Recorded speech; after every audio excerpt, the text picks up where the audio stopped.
to the full extent of the law, because what very often happens is that the punishment is very often much less than you and I would even punish them for.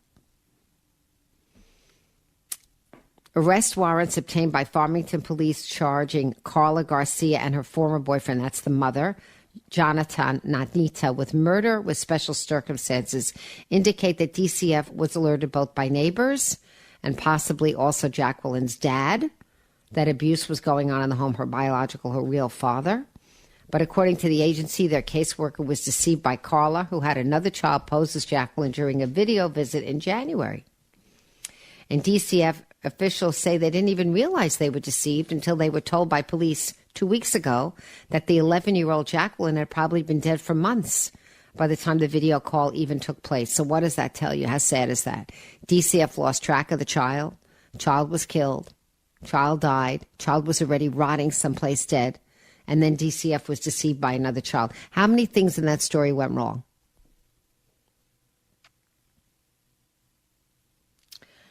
The officers were at their Farmington condo for a noise complaint recently, where investigators believe the body of Garcia's oldest child, Jacqueline, was in the basement while cops were there on December 29, 2024. Again, remember, her body wasn't discovered till October of 2025. DCF provided a timeline of their interactions with the family since 2013 when Jacqueline was born. And they say there were no reports of abuse or neglect concerning the family from November 2022 to January of 2025. I don't believe that. I don't believe that statement.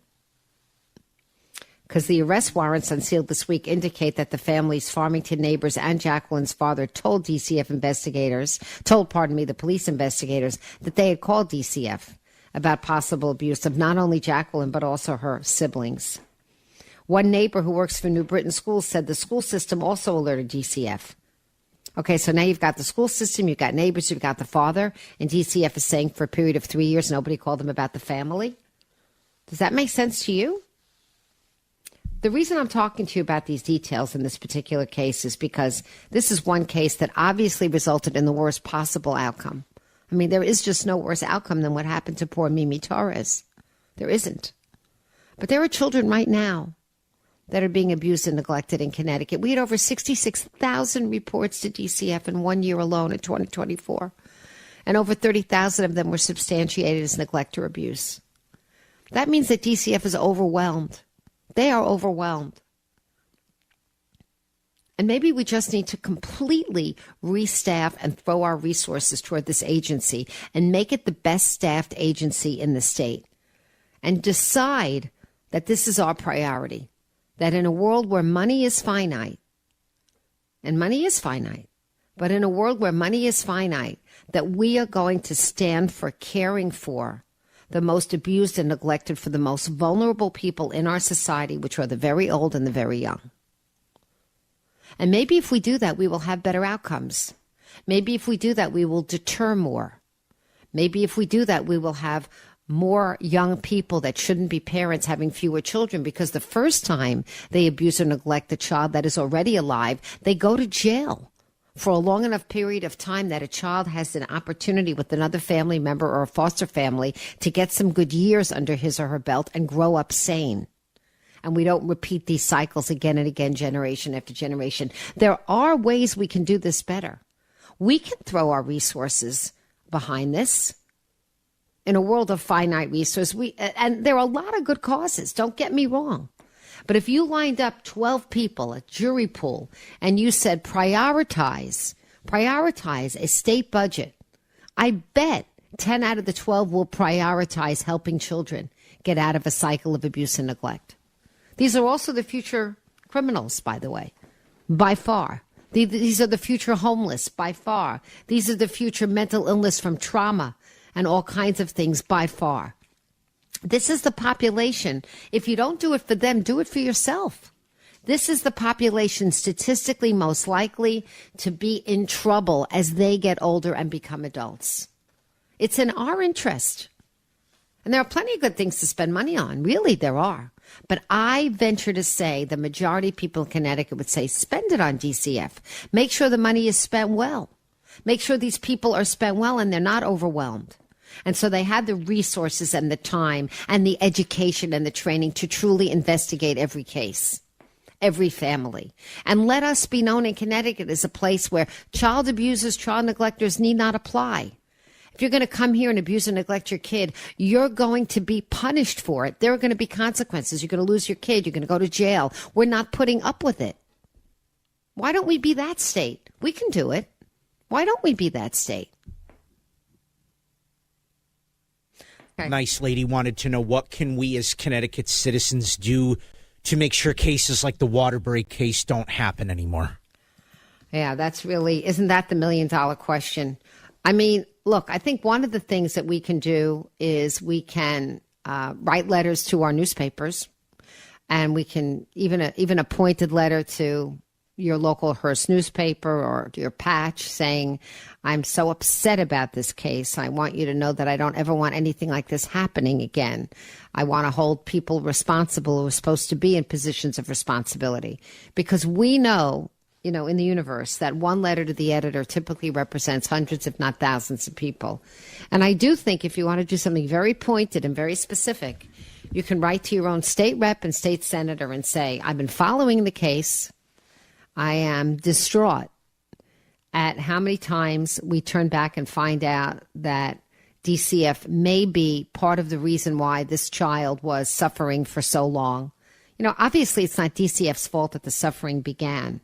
But what we hold DCF accountable for is when they're alerted to it, not doing enough to stop it right away. And frankly, the criminal justice system has a part to play too. And I think that if you're going to be voting on budget, if you're going to be voting on resources, that you need to equip DCF with the proper people and training so that these cases don't keep popping up on the front pages of our newspapers. Because I'm sick and tired and sick at heart of reading and hearing about children that are killed, tortured, maimed, abused by the people that gave birth to them and are supposed to love them the most. I mean, there's something so egregiously awful and maybe very specifically human. We don't hear about animal kingdom, situations. When's the last time you ever saw a dog treat a puppy the way humans treat our own children sometimes? I don't think it exists in the animal world, really. I don't. There's something very, very specifically unique and terrible to some extent about the human race. And so if we look back and we say, and I appreciate the call, whoever it was that called you, Christian, from this nice lady, all you have to do is go online and do a quick Google search. How many DCF complaints in 2024? How many DCF complaints in 2025? And they separate them into unsubstantiated complaints and substantiated complaints, because they are required by law to go ahead and see if the complaints themselves have merit. And some people will call DCF just to create a fire alarm when there's no fire alarm, just because people are spiteful and vindictive and maybe they're in the middle of a nasty divorce. But best case scenario, worst case, if you look at it another way, 1 out of 2 are substantiated. Over 30,000 a year of cases where there's a child left alone for too long, there's a child left uncared for, and you know what that can mean in a million different ways. It can mean sitting in a wet diaper for 18 hours. It could mean not given appropriate nutrition. It can mean an atmosphere around it where a child is being exposed to needles and drug abuse or pornography. There are so many ways, it's frankly infinite, the ways in which, unfortunately, people can expose their young ones intentionally, unintentionally, negligently, abusively to a childhood and an environment that is not appropriate for that child. And DCF sees it all. And, it's a very hard job that these people take. And it's not particularly well paid. They could go into investment banking and do a lot better. But some of them do it for the calling of it. They became social workers. They knew that when they chose to become social workers, they weren't going to be in the higher end of what society considers to be valuable enough to pay them the most money, but they love the work. They care about people. And there's something called a burnout syndrome that happens with these people, and it's very real. They burn out because how many times can you be exposed to these kinds of cases and not want to put your head, in the sink and cry and say, no more, no more, no more. I can't handle all this anymore. So they have to have their own infusion of motivation. They have to be supported because they look at the ugly underside of people. So in my opinion, nice lady who called, if you really want to help, you light a fire under the people that decide how many dollars are going to go to DCF this year. Where are the dollars going to go? How are they going to be spent? You can write a letter to the governor, too. He hears these things. We're a small state. That's one thing about being in Connecticut. We're not California. We're not New York. We're not Florida. You want to write a letter? You want to say something to your representative? They're going to hear you. They're up for election every 2 years, not 4. And the districts are pretty small for state rep and state senator. They don't represent all that many people at once. They know if you write that you represent hundreds of other people who have not taken the time to write but who feel the same way. They know this. They know. And the thing about it, the challenge in some respects, is that we don't have, and I'm thinking about this out loud, but we don't really have a natural constituent group that's a special interest group to put pressure on DCF because we are the rest of us, the majority of us, the default is parents who do a good job, parents who are not neglectful, parents who are concerned about their children, who lovingly care for them. And there isn't sort of a special interest group of those of us. We're just like the normal people that are out there. So who is the natural constituency to put pressure on DCF? I don't know. The press, the public in general, John Q. Public, Jane Q. Public with a small p. So that's why it has to be letters to the editor, because is there an interest group that says, advocates for treating your children with care and love? No, that's supposed to be every parent. We have advocates for special needs parents. They may want to get involved. They know that very often kids with special needs are abused and neglected, frankly. They are. Maybe they want to get involved. They're a very, very well-organized group. Very wonderful advocates. WICC 695.9, the voice of Connecticut. Weather update. A few widely scattered showers through this afternoon with a high near 60. Cloudy this evening, but clearing after midnight with a low in the mid-40s. Tomorrow is sunny with a high near 60. I'm meteorologist Paul Fioric on WICC. Now, let's take a look back with Norman. Let's hear what happened today in WICC history.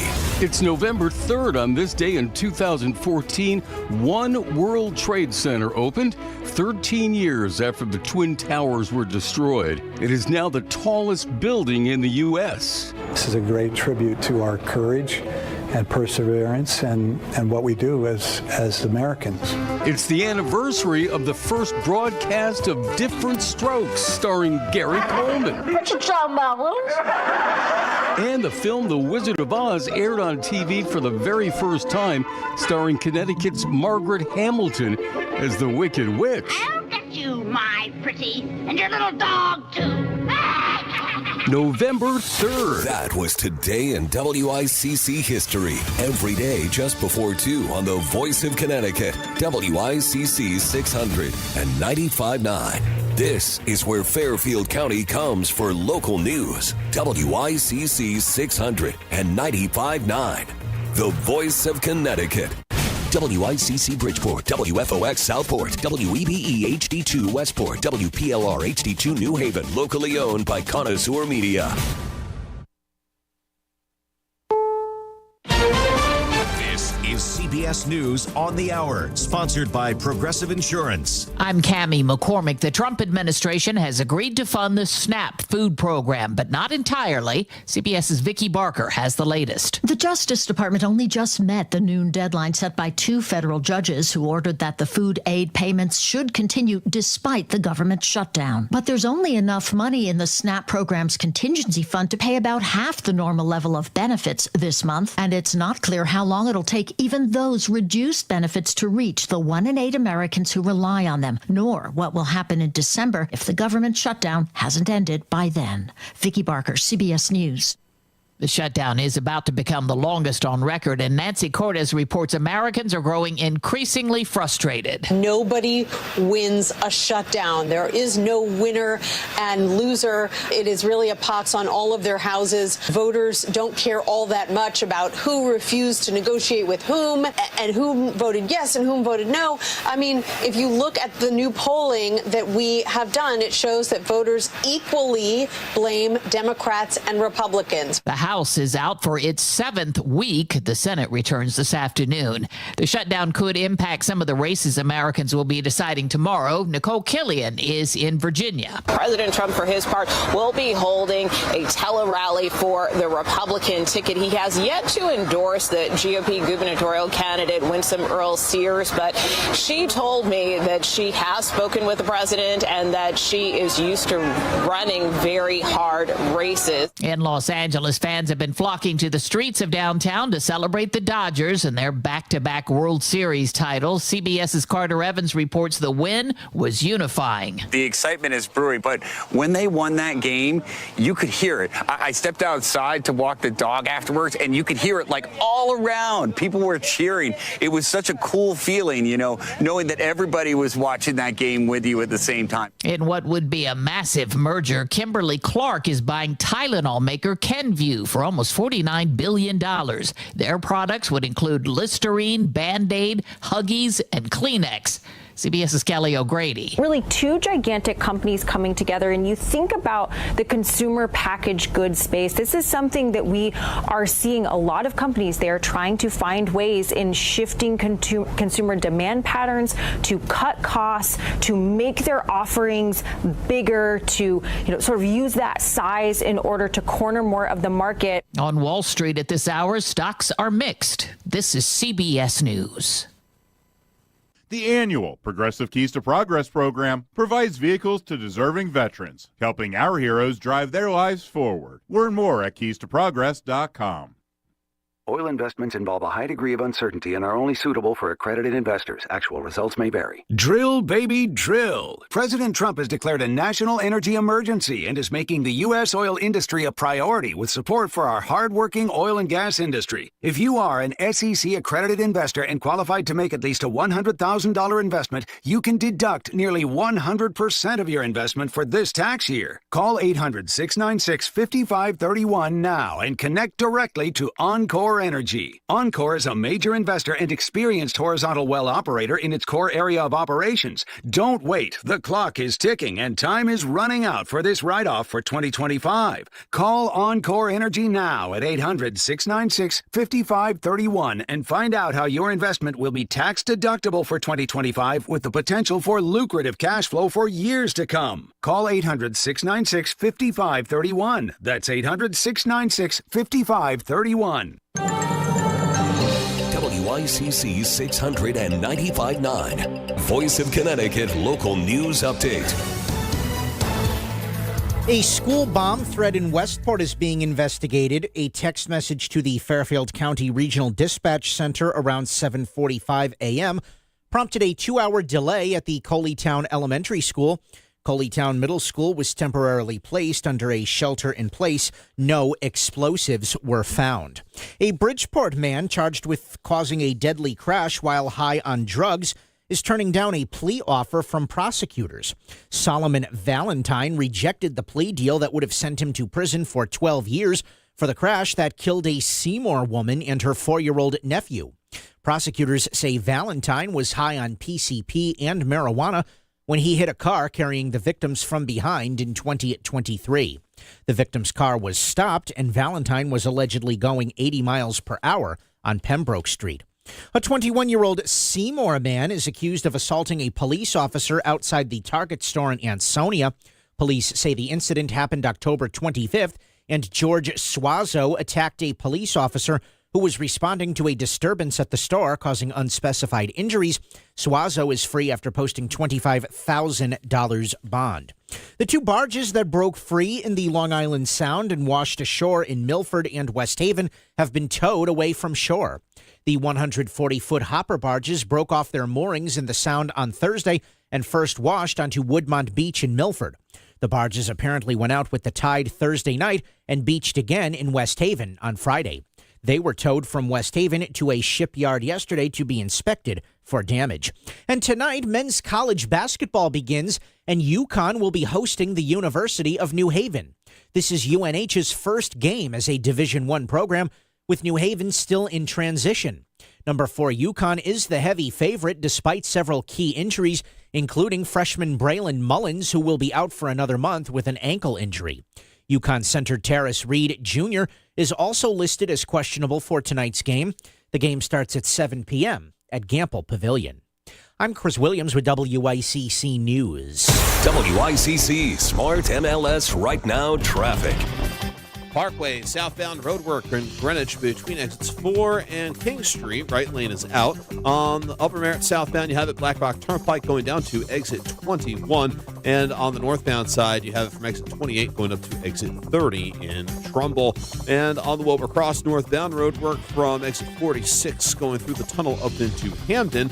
On 95 northbound, exit 38's off-ramp is blocked with construction. 91 northbound, construction exits 8 through 10 southbound. You have it going into exit 9. Right lane is blocked. Traffic report is powered by MJ Thomas Jewelers. Looking to buy or sell gold? Visit MJ Thomas Jewelers in Stratford for expert service and great deals. Their knowledgeable staff is there to assist with all your gold needs. For more information, visit mjthomas.com. I'm Mitch Krause with WICC Traffic. Cloudy this evening, clearing after midnight with a low in the mid-40s. Tomorrow sunny with a high near 60.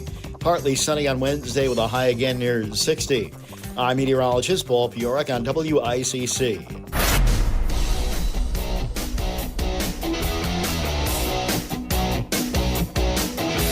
You're listening to Connecticut Today with Paul Piselli on WICC 600 and 95.9, the voice of Connecticut.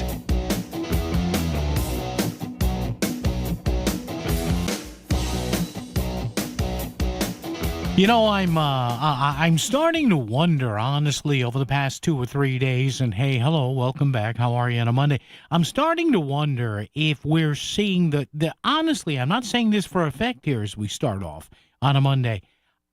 I'm wondering if we're seeing on a local level, on a state level, and on a national level as we go into Election Day coming up tomorrow, get out and vote. Vote multiple times if you're in Bridgeport. Use several absentee ballots. Is the entire Democratic Party cracking up? Seriously.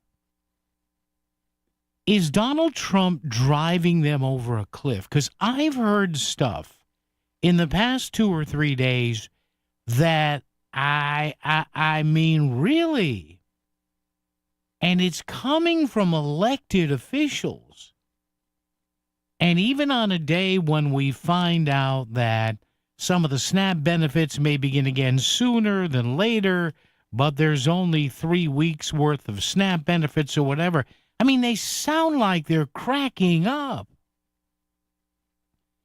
When all they have to do is get all the Democratic Party had to do. And despite all the whining by William Tong and William and Chris Murphy and Richard Blumenthal, all they had to do was get 6 of their party members. That's it. 6 more. They had 3. All they needed was 6 more to say, hey, let's reopen the government, let's keep SNAP flowing, and then let's argue, let's go to the mat about these health care subsidies. But they a lot, not all of them. Now, there are reports here coming out today that now that some SNAP benefits are going to be starting again in a few days, there's a contingency of about 8 to 10 Democratic Senate members. And no, Chris Murphy is not one of them. And no, Richard Blumenthal is not one of them. What a shock, huh? I'm shocked. How about you? Mr. Blumenthal and Mr. Murphy apparently are not members of a group of Senate members who may get together. Shockingly, some Midwestern and Eastern moderates that may say, enough. Enough here. We've made our points. Points be made. Let's see what we can do here. But again, the indications I'm seeing is that, no, that's not going to include any of, or either one of our Senate members here. We'll get to that momentarily. But, you're seeing things here that, you have people saying stuff, and not only about SNAP. Did you hear what a Democratic member of Congress, a House member, who always impressed me as somebody who's kind of a centrist guy? Well, they got to him. AOC and the Mamdani crew and a lot of other people, Bernie got to him. I'll get to that later. Wow. There's a lawsuit ready for him. But how about this? 8 Democrats, says right here, I found this story for you, in The Hill, came out this morning. 8 Democrats sit at the center of a potential deal to end the government shutdown this week.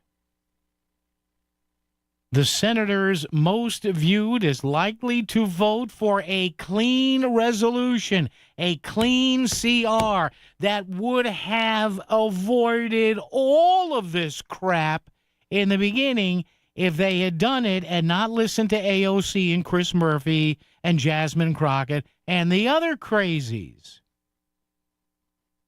Jeanne Shaheen of New Hampshire, John Ossoff of Georgia, Gary Peters of Michigan, Mark Kelly of Arizona, Maggie Hassan of New Hampshire, Peter Welch of Vermont, Tammy Baldwin of Wisconsin, and Elise Slotkin of Michigan.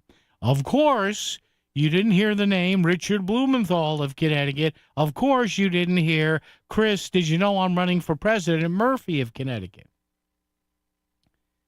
The 8 lawmakers were spotted emerging from a meeting in a Capitol hideaway last Thursday before the Senate adjourned for the week.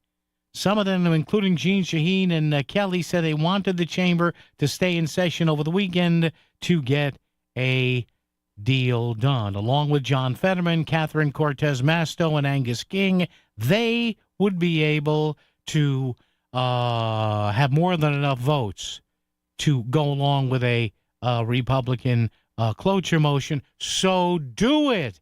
End the lunacy that is infecting your party.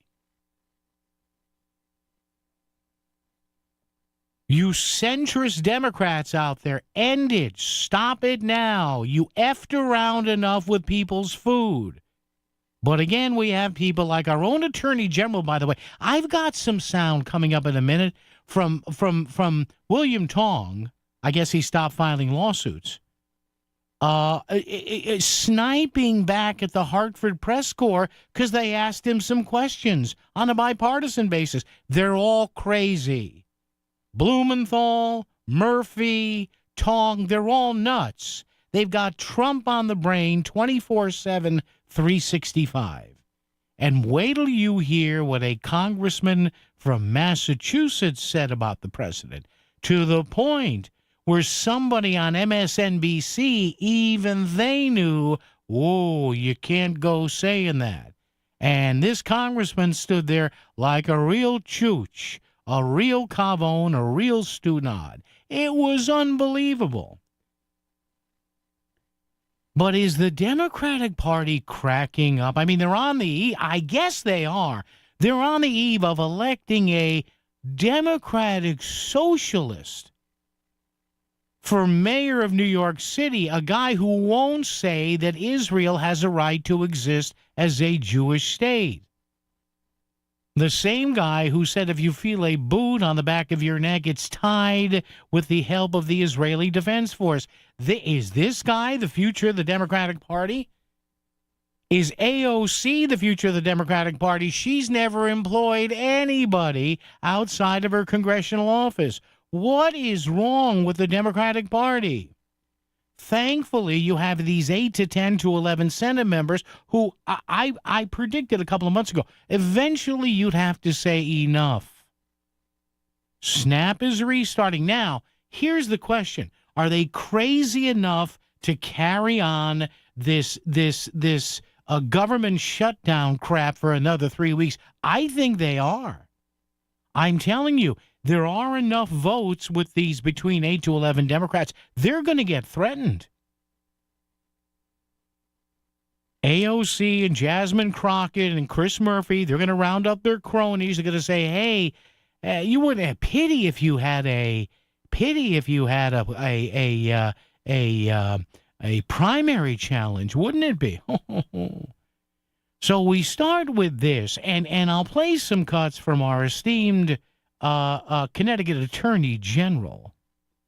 Because this stuff is, it was so bad earlier today. He cut off Governor Lamont while Lamont was being respectful as he is to the press corps. Somebody sent me a clip of that from CTN going, watch Tong here. Are you?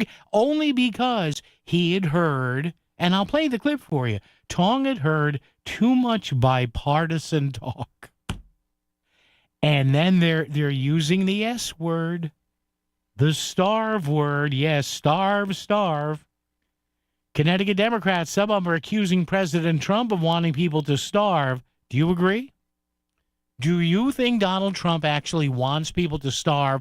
Or are some of our Connecticut Democrats, are they losing it? Is it Valium time? Should we up the Xanax? You tell me right here on WICC. As the holiday season nears, families who are hungry and struggling need our help now more than ever. And that's why we're asking for your help to feed neighbors in need at the WICC Smart MLS Great Fairfield County Food Drive all day Thursday, November 20th. We're collecting non-perishable food items, canned goods, and cash at Palmer's Market in Darien. Every donation goes directly to Bridgeport Rescue Mission and the Food Bank of Lower Fairfield County. The WICC Smart MLS Great Fairfield County Food Drive, presented by East Haven and Ridgefield Building Supply and First County Bank. Looking for complete dental care in one convenient location? Visit Columbia Dental in Norwalk. Their expert team includes a general dentist, periodontist, and oral surgeon. So whether you need a routine checkup and cleaning, dental implants, or wisdom teeth extraction, they've got you covered. Quality care all under one roof. Call Columbia Dental in Norwalk today at 203-299-0111 or visit columbiadental.com. Hello, my name is Bob Cinto, and I would like to rent you office space. The reason we've done so well is that we put our tenants in front of everything else we do. Your growth is my growth. Your success is my success. And I would love to show you some beautiful properties if you should need space. Thank you. Start online, scinto.com. It's Duchess Restaurants. It's fresh, made to order, and it's what makes Duchess food so good. Duchess Restaurants has so many choices for breakfast. Bacon, egg, and cheese. On a hard roll, wrap, whole wheat toast, any way you'd like it. Or a Big D breakfast with 2 pancakes, 2 eggs, and bacon, ham, or sausage. You can't go wrong with one of Duchess Restaurants' many items, including breakfast platters, sandwiches, muffins, bagels, and more. All of Duchess's menu items are made to order, adding to their fresh flavor. You gotta eat breakfast at Duchess. Go to GoDuchess.com for the one nearest you. Duchess Restaurants. Fresh food served fast. Hi, I'm Peter from Donut Delight. Donut Delight has used Steve Basso Plumbing, Heating, and Air Conditioning since 1994. From installing plumbing in our new stores to maintaining our existing stores and our personal homes. Their guys have always been very professional and great to work with. Donut Delight has been very happy with Steve Basso Plumbing, Heating, and Air Conditioning. Looking for a reliable plumbing or HVAC company? Steve Basso Plumbing, Heating, and AC has proven customer satisfaction since 1974. Go to BassoPHAC.com. That's BassoPHAC.com. Hello, Fairfield County. You're invited to enjoy the R.D. Cinto free community Shakespeare event series at R.D. Cinto in Shelton. Nights with Shakespeare features a dramatic weekly play reading of The Winter's Tale with actor Leo Schaff. Nights with Shakespeare is free and open to the public. It's every Tuesday at 6:30, now through December 16th at the Cinto Auditorium at 3 Corporate Drive in Shelton. Learn more and attend. Go to nightswithshakespeare.com for more info. Snakes, zombies, sharks, heights, speaking in public. The list of fears is endless. But while you're clutching your blanket in the dark, wondering if that sound in the hall was actually a footstep, the real danger is in your hand, when you're behind the wheel. And while you might think a great white shark is scary, what's really terrifying and even deadly is distracted driving. Eyes forward, don't drive distracted. Brought to you by NHTSA and the Ad Council. WICC Smart MLS Right Now Traffic. Parkway, southbound roadwork in Greenwich between exits 4 and King Street. Right lane is out. On the Upper Merritt southbound, you have it Black Rock Turnpike going down to exit 21. And on the northbound side, you have it from exit 28 going up to exit 30 in Trumbull.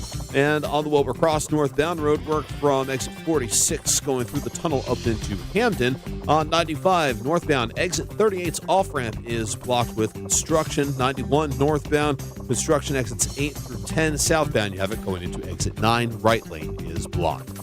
Traffic report is powered by MJ Thomas Jewelers. Looking to buy or sell gold? Visit MJ Thomas Jewelers in Stratford for expert service and great deals. Their knowledgeable staff is there to assist with all your gold needs. For more information, visit mjthomas.com. I'm Mitch Krause with WICC Traffic. For this evening and tonight, clearing after midnight with a low in the mid-40s. Tomorrow is sunny with a high near 60. Partly sunny on Wednesday with a high again near 60. I'm meteorologist Paul Fioric on WICC. Connecticut Talk all afternoon. You're listening to Connecticut Today with Paul Pizzelli on WICC 695.9, the voice of Connecticut. Yeah, so apparently the 300,000 to 400,000 Connecticut folks who rely on SNAP benefits, the Supplemental Nutrition Assistance Program, again, you may not know, hey, this used to be called food stamps. Now it's SNAP. It's on a rechargeable EBT card.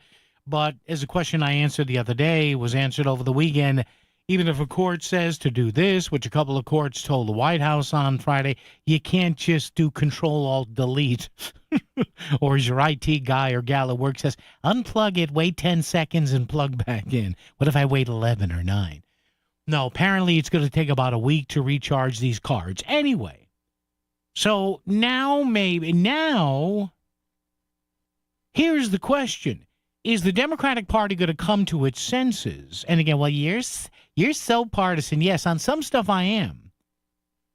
And it's not so much being that I'm partisan as I get frustrated with idiocy. Well, Trump did this. Well, why did Trump do it? Well, Trump, he wants to starve people. Well, wait a minute. If you folks had just opened up the government a month ago, none of this would have happened.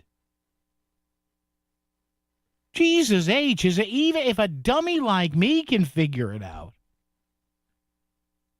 So my question of the day is, some Democrats are accusing the president of wanting to starve people. I know that sounds dumb, but, he wants to starve people. Now, this started, and what did I tell you? And I have people emailing me over the weekend and texting me, oh, there's the S word again. This started, a week or week and a half back with Rosa DeLauro. See, the memo, the starve memo went out a week and a half ago with Rosa DeLauro, and she started with this. Hey, can I just... Oh, wait a minute. That's not that one there. I want to do, I gotta get, that's the one. Here's Rosa. President Trump has decided that they do not feel bound by this responsibility. Oh. They have determined that their duty as public service does not include providing food assistance for hungry families. Here it comes. They have decided, yes, to let people starve. Yeah. Oh. Shockingly cruel that they have made this decision and that providing food for hungry Americans is not a priority. Wait a minute, Rosa. Pull that purple hair back and answer the question here. Who decided not to open the government? Well, We have Obamacare stuff to hash out. Yeah, I got that. I understand that. But there are a few people in your party, like Senator John Fetterman over the weekend on Fox, who said, yeah, we get the whole health care thing, but let's be adults. Whether it's a Republican or a Democrat, whatever's driving the shutdown, that's always wrong. I don't care who's behind it. It's always wrong. Yeah, right. Two things must be true. We keep our government open, but I do think and I do want to extend some of those tax credits because millions of Americans are going to need to make their health insurance more affordable. Well, there you go. There's a recovering stroke victim making more sense than Rosa DeLauro and Richard Blumenthal and Chris Murphy. And a recovering stroke victim who makes more sense than our current Attorney General. It is beyond unconscionable when the president has a clear legal duty to fund these programs and to provide food to people, that he is choosing to weaponize food and medicine and to turn hunger and illness and sickness and the need for health care against people and their families. Ooh. And as I said the other day, to starve his political opponents and the people that he does not like into submission. There you go. They're all nuts. I'm telling you, they're all crazy. They're all nuts. I used to think, and I told you this, when I used to hear people use the phrase or write TDS, I'm like, what's this? Trump derangement syndrome. I was like, stop that. That's degrading. Now, now, I'm not sure. President Trump has decided that they do not feel bound by this responsibility. They have determined that their duty as public servants does not include providing food assistance for hungry families. They have decided, yes, to let people starve. Yeah, okay, Rosa, right. This from the party that didn't want to call the Republicans bluff and say, okay, we'll reopen the government, then we'll take you to the friggin' mat off of the top rope on these Obamacare subsidies. I'm telling you, they're losing it, and you wait in a few minutes. I have a piece of sound coming up here that for all the stuff that's been said about Trump, and Lord knows I have my problems with him on a lot of stuff here, but you have to hear this. This is so bad. From a guy who I considered one of the more sensible New England Democrats, you can only assume that the AOC wing of the party got to him. WICC Smart MLS Right Now Traffic. Parkway, southbound roadwork in Greenwich between exits 4 and King Street. Right lane is out. On the Upper Merritt southbound, you have it Black Rock Turnpike going down to exit 21. And on the northbound side, you have it from exit 28 going up to exit 30 in Trumbull. And on the Wilbur Cross northbound roadwork from exit 46 going through the tunnel up into Hamden. On 95 northbound, exit 38's off-ramp is blocked with construction. 91 northbound, construction exits 8 through 10. Southbound, you have it going into exit 9. Right lane is blocked. Traffic report is powered by M.J. Thomas Jewelers. Looking to buy or sell gold? Visit M.J. Thomas Jewelers in Stratford for expert service and great deals. Their knowledgeable staff is there to assist with all your gold needs. For more information, visit mjthomas.com. I'm Mitch Krause with WICC Traffic. Cloudy this evening, clearing after midnight with a low in the mid-40s. Tomorrow, sunny with a high near 60. Partly sunny on Wednesday with a high again near 60. I'm meteorologist Paul Piorek on WICC. Hi, this is Rich Smith, candidate for mayor of Milford. For more than a decade, Mayor Ben Blake and I worked hard to keep your taxes low while delivering city services you could count on. But Mayor Gennatasio has raised your taxes over 9% these past 2 years, double the rate of inflation. Let's get back to responsible leadership that puts taxpayers first. I approve this ad because I believe you deserve lower taxes and a stronger Milford. And that's why I'm asking for your vote. Paid for by Rich Smith for Milford, approved by Rich Smith. The Connecticut Lottery reminds you that gambling can be a fun form of entertainment, but it's not risk-free, so it's important to play responsibly. Make sure you understand how the games work. Know the odds, set time limits, and take breaks. To find out more, visit ctlottery.org or responsibleplayct.org. Must be 18 or older to purchase lottery and 21 or older to place sports wagers. Help is available for problem gambling. Call 888-789-7777 or visit ccpg.org. Hey, get in. What? Who are you? I'm future you. Constipation with belly pain still coming back? Yeah. Mia, our doctor figured it out. She said it's irritable bowel syndrome with constipation, or IBS-C, and Linzess could help you get ahead of it.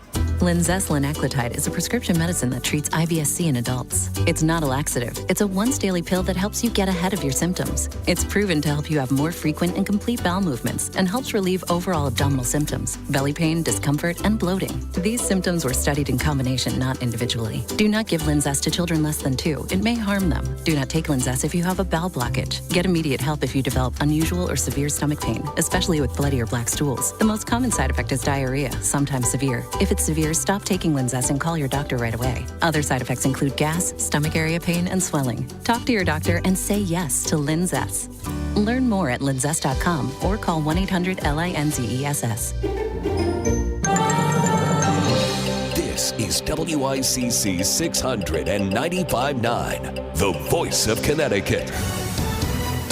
CBS News brief. The Trump administration said today it will partially fund the SNAP food program this month after 2 judges required it. Rebecca Hall is a mother of 5 who relies on the assistance. I would surely give up a meal for my kids to eat. If it came down to me and eating, they're going to eat. The amount of the aid will be reduced. The government shutdown, meanwhile, continues. CBS's Caitlin Huey-Burns on Capitol Hill. This just feels like the least urgent shutdown in history, and it's about to be the longest shutdown in history. The 2 sides at the leadership position are not talking to each other yet. The flight delays continue because of the air traffic controller shortages. Reporter Karen Waugh at Bush Intercontinental in Houston. There are a lot of frustrated people. 5 hours is certainly a number we have not seen during any holiday rush or any other major event in the U.S. On Wall Street at this hour, stocks are mixed. CBS News Brief. I'm Cammie McCormick.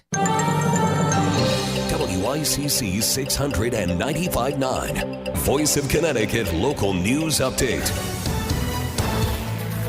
An 8-year-old boy and an elderly man are dead as the result of a fire early this morning in North Haven. Crews responded to a house on George Street around 12:30 a.m.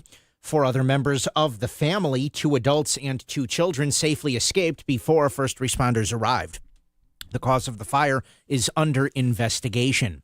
1 person is dead and 4 others are seriously injured following a wrong-way head-on crash in Orange. Police say the crash happened at around 1:30 yesterday morning on Route 34 at Baldwin Road. A Honda Civic driven by the person who died was going the wrong way in the eastbound lanes of the divided highway and collided head-on with an SUV. The unidentified driver of the Honda died at the hospital. The 4 people in the SUV are being treated for serious injuries that are not considered life-threatening. A man is facing charges in connection with a deadly September crash in Ansonia. Police say Isaac Saravia of Ansonia was following a vehicle closely at a high rate of speed when that car crashed into a utility pole on Pershing Drive. The crash killed the driver of the vehicle that hit the pole, identified as 27-year-old Adonis LaPuppet Blygan. Saravia is charged with reckless endangerment and reckless driving and is free after posting $75,000 bond. The Westport Traffic and Pedestrian Safety Task Force said that a number of safety measures have been added to town roads this year. Rumble strips and chevrons, which alert drivers that are veering out of the lane, have been installed in the Old Hill area on Kings Highway Road near a problematic sharp turn, which took the life of a Staples High School student last year after he collided with a dump truck.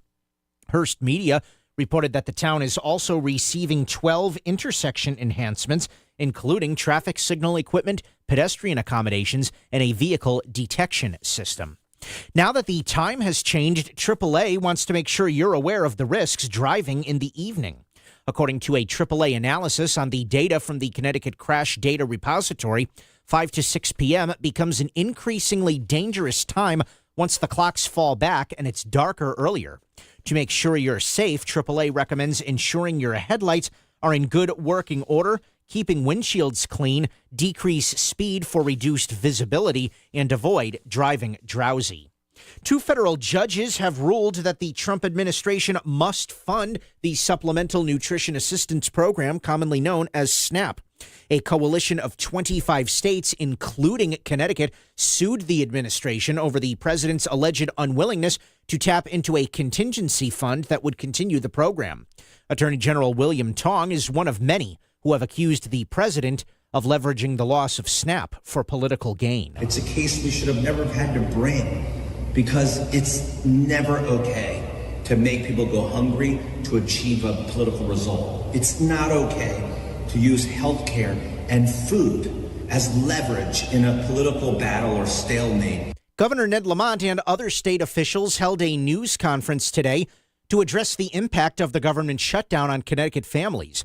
In addition to the loss of SNAP benefits, over 150,000 Connecticut residents also saw their health insurance premiums go up by an average of 26% following the loss of Affordable Care Act tax subsidies. Attorney General William Tong said that despite the court order that the federal government fund SNAP, it may not happen immediately. My belief, and the attorneys general believe, that they should be able to turn this around quickly. But let me just also say that we expect that there could be some delay, which is an even greater hardship. Senator Richard Blumenthal added that it was his belief that the president would be able to expedite the process. If the president of the United States says, make those cards work today, yes, it can happen.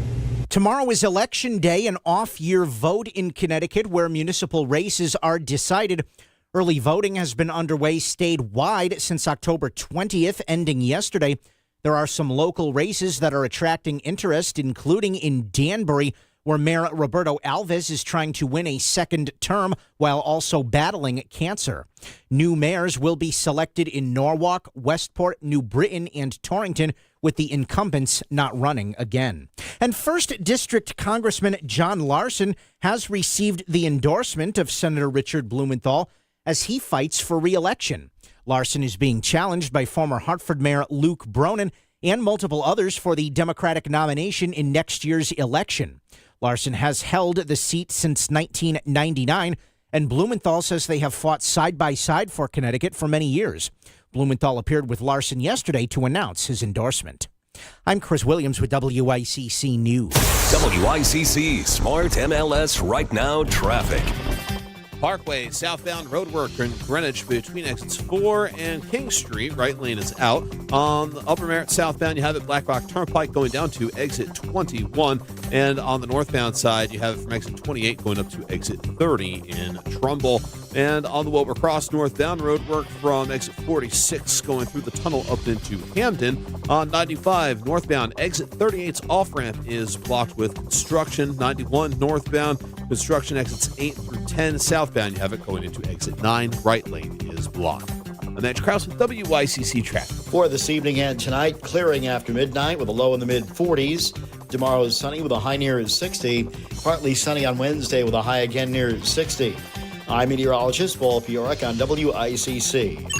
If Trumbull is talking about it, so is Paul. Connecticut Today with Paul Piselli on WICC 600 and 95.9, the voice of Connecticut. So I ask you folks out there who may hate Republicans, you'll never be a Republican, you'll never be a conservative, whatever. Maybe you're a Democrat, maybe you're a progressive. What is wrong with your party? Seriously.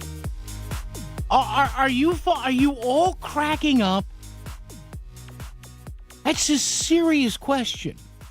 Look, I know you hate Trump. I know you can't stand anything about him. That's good. That's fine for you. God bless you. But I hear a bite like this from, again, who else? Our Attorney General, Mr. Tong, who I have nothing personal against.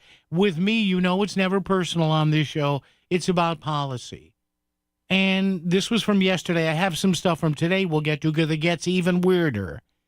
And again, the reaction to what's going on with one thing that he doesn't mention. It's a case we should have never had to bring because it's never okay to make people go hungry to achieve a political result. It's not okay to use health care and food as leverage in a political battle or stalemate. Okay, so then, Mr. Attorney General, why is it your party? Mr. Attorney General, sir, why is it your party that created this situation in the first place? You sit there running your yap, saying, well, it's never acceptable to use this as leverage. Wait a minute. Hold on a second. Who's using this as leverage? You say it's, well, and all the Democrats are out there saying, and Chris Murphy and Richard Blumenthal, well, he's using this as leverage. All right. All you needed to do over a 3-week run-up was allow 7 of your members to join the 3 others that were voting yes on the cloture motion, and this would have never happened. Stop it. You're embarrassing yourselves. Are the Democrats are they all this crazy? Look, you can talk all you want about Trump and the Republicans and the conservatives. They get up there and they yammer and run their yaps about a situation that's largely, now I know they don't like not having leverage. I understand that. And they say, well, in the Biden years are over. Get over it. You got your rear ends kicked up and down 8 ways to Thursday in November. So now you have to deal with it. So you create a situation now where some people are going hungry, and it's Trump's fault? Well, we didn't think he would use this as leverage. Oh, but it's okay for you to use it as leverage. Oh, I get it. Yeah. So our question of the day, and I have to ask this, because I saw this today and I'm wondering, are they all out of their minds? Seriously, do they all need more Thorazine, Valium, Zoloft, Zyprexa, whatever you need? Some Connecticut Democrats are accusing the president of wanting to starve people. They came actually out and said that. Do you agree? Or are they just nuts? Is it crazy time here? 203-333-9422, 333-WICC. I mean, honestly, are we in the middle? Is this Armageddon for the great party of FDR and JFK and LBJ and Bill Clinton and Harry Truman and Barack Obama? It is beyond unconscionable when the president has a clear legal duty to fund these programs and to provide food to people that he is choosing to weaponize food and medicine, and to turn hunger and illness and sickness and the need for health care against people and their families. And as I said the other day, to starve his political opponents and the people that he does not like into submission. So let me get it, Mr. Tong, sir, with all due request, the other side is weaponizing things and you're not. Oh, God. Thank you so much for clarifying. Who picks Post University? People who pick Post are people who believe in themselves and their potential. Post people want a school that helps them succeed on their terms, on their budget, and on their schedule. They want on-campus activities and online flexibility. Most of all, they want an education that could help prepare them for success in over 50 fields. Because when you're an Eagle, the sky's the limit. Are you a Post person? Find out now at post.edu. This winter's shaping up to be a harsh, snowy season. So take control of the roads with a new set of Bridgestone Blizzak tires from Town Fair Tire at the guaranteed lowest price. Plus, Town Fair gives you the most free services with your purchase of Bridgestone Blizzak tires. For the guaranteed best deal on Bridgestone Blizzak tires with the most free services for life, nobody beats Town Fair Tire. Nobody. Name brands at discount prices. Town Fair Tire.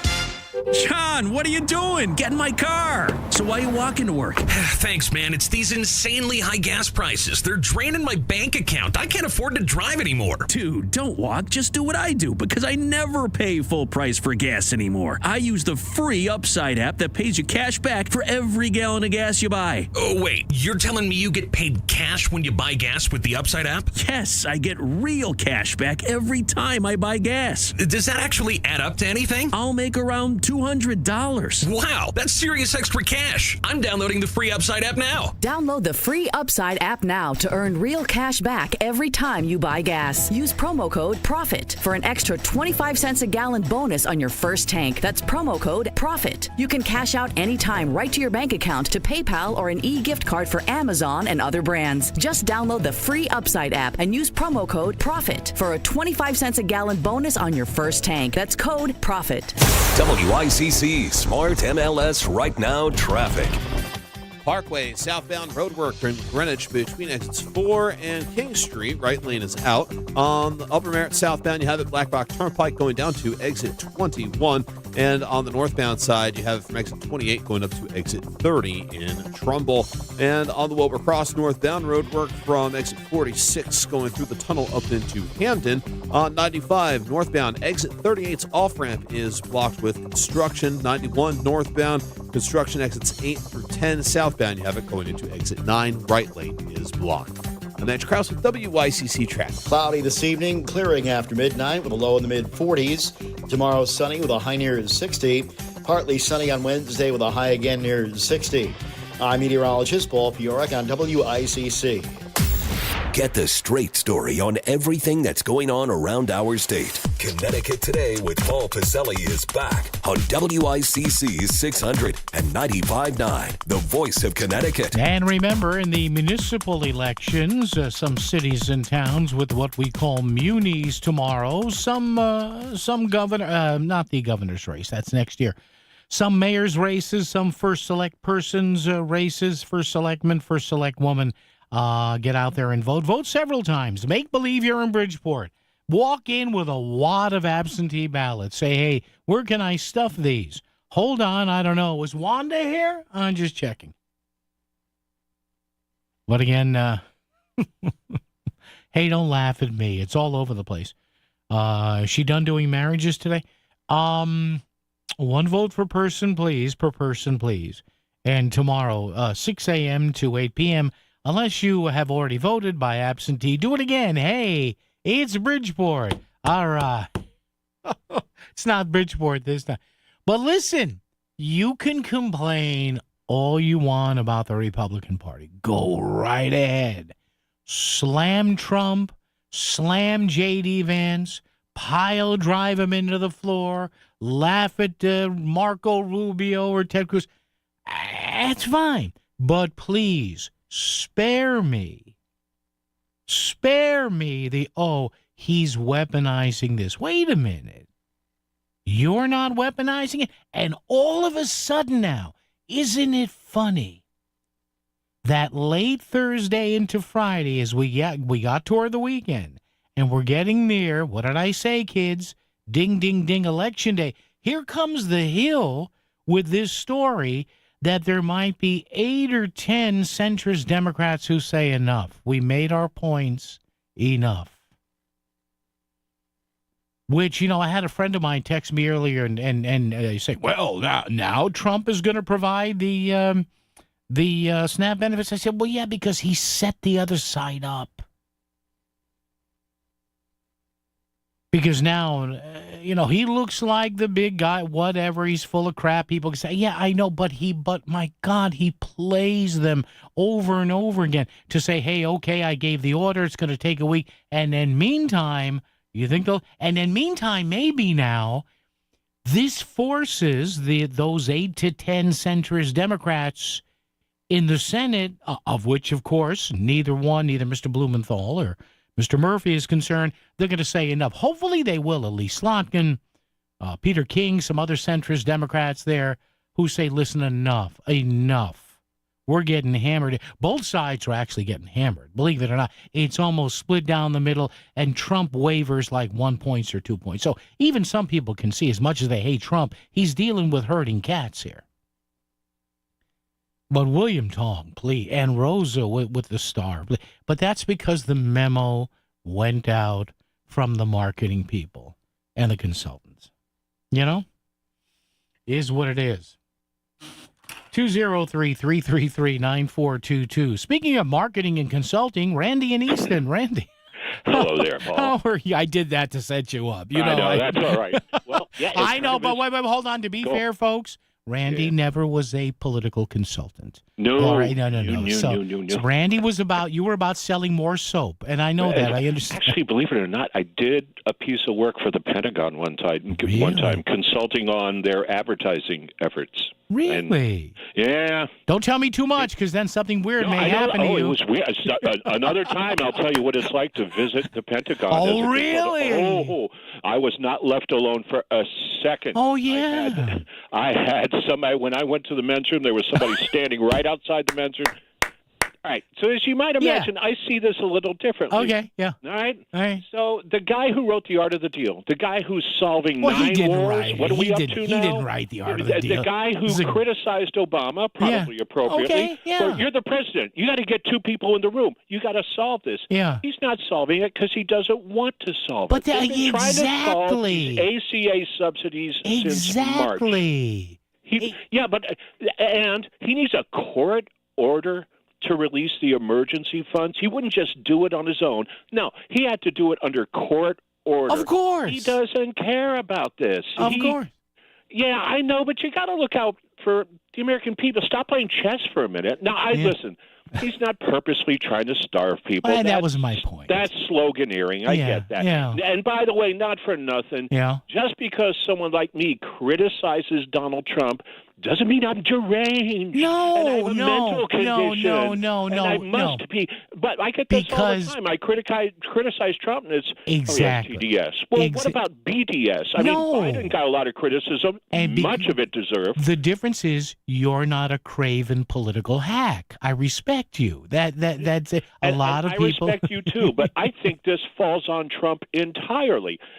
Listen, they say just sign it, and we'll talk about filling in the ACA tax subsidies over the next 7 weeks. That's a sucker's bet. It'll never happen. So now what's going to happen? What do you think is going to happen? So let's say Scott Bessent yesterday said, well, we could have the cards back loaded in a week. Okay. Yeah. So, now according to this article in The Hill, there are like 8 to 10 Senate Democrats who are saying, okay, enough. Both sides made their point here. Yeah. There's another story in CNN that both sides are looking at each other like, okay, how do we both walk away from this? I think that's true.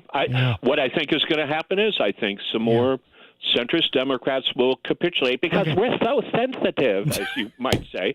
And I don't think the Republicans are going to budge at all. And when they give in, those subsidies for the ACA will go away. And people, I don't know, man. We don't have it, to use his parlance. We Democrats, we don't have the cards, as he lectured Zelensky. Yeah. They have all the cards. Yeah. But, can you compromise? Really, Trump, on your own words, bring both parties into the White House, lock the door, and say you're only getting a pee break every 6 hours till we solve this thing. Maybe that's next up. Maybe, the way, like my friend said, okay, he'll try and, he'll try and portray himself as the great uniter, and maybe that's it. Maybe next week he starts, in the middle of the night. I'll give it to him. It's like I hope the peace holds in the Middle East, but if his had a big role in playing that, and if it sticks, I'm not a fan of his. I'll give him credit for that. This is really bad. This is going on so long. Now we got to worry about unpaid air traffic controllers. Yeah, that's always good. Working great? at Home Depot, that's going to go great. Yeah. If there's one person you want in your life to be tired and mad at your air and the poor person gets home and his wife's like, we have no food, the kids are crying, and what are you doing about it? Oh, God, kill me. So listen, you'll have to tell me that Pentagon story sometime, but I would imagine during that time you were there, you probably saw more shined shoes. I saw everything. Interestingly, the big guy that we were going to see, yeah. I got to change his name, was called Mr. Smith, and he was not in uniform, and he was the big cheese. Really? Everybody else was in uniform. Shiny. And my escort was in uniform. Chest but candy. We're going to go see Mr. Smith now, and then you go to a holding area. Oh, man, everything. I was duly impressed. I mean, this was I didn't. You know me with my mouth. I didn't say a damn thing out of line. There's the guy on your shoulder going, shut up. Oh, shut nobody. up. Yeah. Yes, like in Animal House. Yes. I definitely listened to the angel on my shoulder on that And one. not the other guy that was saying, No. I'm sorry. Yes. Different circumstance. So, Yes. yeah. All right, we'll talk, man. Thanks, All right, Randy. see I you. appreciate it. Randy in Easton there. Yeah, Randy was, again, he's now a retired marketing guru. Plays a lot of bass guitar. Robert is with us. Hey, Robert, good afternoon. How are you? Hey, how you doing? All Thanks right. for having me on. Yes, sir. I suppose I'm just calling because I was listening to you talk about the shutdown and listening to you talk about the Democrats and your opinion of the Democrats being sort of crazy and weaponizing the shutdown. And I suppose the part that sort of bothered me is I would like you to acknowledge, why are the Democrats holding out? Subsidies for the Affordable Care Act and also some Medicaid cuts. That is correct. Yep. So if you can acknowledge that is why they are holding out, then you can acknowledge that they are not weaponizing this shutdown against some starving people. You can lay it out as it is, that Trump is actually holding them hostage by saying you can either take away millions of dollars for health care subsidies for people, or you can take away money for SNAP benefits. He's making it a choice of one or the other, which is a very messed up choice to be making. Am I incorrect in saying that? It's a messed up choice, but what I do say is both sides, and I've been open about this, Robert, I think both sides are weaponizing it here. Absolutely. I blame both sides. But how is that weaponizing it if the Democrats are not willing to give up those millions of dollars of subsidies, which I'm sure you can also acknowledge Trump has no plan to replace the Affordable Care Act, right? No, of course no not. Plan. Right. So how are the Democrats because the my feeling, Robert, if they were so concerned about people going hungry, and apparently, Robert, there are a lot more people. They should just fold on the ACA. So the choice is I'm not saying folding. I'm not saying folding. What I'm saying is if you open the government and get that out of people's minds, right? Okay, the government's open, everybody's eating. Then the government's open, and they are going to take away health care. That's part of the shutdown. That's part of the deal. So it's disingenuous for you to not acknowledge that. Oh, I am acknowledging it. The government is that millions of people are going to lose their health care. We don't know that. Not. We don't know that. No, we don't know. We don't know that.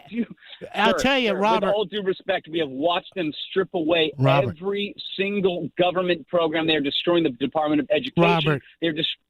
I will guarantee. Where am I wrong? I'm not, Robert. Now, number one, I do have to go, so thank you. But I just got to hit the news here. Here's the bottom line: both sides are weaponizing this, and I predict. And Robert, if I'm wrong in a couple of months, you can call me up and beat me again verbally over the head on the radio. That's what I'm here for. I guarantee this. Chuck Schumer did not want to do this, and he was bullied into it by the far left of the party. There's already stories coming out that even Schumer realized it would be easier to maintain those subsidies after you open the government and you're given a clean slate to argue your point. WICC Smart MLS Right Now Traffic. Parkway, southbound roadwork in Greenwich between exits 4 and King Street. Right lane is out.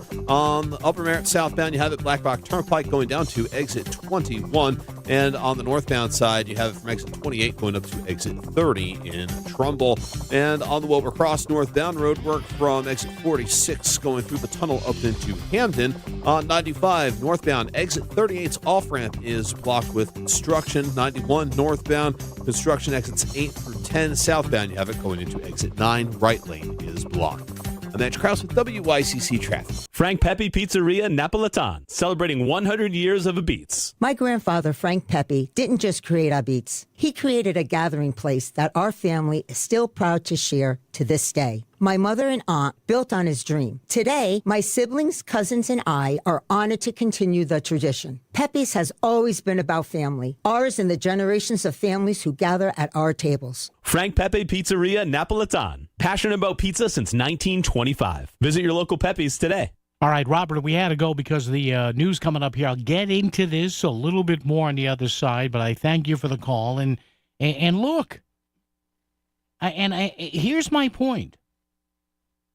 Why now, all of a sudden, are we hearing from this band of centrist Democrats? All of a sudden now that a ruling has been made on SNAP, we're hearing, what? WICC Bridgeport, WFOX Southport, WEBE HD2 Westport, WPLR HD2 New Haven, locally owned by Connoisseur Media.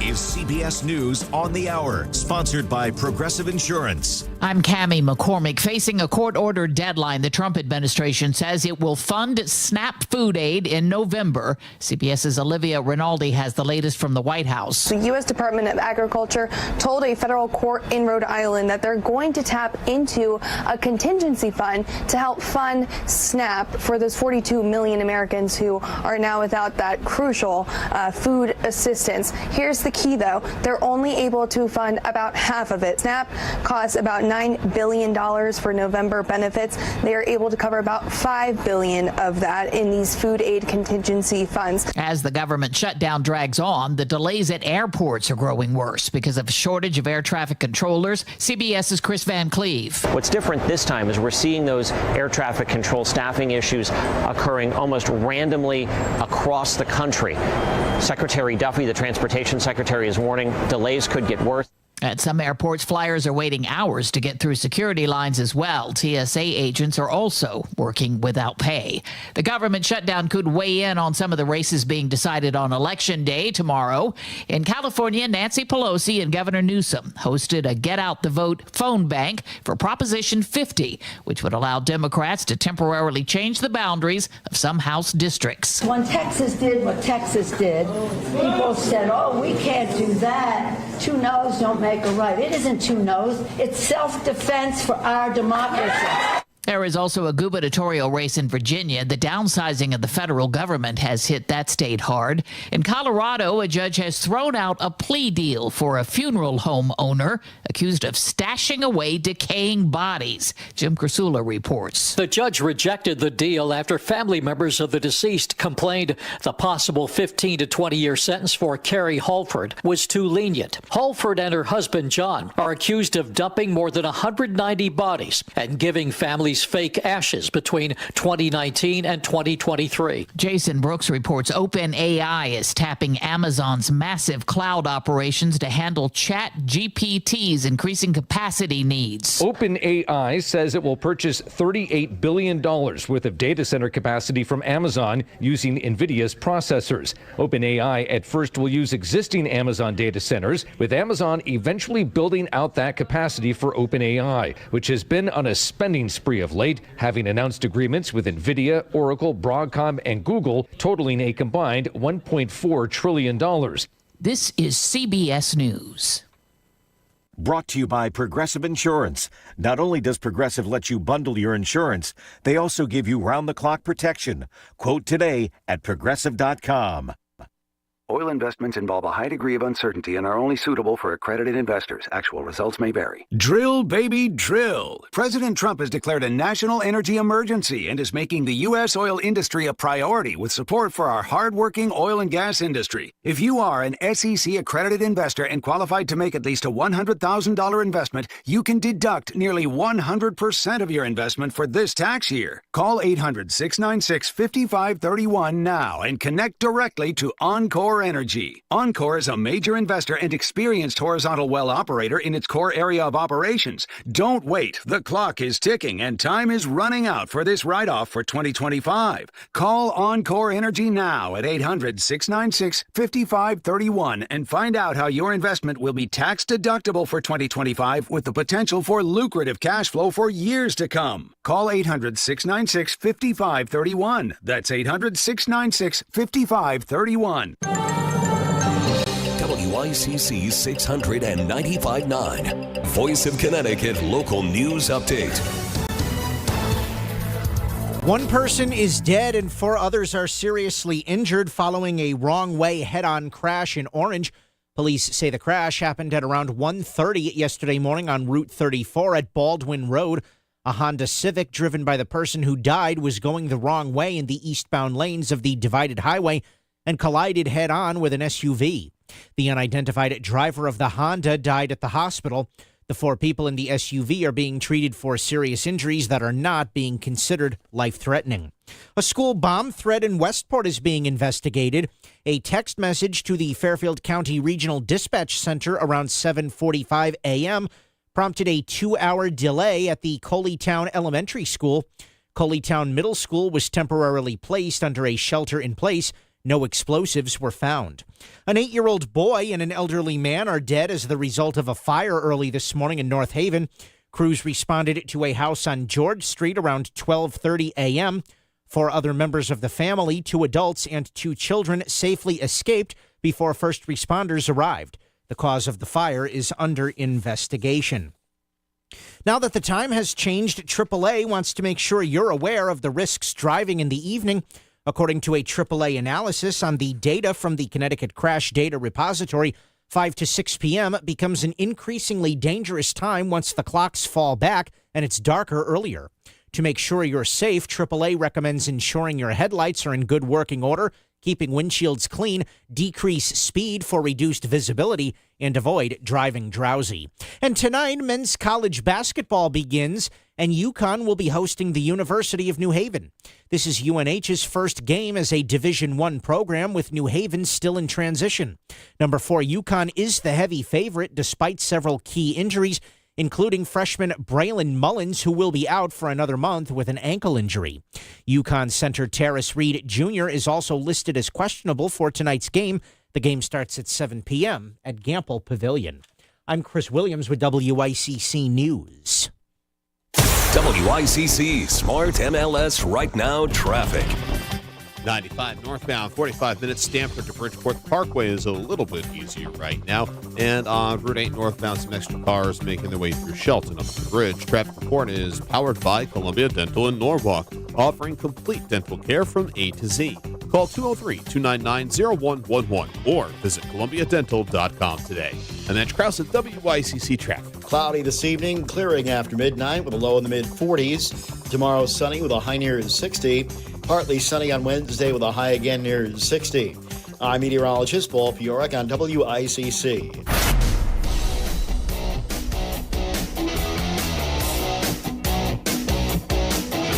You're listening to Connecticut Today with Paul Piselli on WICC 695.9, the voice of Connecticut. All right, is the Democratic Party going nuts? And I mean that in a warm, loving way. I do, because I'm serious. For Randy and Robert and anybody who I just had fun with on the phone, understand something. When the left side of the aisle is normal, the right side tends to be normal, whether that's in D.C., maybe not so much at the State House, but maybe in your own city or town council. When the right side of the aisle is normal, the left side tends to be a little more restrained, too. It's part of the marvelous, what's the word? Equilibrium, yes, of American politics. 203-333-9422, 333-WICC. And again, you know, all this pablum about Trump wanting to star people, it's just dumb. It's nuts. It's politicking. I get it. It goes on. But my point is, you cannot go out there and say, well, you know, you just can't. if one in a situation like this, you can say whatever you want. To me, it doesn't make any sense for you to say, well, Trump wants people to be hungry when you had the opportunity to make sure people weren't hungry. And you don't take that opportunity because of things that haven't happened yet. Now, again, I have been saying for the past 4 or 5 weeks, or however long we've been on this merry-go-round, there's no way Schumer wanted this. There's no way. And, voila, in a story today with The Hill, 8 Democrats suddenly sit at the center of a potential deal to end the government shutdown this week. Isn't that interesting? As soon as we had a court, we had 2 courts exactly, I think, or was it 3? 2 on one side, 3 on the other. All of a sudden, we get multiple court rulings. So in other words, they get to nick up Trump a little bit. And all of a sudden now, here come these centrist Democrats that were always there. Come on. Would they just have an epiphany on Thursday night? Honey, what time is it? 8 o'clock. Oh, here comes the epiphany for 8. Oh, is it in stereo? I mean, come on, stop. So, and you have this. You have this. A Democratic Senate member, and again, The Hill is anything but conservative. It leans left. Here's a quote in The Hill. A Democratic senator who requested anonymity to comment on the prospect of a deal sometime this week, and we'll see if anything happens, said Chuck Schumer is eager to end the shutdown after funding for SNAP benefits expired and open enrollment for the Affordable Care Act started on Saturday. He wants to end the shutdown. The lawmakers said, quote, they don't want to go through another week with federal employees not getting paid and the food banks being shut off. The senator said Schumer is under, what have I been telling you? And there's nothing wrong with this, but again, this is why I said Schumer is too old and too smart to have agreed to the shutdown without a real arm twisting. The senator told The Hill that Schumer is under intense pressure from the party's liberal base not to capitulate to Republicans who won't vote for the House-passed bill to reopen the government. But he's not going to crack down on the moderate colleagues who change their positions and vote for it. So isn't that interesting? And as one of our previous callers said, and a lot of people say, well, you know, it's because they care about health care benefits. Well, wait a minute. We'll see. And look, I agree with what John Fetterman said. There are 2 issues here, not one. Are they linked together? Maybe, maybe not. So it's going to be real interesting to see. Very interesting. Bet you didn't think you'd get an R.D. Johnson reference here. Did you get that one, Randy? Man, I tell you, you watch. There's going to be hell to pay from some of the moderates who say enough here. So we'll see if they do that. So again, like I said, this was all. Now again, we don't know. It's only Monday. The elections are tomorrow, and then we have Tuesday, then we have Wednesday, Thursday, and Friday. But it's going to be really interesting to see when you get a bunch of these centrist Democratic Senate members saying, "Hey, enough is enough here. We understand the Affordable Care Act subsidies are important, but people have to eat." And again, and again, and again, I can think of a few more people you'd rather be tired on the job than air traffic controllers.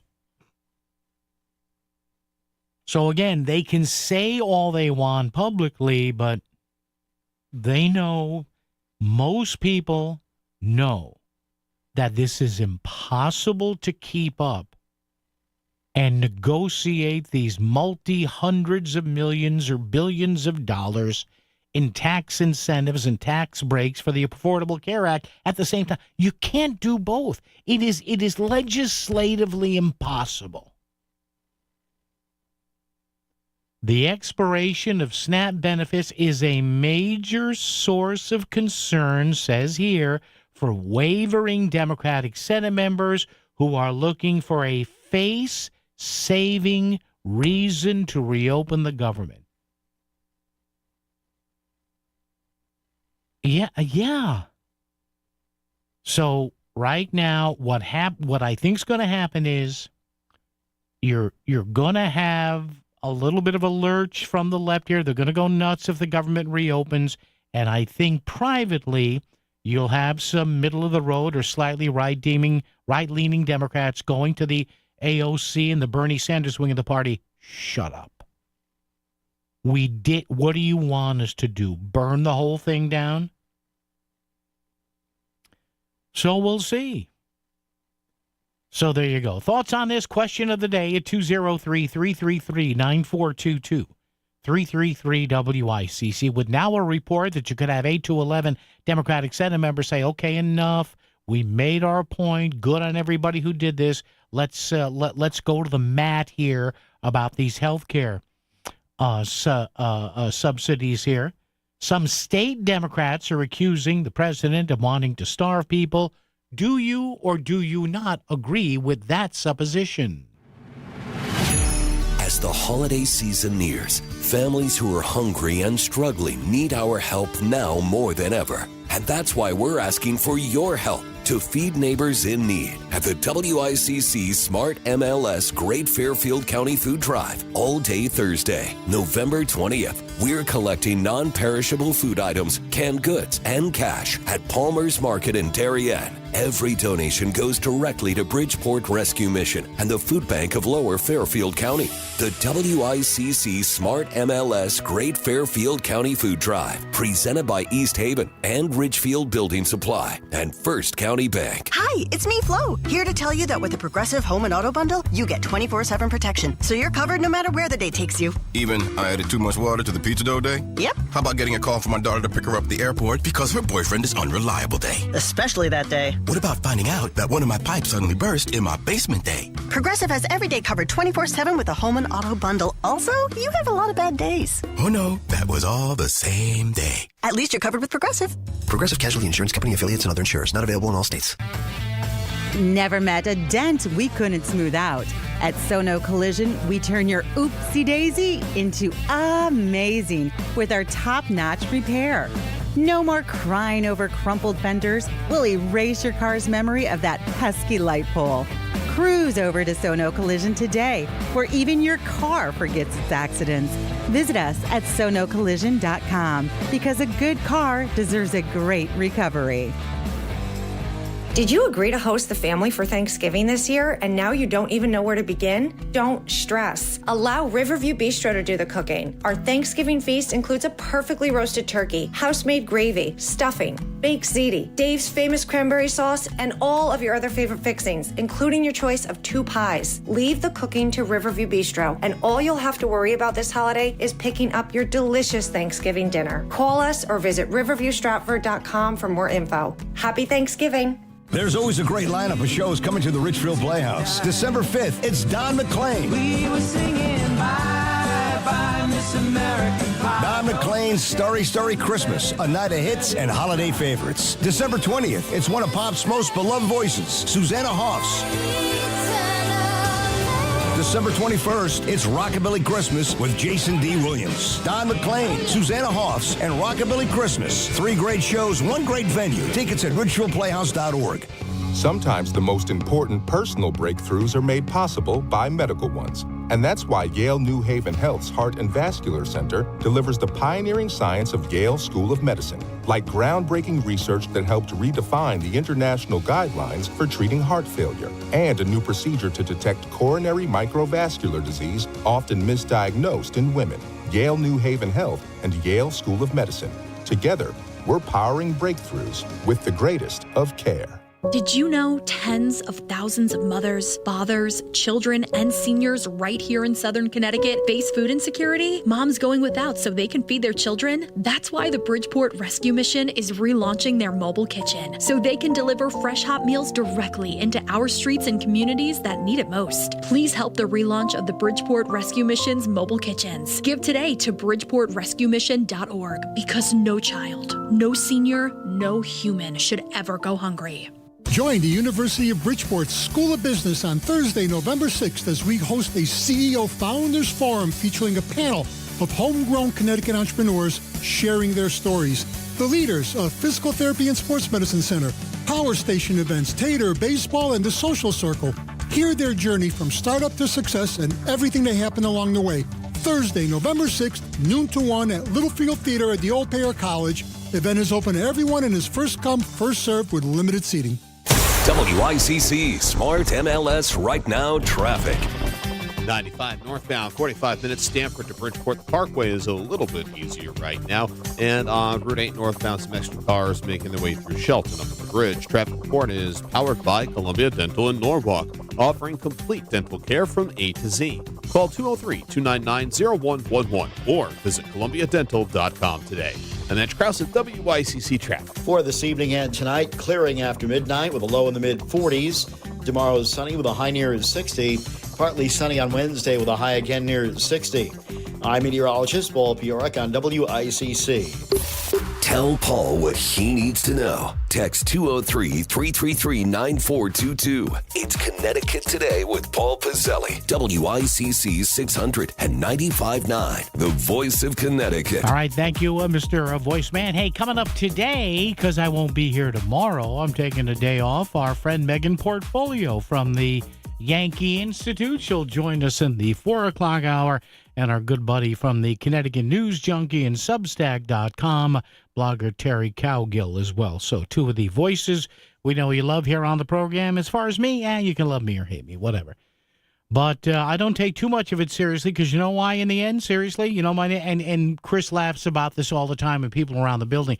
No, I understand politics is important to us and what we talk about here. But you know what? In the end, we're all going to die.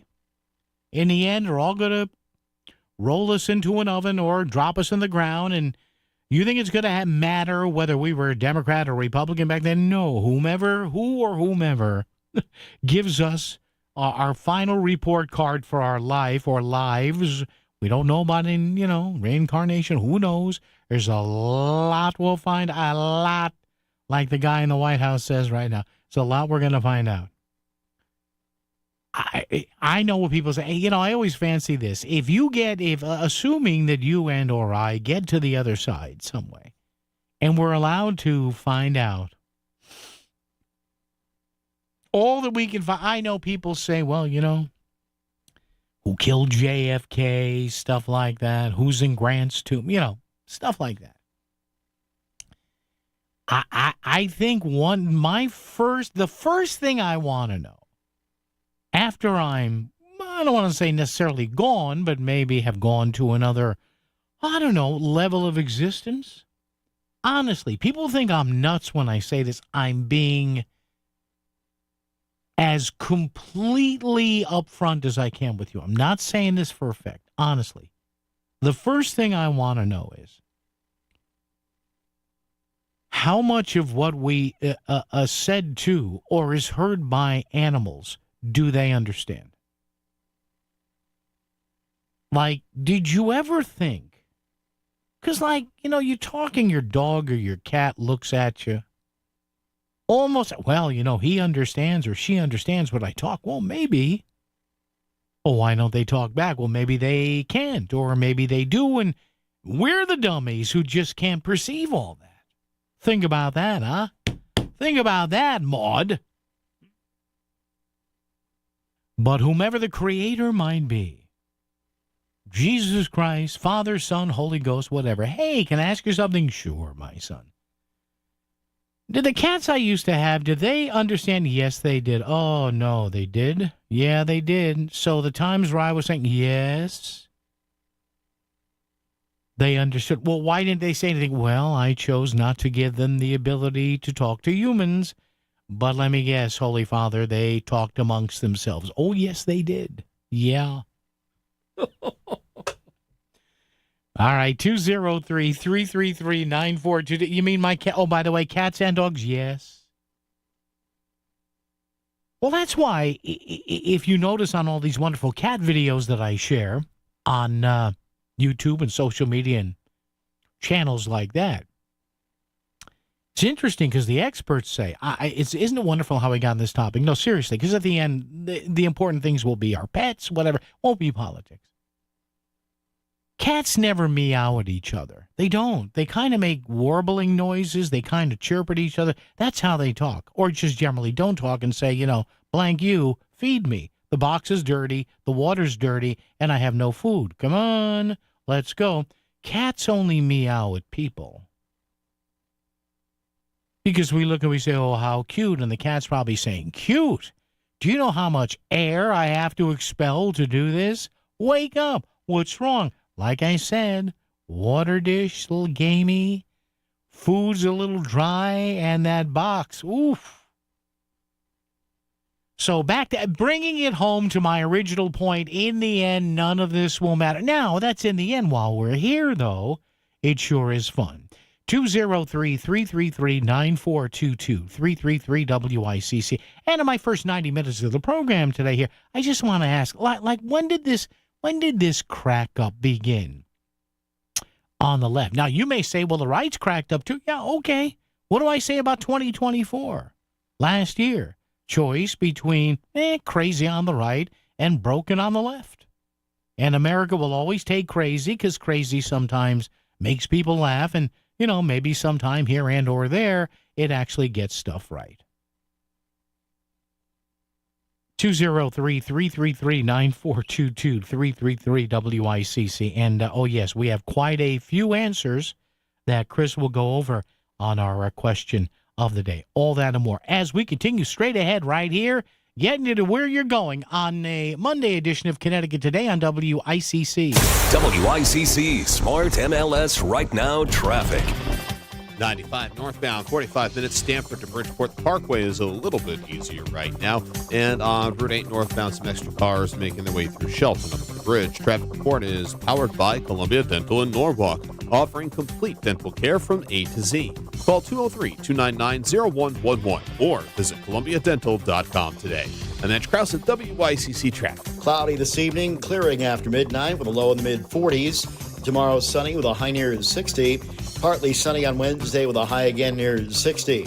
I'm meteorologist Paul Piorek on WICC. I'm Secretary of the State Stephanie Thomas. In Connecticut, we have elections every year. This year, you'll choose who you want to represent you in local government. Election Day is Tuesday, November 4th. Get details at myvote.ct.gov today. Save more on heating costs this winter with better value and better heating services from Hoffman Energy. Switch now and get $125 free heating oil. With local 24/7 service in any weather, a monthly budget plan, and service plan options, Hoffman Energy has everything you need to stay warm, save, and enjoy a worry-free winter. Use propane? We've got you covered too. Ask about our special offers. Get your $125 free heating oil now. Visit hoffmanenergy.com or call 877-359-0623 today. Want to know how business gets made in Connecticut? Check out the Made podcast at voiceofct.com. It's the official companion to the Made Leadership Series. Want to stay ahead of the curve and learn from top minds? Check out Connecticut-made.com and get made. I love a day on the water with friends, but my moderate to severe plaque psoriasis sometimes holds me back. Now I'm all in with clearer skin thanks to Skyrizi. Risankizumab Riza, a prescription-only 150 milligram injection for adults who are candidates for systemic or phototherapy. Teaching music is my passion, but my active psoriatic arthritis can limit me at times. Now I'm treating my joint symptoms with Skyrizi. With Skyrizi, most people with plaque psoriasis saw 90% clearer skin at 4 months. Or if you are an adult with active psoriatic arthritis, Skyrizi helps you move with less joint pain, stiffness, swelling, and fatigue. Don't use if allergic to Skyrizi. Serious allergic reactions, increased infections, or lower ability to fight them may occur. Before treatment, get checked for infections and tuberculosis. Tell your doctor about any flu-like symptoms or vaccines. There's nothing like clearer skin. There's nothing like better movement, and that means everything. Ask Ask your doctor about Skyrizi. Visit skyrizi.com or call 1-866-SKY-RIZZI to learn more. Hi, this is David from Standard Oil. Do you know why Standard Oil was voted best oil company in Connecticut? Great service, day or night. If you have a heating emergency at 2 a.m., Standard Oil has service technicians who work through the night to ensure fast response to heating emergencies, usually within 2 hours. Most importantly, great service means truly knowledgeable technicians who care about customers. For great service, day or night, call Standard Oil or visit us online at standardoil.com. At Abriola Parkview Funeral Home in Trumbull, we understand that planning for life's milestones is important. But what about planning for your funeral? While it may be difficult to consider, pre-planning can ease the burden on your loved ones during a challenging time. By planning now, you can ensure that your wishes are honored without leaving emotional or financial strain on your family. Visit abriola.com to learn more about our compassionate pre-planning services. Plan today for peace of mind tomorrow. Experience the range-topping, dual-motor, all-wheel drive sophistication of the Cadillac Lyriq at Cadillac of Greenwich. The Lyriq is the first American car to win the German Car of the Year and offers undeniable style and uncompromising comfort. Or experience the first Lyriq V, the fastest production Cadillac ever produced. Arrive in style with this pinnacle of modern automotive excellence. Visit CadillacofGreenwich.com today and elevate your driving experience with the iconic 2025 Cadillac Lyriq. Selling your home is a big decision. You deserve someone who truly listens and picks up the phone when you call. I'm Jonathan Carbeauty with Carbeauty Real Estate, and we make real estate simple. Whether you're ready to sell, just exploring your options, or even want a cash offer on your property, call me directly at 203-980-6886. No pressure, just real results. Sell your home smoothly when you call Carbeauty. Go to CarBeautyRealEstate.com. This is WICC 695.9, the voice of Connecticut. CBS News Brief. The Trump administration met just barely a court-ordered deadline to resume funding for the SNAP food aid program. It will be reduced funding. Legal analyst Laurie Levinson. President Trump, for political or otherwise, doesn't want to fight these court rulings that says that the USDA has a $5 billion contingency fund that they could use to keep SNAP running. The government shutdown continues with the House still out and the Senate will return later today. CBS's Caitlin Huey-Burns. It is hard to believe that tomorrow will set the record for the longest shutdown in history because lawmakers are certainly not acting like it at this point. Jason Brooks reports OpenAI is tapping Amazon's massive cloud operations to handle growing capacity needs. San Francisco-based OpenAI had an exclusive cloud agreement with Microsoft until earlier this year. CBS News Brief. I'm Cammie McCormick. WICC 695.9, Voice of Connecticut Local News Update. A man is facing charges in connection with a deadly September crash in Ansonia. Police say Isaac Saravia of Ansonia was following a vehicle closely at a high rate of speed when that car crashed into a utility pole on Pershing Drive. The crash killed the driver of the vehicle that hit the pole, identified as 27-year-old Adonis LaPuppet Blygan. Saravia is charged with reckless endangerment and reckless driving and is free after posting $75,000 bond. A Bridgeport man charged with causing a deadly crash while high on drugs is turning down a plea offer from prosecutors.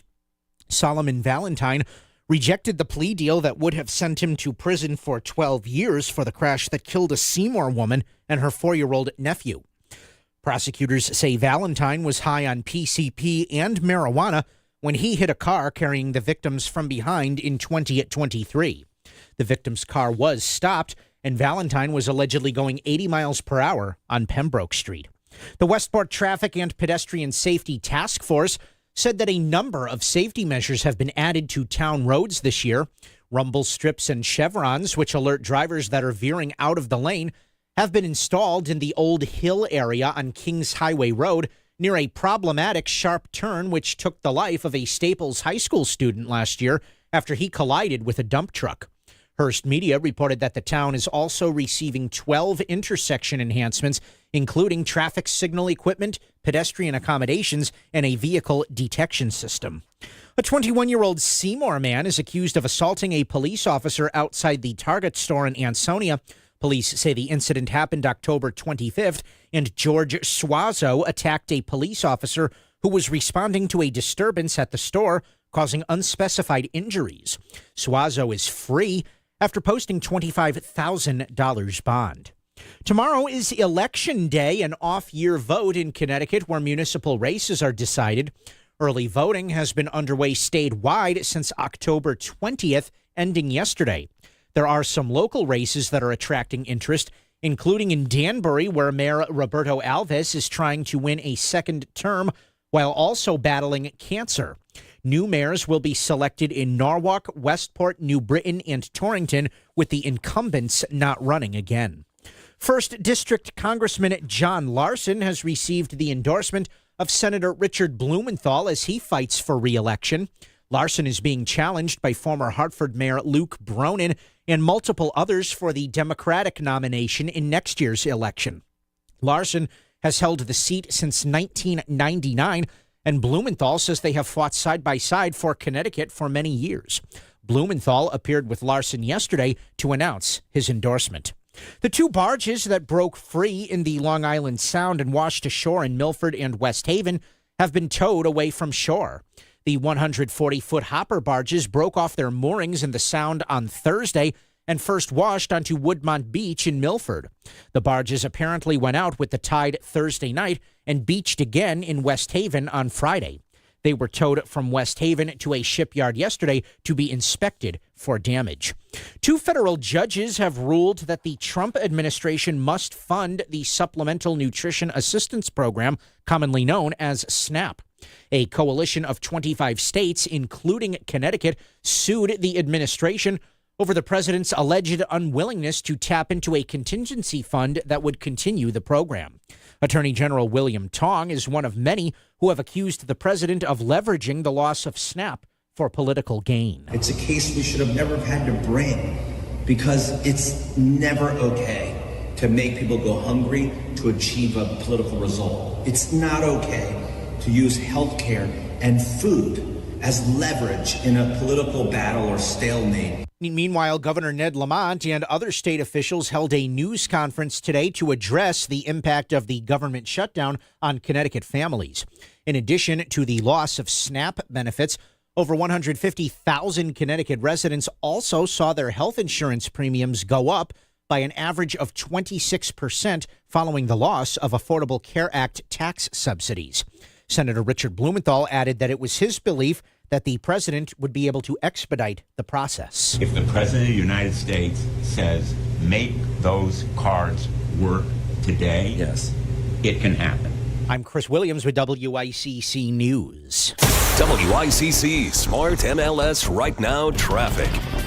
95 northbound, at least 45 minutes. Stamford through Fairfield Parkway is at least a little bit easier. Route 8 northbound near Jammin in Shelton going up to the bridge. I'm Andrew Krause with WICC Traffic. For this evening and tonight, clearing after midnight with a low in the mid-40s. Tomorrow is sunny with a high near 60. Partly sunny on Wednesday with a high again near 60. I'm meteorologist Paul Piorek on WICC.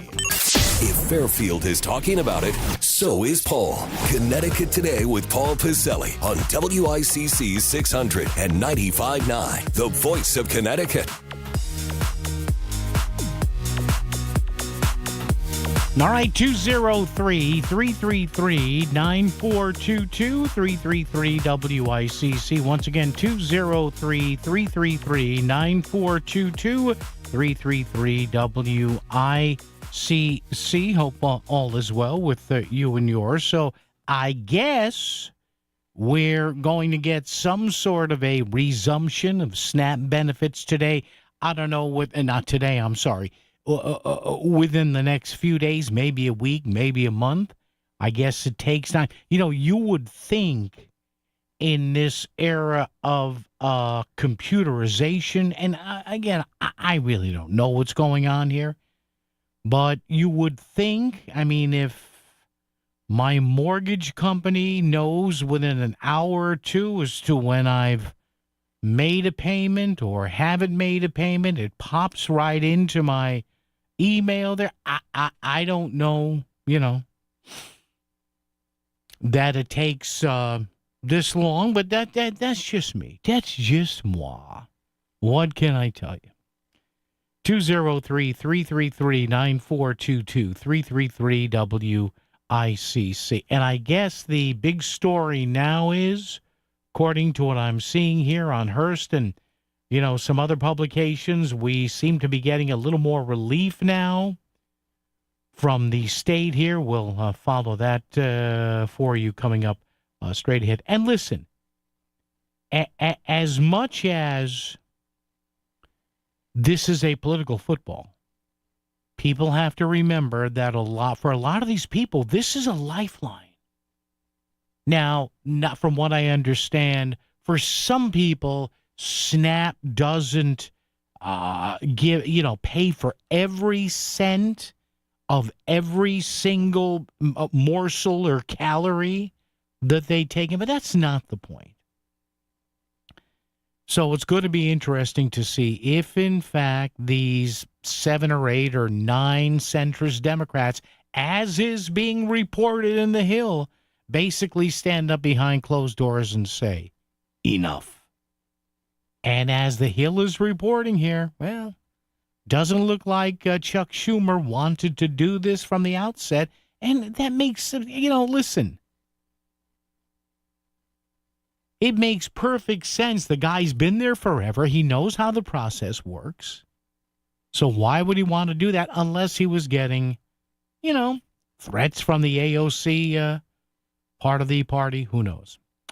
By the way, in just a second, we'll get to a story that I kind of smiled when I read it.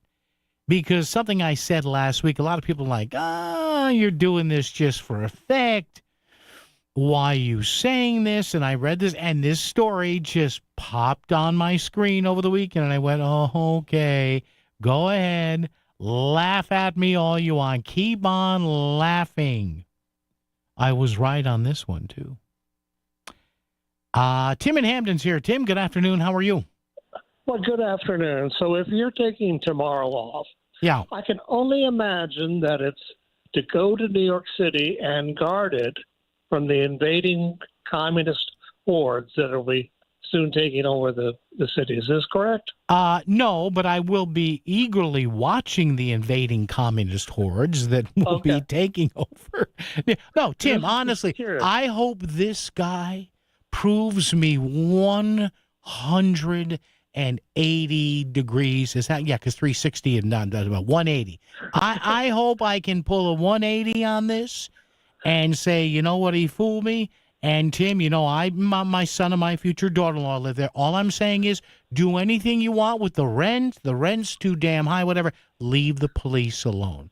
Don't F with the police department. That's all. That's my only wish. So, Mr. Newsman, I'm listening to these reports about the SNAP benefits partially being released. I don't know what that means.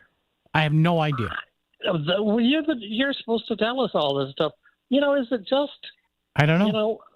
You've got to be Donald Trump, and you've got to blankety blank whatever is happening in your own unique, weird way. Well, I released it. I don't know. But it's only partially. Until I get this, until I get grapefruits sent to me on silver platters. Wow. It's like Tim, you're asking the wrong guy, Tim. Last time I checked, I did not have a pipeline to the daughter of the late Pat Summerall, who happens to be his chief of staff. Yes. Oh, well, I was watching. Did you watch 60 Minutes? No, I did not. No. Well, it was just fascinating. Nora, asked him about nuclear testing and everything. And, and she said, well, these other countries are not doing it. Well, oh, yes, they are. Oh, I know. I've got the double secret. Maybe they're telling him, Tim, stuff, She she's, saying, no, Mr. President, they're testing, the firing mechanisms and everything, rockets and everything. They're not exploding nuclear bombs underground and stuff. So I don't know. I think it's, I saw over the weekend they were down in Mar-a-Lago with elaborate banquets while people are, lining up at food banks, hoping to get a voucher, that sort of stuff. Yes, nothing. Let them eat cake. Well, Tim, again, what do you want? I mean, people made a choice. And about this time next year, we'll be talking about, They made a choice to be a Jets fan. Okay, I understand. that's right. We did great this weekend because we had the bye week. So don't make fun of my Jets. Come on, Tim. Hey, my team, they win when they probably should lose. So, but you're a Cowboy. You're a Cowboys fan, right? No, I'm a Patriots fan. Oh yeah, listen. They're really, really good again. So I know. I know. That is, it's good. But I just, I'm still waiting for that special health care plan because I don't want my premiums to go to 150%, whatever. No. All right, Tim, I got to go, my friend. Thank you so much. Tim, waiting for it. Listen. Yes, I don't want to see people's health care premiums go through the roof. And boy, am I getting roasted on I don't want to say it's a conservative side, but a political side. Because you know who I agreed with? As somebody who said something that's got a lot of Republicans offended, and I said, no, this person's right. I will tell you who or whom, and you may be surprised. We'll do that coming back straight ahead. In the real estate ecosystem, trust and transparency create harmony. But one elusive species disrupts this balance, the rogue agent. Their secrecy with off-market listings leave home buyers confused, frustrated, and inventory-starved. And that's bad news for sellers too. With Smart MLS, over 20,000 realtors unite, creating more demand, offers, and better results. Ask your agent if your home is on Smart MLS. The Connecticut Lottery reminds you that gambling can be a fun form of entertainment, but it's not risk-free, so it's important to play responsibly. Make sure you understand how the games work. Know the odds, set time limits, and take breaks. To find out more, visit ctlottery.org or responsibleplayct.org. Must be 18 or older to purchase lottery and 21 or older to place sports wagers. Help is available for problem gambling. Call 888-789-7777 or visit ccpg.org. Constipation with belly pain that keeps coming back and back and back. If your symptoms keep coming back, talk to your doctor. It could be irritable bowel syndrome with constipation or IBS-C. Linzess could help you get ahead of it. Linzess linaclotide is a prescription medicine that treats IBS-C in adults. It's not a laxative. It's a once-daily pill that helps you get ahead of your symptoms. It's proven to help you have more frequent and complete bowel movements and helps relieve overall abdominal symptoms, belly pain, discomfort, and bloating. These symptoms were studied in combination, not individually. Do not give Linzess to children less than 2. It may harm them. Do not take Linzess if you have a bowel blockage. Get immediate help if you develop unusual or severe stomach pain, especially with bloody or black stools. The most common side effect is diarrhea, sometimes severe. If it's severe, stop taking Linzess and call your doctor right away. Other side effects include gas, stomach area pain, and swelling. Talk to your doctor and say yes to Linzess. Learn more at linzess.com or call 1-800-LINZESS. WICC Smart MLS Right Now Traffic. 95 northbound, at least 45 minutes. Stanford through Fairfield Parkway is at least a little bit easier. Route 8 northbound, you're jamming in Shelton going up to the bridge. I'm Andrew Krause with WICC traffic. Cloudy this evening, clearing after midnight with a low in the mid-40s. Tomorrow, sunny with a high near 60. Partly sunny on Wednesday with a high again near 60. I'm meteorologist Paul Fioric on WICC. The only place in Fairfield County for live, local talk. This is the voice of Connecticut. WICC 600 and 95.9. And Connecticut Today with Paul Pacelli. All right, snap to it. See what I did there? Stop. I did read, though, that and once we get this whole SNAP thing rectified, and once it's fully funded, the government's opening it. I did see something interesting somebody wrote the other day, that, and I guess they're going to try this with or did RFK Jr. try it, limiting what you can buy with SNAP cards. Somebody said, and I don't know how accurate this is, that one of the highest, and again, I don't know if this is accurate or this is complete BS, that one of the largest items that's purchased with SNAP benefits is soda and sugary drinks, and that was one thing RFK. I agree with that. Like, yeah, that like candy, soda, no. For any benefits, any SNAP or whatever, WIC, whatever. Somebody said SNAP should be run like WIC, which is a different program, women's, infants, and children. And you see when you go shopping, this frozen dinner is $4.25, but for WIC recipients, it's $2.75 or whatever. Maybe that, right? I don't know. I'm a firm believer in always looking at stuff that's been out and about and just, reaffirming, do we want to do stuff this way? Are there ways we could make it better? I don't know. I mean, should federal subsidies pay for soda and sugary drinks and stuff that's, whatever? We have all these federal officials coming out saying, hey, limit your sugar, but we're going to pay for it. I don't know. It's just something that I've never quite understood. I will give you in just a moment where people are yelling at me. First, Chris in Stratford. Chris, how are you, sir? What's up? I'm good, Paul. You took the wind out of my sails completely. What? Because I just came out of BJ's. Yeah. And I saw that these big cartons of Halloween candy were SNAP eligible. Yeah. And I'm all for food and healthy food, Sure. In schools and all that kind of stuff. Yeah. But that's just insane. And I'm sure they have a good lobbying group that has made sure that happens. Since you took the wind out of my sails on that one, I have a question. Okay. You're more in touch. You're pretty in touch with things. Yeah. I live in Stratford. All right. And there's a very contested mayor's race. Yes. And they're making a big deal about the police and fire union supporting Mr. Chess, Dr. Chess. Okay. Yeah. Do you happen to know the reasoning behind that and what has led to that? I do not know, honestly, Chris, but I can always, and again, I'm not in. Chris, thank you for the call. Appreciate it. Sorry I took the wind out of your sails.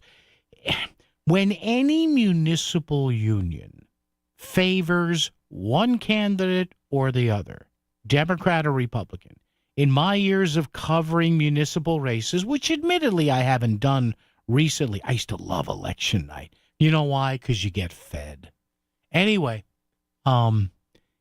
usually when you have police or firefighters or EMTs supporting a candidate, it's one of two things. It's especially with police, it's the support that a particular candidate gives to the police or the fire, the EMT, saying, hey, I'll make sure your staffing levels are better, or I'll make sure that if you're accused of something in a motor vehicle stop or something, basically I'll support, quote unquote, the police, or I'll support, quote unquote, firefighters. But now, listen, I don't think any candidate's going to come out there and say, well, I'm against the police and I'm against the firefighters, so vote for me. All right. That's never going to work. A lot of it has to do with money, too. If one candidate or another in Stratford or wherever, whether it's Mayor Hoydick or her challenger there, if they come out and say, you know what, the police, I think our police officers should be better paid. Or, you know what, I passed by a working fire the other day, and I stop and watch that for half an hour. I couldn't believe it. You guys and gals should make more. Well, guess who they're going to support? And to me, there's nothing wrong with If I was a working firefighter, EMT, police officer, and I clearly thought that one candidate was better for me and my wallet and my retirement, hell yeah. Jose in Shelton's here. Jose, how are you? What's going on, Paul? Yeah, you know all about that. You know all about that. You know how that local politics works. I know you're listening to me going, yep. Yeah, they're supporting in Stratford. I'll give you the answer. The reason they're supporting the challengers because the Republican mayor, she cut all their benefits and retirements and everything else. Right. New police officers in Stratford, they get no pension. No pension. Really? Is that true? I didn't know that. Yeah, I'm on top of all issues municipal, all issues locally, all issues. Why don't you run for state rep or state house or governor? I have. I've been, like I said, I was a Board of Ed member. I know that. Yeah, well. I ran for state rep a couple of times. Oh. Republican town. Yeah, well. They only want Republicans. But anyway. Yeah. Is there any Jets or Giants fans still left out there? Oh, I'm JETS, Jets, baby. All the way. Let's go. Why would I quit now, Jose? Why would I quit now? It's only going to get better. My sister-in-law is a Jets fan. Yeah?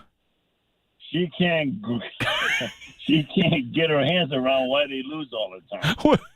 Tell her. I keep telling them they got incompetent coaches. Well, it's incompetent players. But until they leave. Wait, hold on, Jose. The Jets are incompetent until they leave, like Sam Darnold and Geno Smith and everything. Yeah, what but about go ahead. The Giants?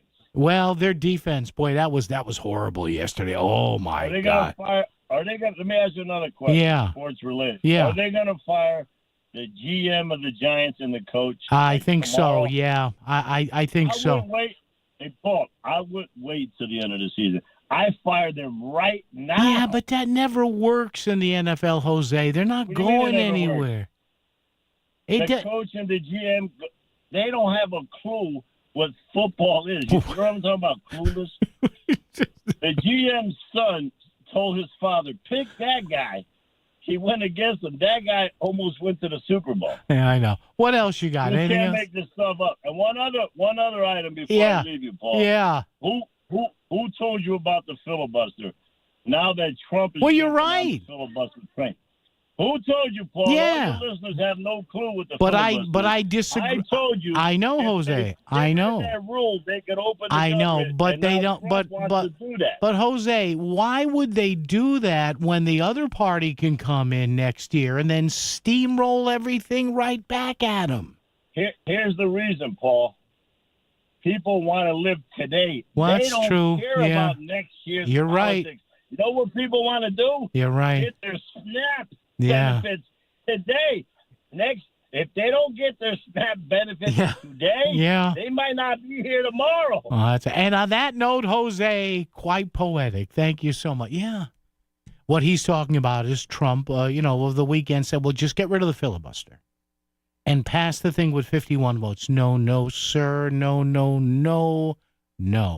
I'm a firm believer that no matter how contentious things may be, the minority party, the party not in power, must have the right to dissent, and slow things down or even stop them. WICC Smart MLS Right Now Traffic. 95 northbound, at least 45 minutes. Stanford through Fairfield Parkway is at least a little bit easier. Route 8 northbound, you're jamming in Shelton going up to the bridge. I'm Andrew Krause with WICC Traffic. For this evening and tonight, clearing after midnight with a low in the mid-40s. Tomorrow is sunny with a high near 60. Partly sunny on Wednesday with a high again near 60. I'm meteorologist Paul Piorek on WICC. Hi, this is Leo Carl from Carl Chevrolet in New Canaan. Last year, more consumers switched to Chevrolet than any other automotive brand. Why? With more standard passive and active safety features than any other brand, plus easy-to-use technology like wireless Apple CarPlay, Chevy simply builds in more value. And who doesn't love getting more for their money? With fresh inventory arriving daily, see for yourself at Carl Chevrolet, 261 Elm Street in New Canaan, or online at carlchevy.com. Hi, I'm Lee Gainham, that garden guy from Gainham's Garden Center and Florist in Fairfield. Do you have questions about your garden? Tune in to That Garden Guy Sunday mornings at 8 for an hour of lively talk about your favorite pastime. We'll have weekly do's and don'ts and gardening tips of the week for our specific area, and we'll take your phone calls so we can offer solutions to problems you may be having in your lawn and garden right now. Call in and talk with me, That Garden Guy, Sunday mornings at 8 on WICC 600 and 95.9. Back to the news and talk, thanks to Smart MLS. Smart sellers ask, is my home on Smart MLS? The voice of Connecticut, WICC 695.9. It's Connecticut Today with Paul Pacelli. All right, 203-333-9422, 333-WICC. Hey, Larry, hang on, buddy, if you want to hang on through the news. Our own version of Larry the Cable Guy is hanging on, so we always love to hear from Larry. We'll check him out pretty soon. Hey, extra treat here. We've got day early. Megan Portfolio coming up. She of the Hartford Portfolio. I think one of her recent pieces is a look at some police overtime and possibly the person benefiting from that overtime. The person is the person who approved it. Must be nice.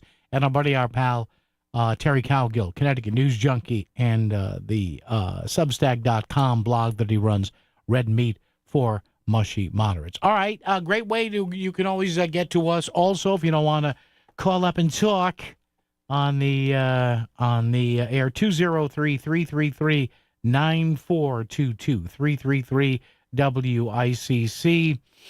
Oh, I'm sorry. I promised before the show is over, I will go over the veritable cornucopia of text messages we have today. Feel free to text 203-333-9422. WICC Bridgeport, WFOX Southport, WEBE HD2 Westport, WPLR HD2 New Haven, locally owned by Connoisseur Media.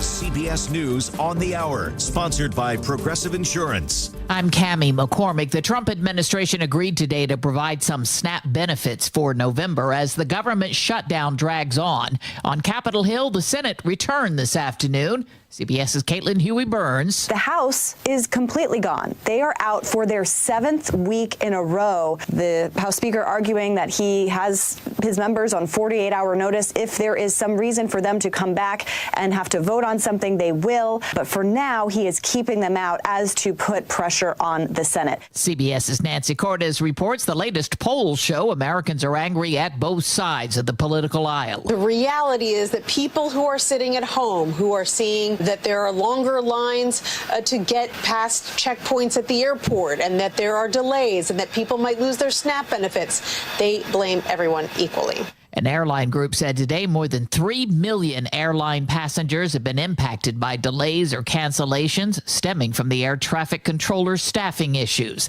The government shutdown could also influence some races up for grabs in the election tomorrow. CBS's Hunter Woodall. The most important thing here, especially for Democrats, is these are the first major contests, obviously, since the devastating election losses the party suffered in the 2024 presidential election by not just losing the White House, losing the Senate, but also failing to retake the House. So these races, especially in Virginia, in New Jersey, and even New York City, are really the first test for Democrats to see how their messaging is working. A trial has begun for a former government attorney charged with assaulting a federal agent in Washington. CBS's Stacey Lynn. Sean Dunn was arrested after losing his temper and throwing a sandwich at a federal agent on patrol in D.C. Video of the incident quickly went viral, turning Dunn, now known as Sandwich Guy, into a symbol of resistance against the administration's law enforcement surge in the nation's capital. A grand jury refused to indict him on a felony charge, but analysts say convicting him of a misdemeanor may be equally tough for prosecutors. Sabina Castelfranco reports the search continues for a construction worker missing from the collapse of an ancient tower in Rome. Tourists in central Rome witnessed the partial collapse of a medieval tower, the Torre dei Conti, right near the Roman Forum and the Colosseum. A cloud of debris battery could be seen as a second partial collapse occurred as firefighters were involved in rescue efforts. Diane Ladd, a 3-time Academy Award nominee, has died at the age of 89. Her death announced by her daughter, Laura Dern. On Wall Street at the closing bell, stocks were mixed. The Dow was off 225. This is CBS News. Sponsored by Progressive. See why over 43 million drivers trust Progressive to stay protected on the road. See for yourself at Progressive.com. Every time I turn around, my friends at Pure Talk give me one more reason to feel good about switching. This month, for instance, they're supporting Canines for Warriors, a terrific organization that trains rescue dogs and then pairs them up with combat veterans struggling with PTSD. The result? They're saving lives on both ends of the leash. This is why I switched to Pure Talk. I like being in business with an American wireless company who shares my values. Yeah, I appreciate unlimited talk, text, and plenty of 5G data for just $25 a month, and I bet you will too. But I think you'll really appreciate doing business with a company who gives back to the men and women who volunteered to defend our country. Just dial pound 250, say micro. With Pure Talk's U.S. customer service team, you can switch in as little as 10 minutes. Again, dial pound 250, say micro, to switch to an American wireless company who actually stands for something. Pure Talk. WICC 695.9, Voice of Connecticut Local News Update. A school bomb threat in Westport is being investigated. A text message to the Fairfield County Regional Dispatch Center around 7:45 a.m. prompted a 2-hour delay at the Coleytown Elementary School. Coleytown Middle School was temporarily placed under a shelter-in-place. No explosives were found. An 8-year-old boy and an elderly man are dead as the result of a fire early this morning in North Haven. Crews responded to a house on George Street around 12:30 a.m.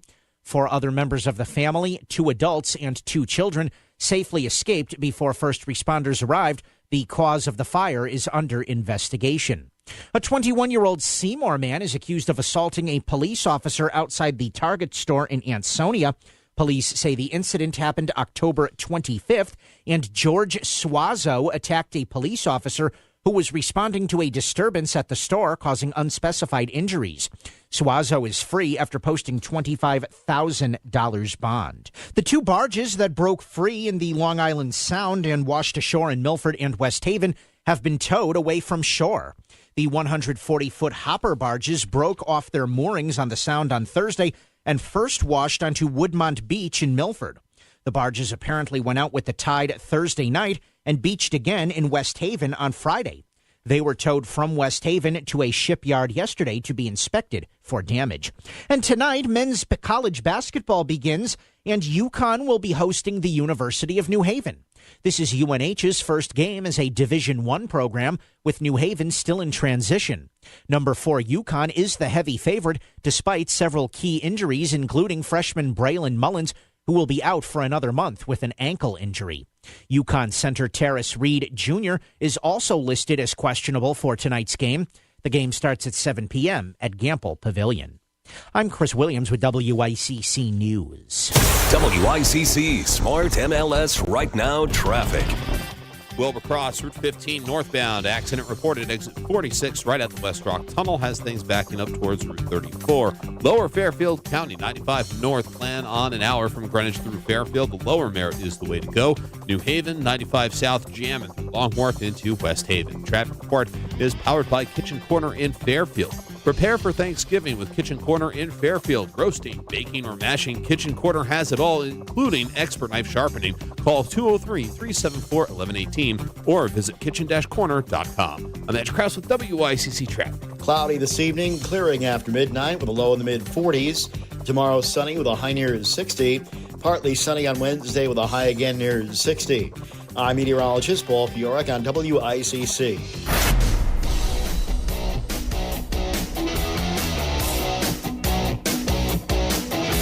You're listening to Connecticut Today with Paul Piselli on WICC 695.9, the voice of Connecticut. Yeah, hey, real quick before we go to Megan Portfolio and our buddy Larry the Cable Guy and Chris doing the answers to the question here. I sort of teased something and didn't tell you what it was.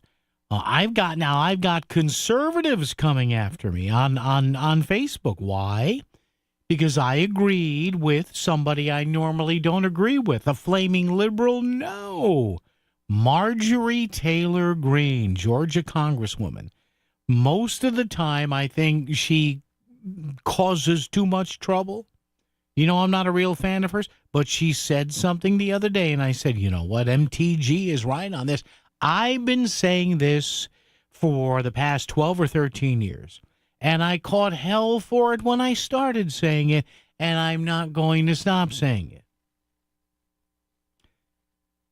The Republicans constantly bitch and moan and whine about not liking Obamacare and trying to get rid of it, but they never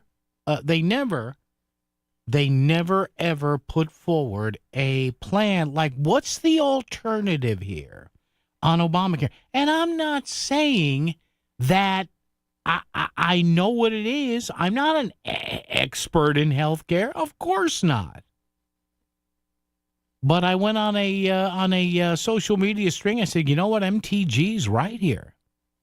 And she said, hey, you know, we being a party talks about, you know, taking care, getting rid of Obamacare, and they never float anything to replace it. And I'm getting pushback saying, well, you know, it's not that easy. Yeah, that's the whole thing. So, you know, if you're going to get out there and say, well, you know, and my God, I remember when this happened, I was working in Hartford, and I was saying, okay, what is your alternate idea? Crickets, I get. Crickets, I get. All right, before we go to the phones here, question of the day today. Pretty simple one. Some Connecticut Democrats, Rosa DeLauro, William Tong, among them, are accusing President Trump of wanting to starve people. I've got audio of Rosa DeLauro saying that, of William Tong saying that. Do you agree? All right, Chris has been looking at some of the varied answers that we have here. Again, some Democrats are accusing the president of wanting to literally starve people.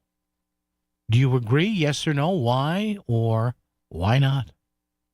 203-333-9422, 333-WICC. Chris has been going through the answers, weeding out the obscenities and the obscene Italian hand gestures, and he comes up with... That's harder than reading the answer to the question.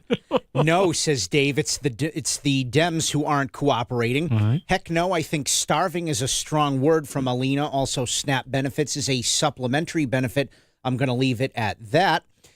Miguel said that we're worried too much about these SNAP recipients, and Matt said, no, let the Democrats stop using our money for illegal immigrants. All right, there you go. All right, before we talk to our friend Megan Portfolio, Larry is here. He's been hanging on for a while.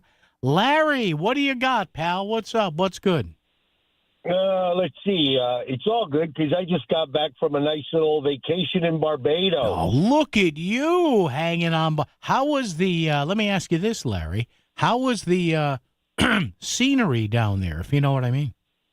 There was some nice scenery, and okay. I actually was down there. My little brother got married, and he married a nice Bayesian girl, and I had a good time because I didn't get married. Is that where Larry's going to retire for good down there, or not? Well, I know my little brother's probably going to do that, so I have a nice place to visit. That's it. All right, Larry, what else you got today? What's going on in your world? Okay, a real quick thing. I heard a really great story on the SNAP benefits. When Obama was in office, he did away with work to get the benefits. Yeah. And then after that occurred, we went from 17 million recipients in 2000 to 41 million recipients of SNAP benefits. Yeah. How's that? Well, yeah, and I did see that floating around. Yeah, look, Larry, I have never been one to say you got to work your tail off if you can't afford food, but I think there's something in the middle, Larry, we can agree on, and I think the word is able-bodied, right? If you can do a little bit. Yep, get a little part-time job. Yeah. There's plenty of work out there. You know? All right. Larry, thank you, my friend. Talking to you, Paul. All right, Larry, be good. Great to hear from you as well. All right, we'll do a little business, traffic, and weather together. And a day early, because I won't be here tomorrow. Megan Portfolio joins us, she of the Yankee Institute, coming up right here on WICC. The floats, the bands, and all those giant balloons. It's the return of the Stamford Downtown Parade Spectacular, Sunday, November 23rd. Join WICC hosts Melissa Sheketoff, Paul Pacelli, John Kamal, and Chris Williams along the parade route. The parade steps off at noon and travels through the streets of Stamford downtown. The holiday season officially begins with the annual tradition, the Stamford Downtown Parade Spectacular, Sunday, November 23rd. Hi, I'm Peter from Donut Delight. Donut Delight has used Steve Basso Plumbing, Heating, and Air Conditioning since 1994. From installing plumbing in our new stores to maintaining our existing stores and our personal homes. Their guys have always been very professional and great to work with. Donut Delight has been very happy with Steve Basso Plumbing, Heating, and Air Conditioning. Looking for a reliable plumbing or HVAC company? Steve Basso Plumbing, Heating, and AC has proven customer satisfaction since 1974. Go to BassoPHAC.com. That's BassoPHAC.com. Protect your home and auto by bundling them with Progressive, and you'll have a little less to worry about. But we know you'll find other things to worry about. Like that text you just got from your boss. Hey, call me when you get a sec. Hey, call me when you get a sec. Hey, call me when you get a sec. Oh, hey, call me when you get a sec. Yeah, this is bad. Oh, well, at least you protected your home and auto with Progressive, so you don't have to worry about that. Progressive Casualty Insurance Company affiliates and other insurers not available in all states. Hi, this is Rich Smith, candidate for mayor of Milford. For more than a decade, Mayor Ben Blake and I worked hard to keep your taxes low while delivering city services you could count on. But Mayor Giannatasio has raised your taxes over 9% these past 2 years, double the rate of inflation. Let's get back to responsible leadership that puts taxpayers first. I approve this ad because I believe you deserve lower taxes and a stronger Milford. And that's why I'm asking for your vote. Paid for by Rich Smith for Milford, approved by Rich Smith. Columbia Dental in Norwalk is part of a trusted integrated network, offering comprehensive dental services from A to Z, all in one convenient location. From routine cleanings to advanced procedures, their expert team is ready to care for your smile. Call Columbia Dental in Norwalk today at 203-299-0111 or visit columbiadental.com. Complete dental care all under one roof. Do you truly understand the impact of taxes on your retirement savings? Would you like to keep more of your hard-earned money? Attend Bridgelight Financial's Taxes and Retirement event, November 6th and 13th at El Palio in Shelton. It's a free workshop discussing real tax saving strategies. Click BridgelightAdvisors.com and register. This is Bill Levitt, president of Bridgelight Financial Advisors. We'll show you real tax savings on your savings. Come to our next event at El Palio in Shelton. Register today at BridgelightAdvisors.com. BridgelightAdvisors.com. Snakes, zombies, sharks, heights, speaking in public. The list of fears is endless. But while you're clutching your blanket in the dark, wondering if that sound in the hall was actually a footstep, the real danger is in your hand, when you're behind the wheel. And while you might think a great white shark is scary, what's really terrifying and even deadly is distracted driving. Eyes forward, don't drive distracted.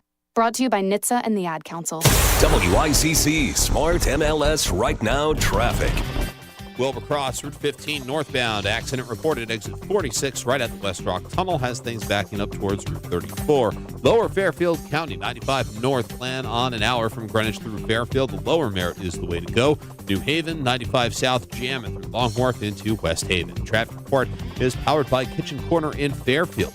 Prepare for Thanksgiving with Kitchen Corner in Fairfield. Roasting, baking, or mashing, Kitchen Corner has it all, including expert knife sharpening. Call 203-374-1118 or visit kitchen-corner.com. I'm Edge Krause with WICC Traffic. For this evening and tonight, clearing after midnight with a low in the mid-40s. Tomorrow is sunny with a high near 60. Partly sunny on Wednesday with a high again near 60. I'm meteorologist Paul Piorek on WICC.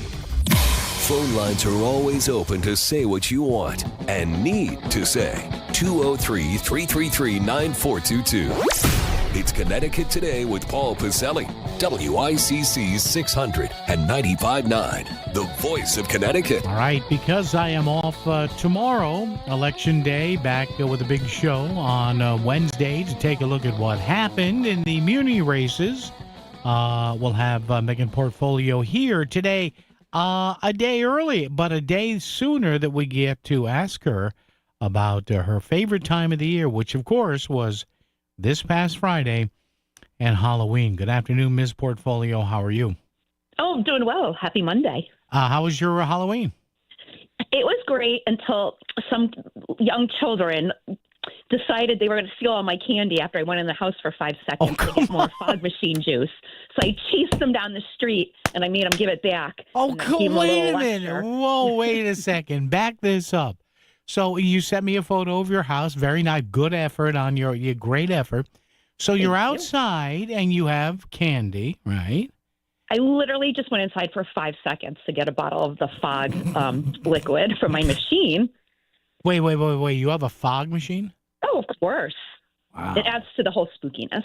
Wow. So you turn your my back for 1 second, and these three kids stole all my candy. So I chased them down the street and yelled at them and gave them a lecture and how I'm trying to do something nice for you, and you steal from me, and that's not acceptable. And so I'm like, do you understand why I'm yelling at you? And they're like, yes, ma'am.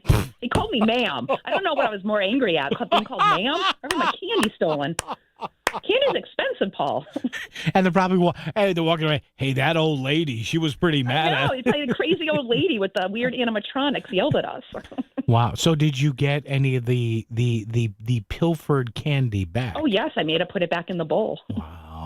Wow. So this did not turn out like the jewel heist at the Louvre. Yeah. All right. Good. Oh, no. And they learned a valuable lesson, hopefully. Nice. Very good. So raw figure here, roundabout number. How many? Because I live in a high rise, so we don't let kids in. Not that we don't like kids, but people know where I live. It's just not practical. It's set way back off the road. So did you have a lot of kids on Friday?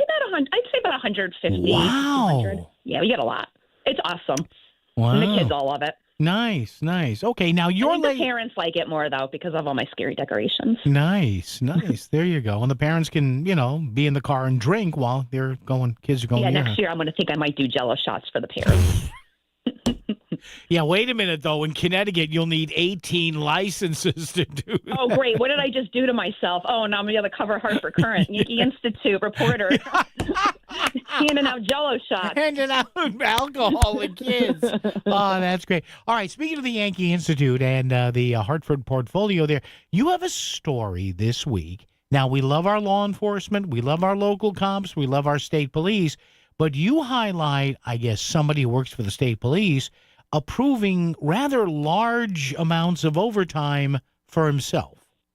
Yeah, this isn't about the, the troopers, the men and women that, are out there in the cars, sometimes in dangerous, situations. No, this is a manager. This is actually a lieutenant who made $259K last year. Half of it was with overtime that he approved himself. Wow, that's a nice gig, huh? Yeah, so from what I understand, I'm from a whistleblower who had reached out to us. So it's day to day. So day to day, they have to fill out their timesheets and whatnot, and then put in their overtime. Yeah. This guy, this Lieutenant Robert Hazen, would stack up all his overtime, and then the Thursday before the pay period is over, would just submit it into the system. All right. And then approve it himself. Like, what job have you ever heard of where you can approve your own overtime? I got to ask my boss here at Connoisseur if I can have that starting on January 1st. You know what? Carol Platt-Liebau, if you're listening. Yeah, where's Carol? Get her on the phone. All right, so people should know you weren't hunting for this. You said as you get many. This is a tip. A lawyer had reached out, and she shared a video. Someone had gone into their system, not illegally, had gone into it's called Chronos. That's their timekeeping system, and literally put in the guy's name. It was for I think the month of July in 2024, and every single day he had overtime, like every single day that he approved himself. That's not standard, and what's weird is that he waited 2 weeks to quickly put it in before checks are cut. and then he approves it. I mean, that's just not how it goes over there. And this lawyer that had reached out to me, not only did she, share this video, which is on YouTube, and there's a link to it in my article. The complaint was actually filed, an anonymous complaint about this situation. Okay, so what happened with that? Do we know? I'm still waiting to find out the official ruling on it. But according to the whistleblower, it was basically just swept under the rug.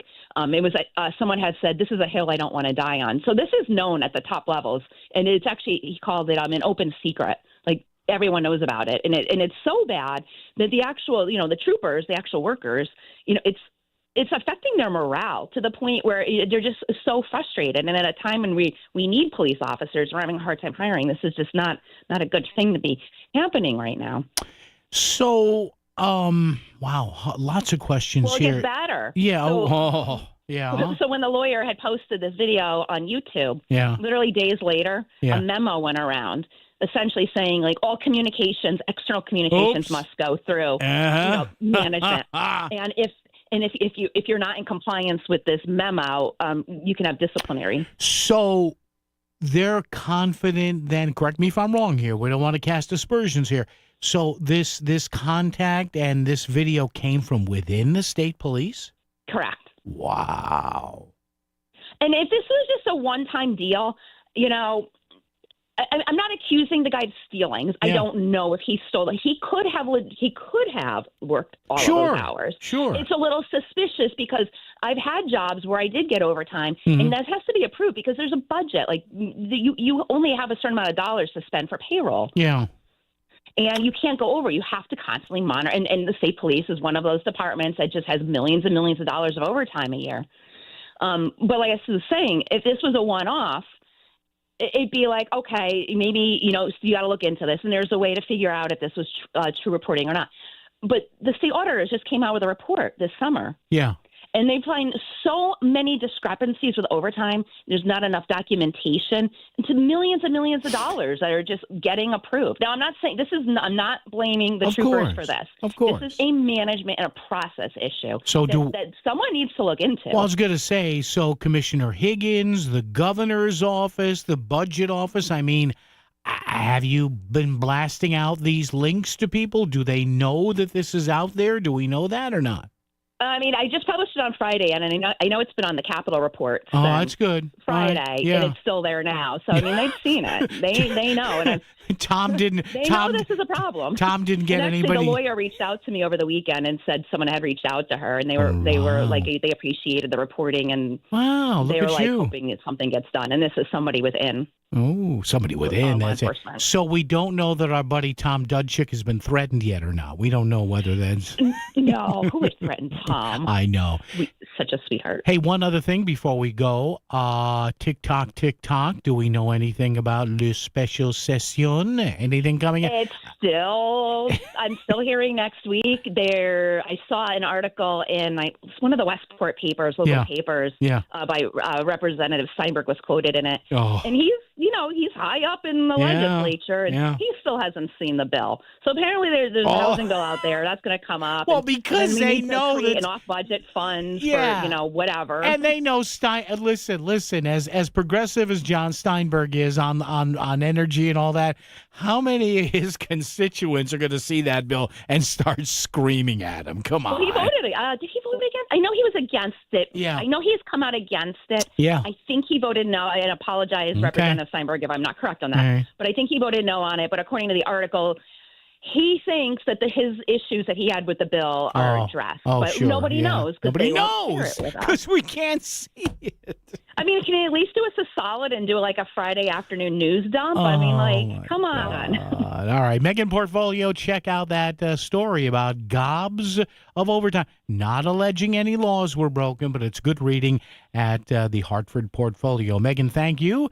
Take care. Watch those kids, and we'll talk next week, okay? All right. Have fun on TV tomorrow. All right. Thanks. I will. Thanks. Appreciate that. How about that, folks? Go check it out. The Hartford Portfolio at the Yankee Institute. Again, Megan not alleging any wrongdoing, but, should we have in any department of the state, never mind if it's state police or corrections or the budget office, should anybody be entrusted with approving their own overtime? WICC Smart MLS Right Now Traffic. Wilbur Cross, Route 15 northbound. Accident reported at exit 46 right at the West Rock Tunnel. Has things backing up towards Route 34. Lower Fairfield County, 95 north. Plan on an hour from Greenwich through Fairfield. The Lower Merritt is the way to go.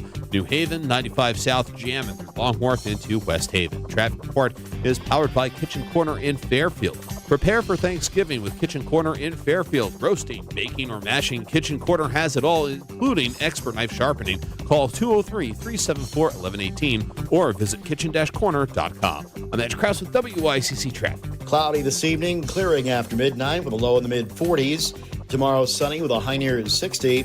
Partly sunny on Wednesday with a high again near 60. I'm meteorologist Paul Fioric on WICC. A cancer diagnosis comes with so many questions. Should you get a second opinion? What's the right treatment? How do you tell your kids? You don't need more questions in your life. You need world-class cancer care here in Fairfield County. That's why Stamford Health collaborates with Dana-Farber Brigham Cancer Center, ranked number 3 nationally for cancer care. Your search for answers stops when our care for you starts. Stamford Health. It's Duchess Restaurants. It's fresh, made to order, and it's what makes Duchess food so good. Duchess Restaurants has so many choices. Try the Big D Philly cheesesteak, or how about a combo meal like a Big D cheeseburger, long dog, or grilled chicken sandwich with fries and a drink, or a roasted turkey, bacon, and cheddar on wheatberry bread. You can't go wrong with one of Duchess Restaurants' many menu items: sandwiches, wraps, burgers, hot dogs, and more. All of Duchess's menu items are made to order, adding to their fresh flavor. You gotta eat at Duchess. Go to GoDuchess.com for the one nearest you. Duchess Restaurants. Fresh food served fast.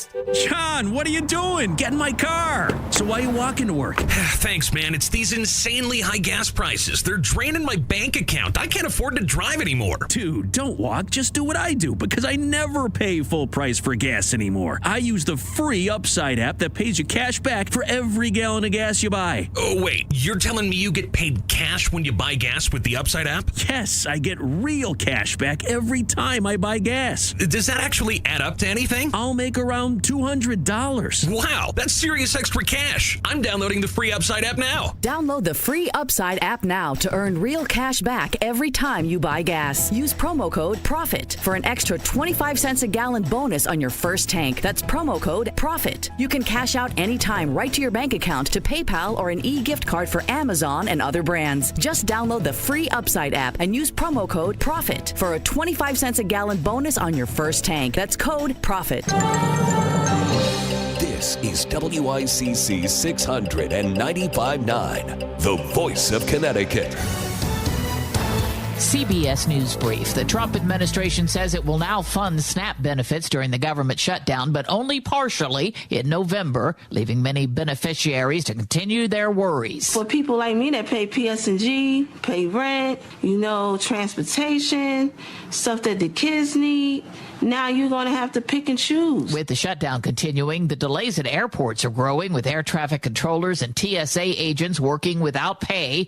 Reporter Karen Waugh in Houston. The folks here say they've never seen this line this long ever before. We're in Terminal E. It's one of 2 security checkpoints that are open today. That's half the amount that Bush Intercontinental Airport usually has. 2 men have been charged with terrorism-related crimes in the Detroit area after federal agents seized weapons last week in a storage unit.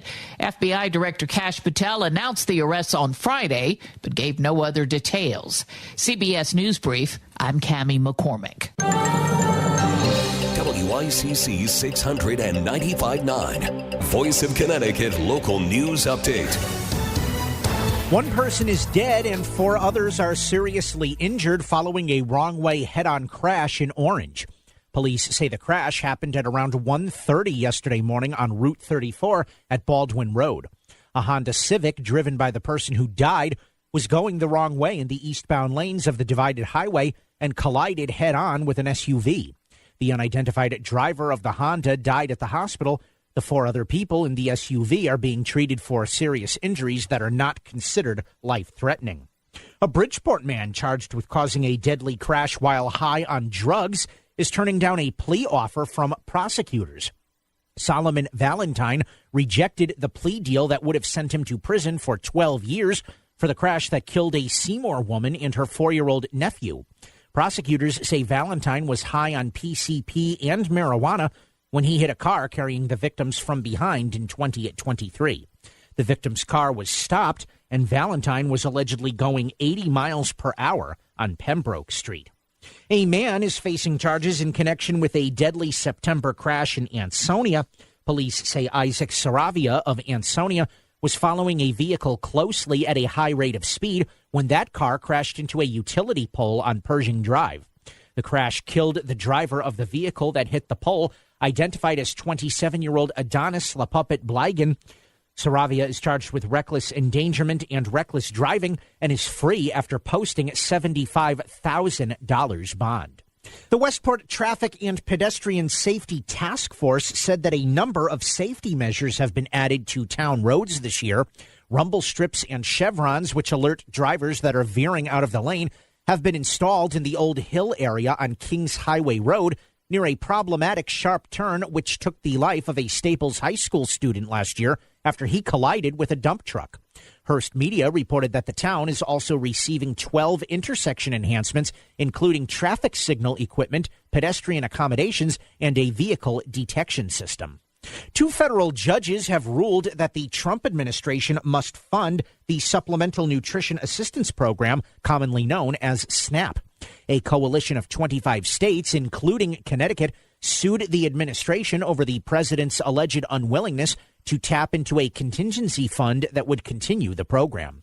Attorney General William Tong is one of many who have accused the president of leveraging the loss of SNAP for political gain. It's a case we should have never had to bring because it's never okay to make people go hungry to achieve a political result. It's not okay to use healthcare and food as leverage in a political battle or stalemate. Governor Ned Lamont and other state officials held a news conference today to address the impact of the government shutdown on Connecticut families.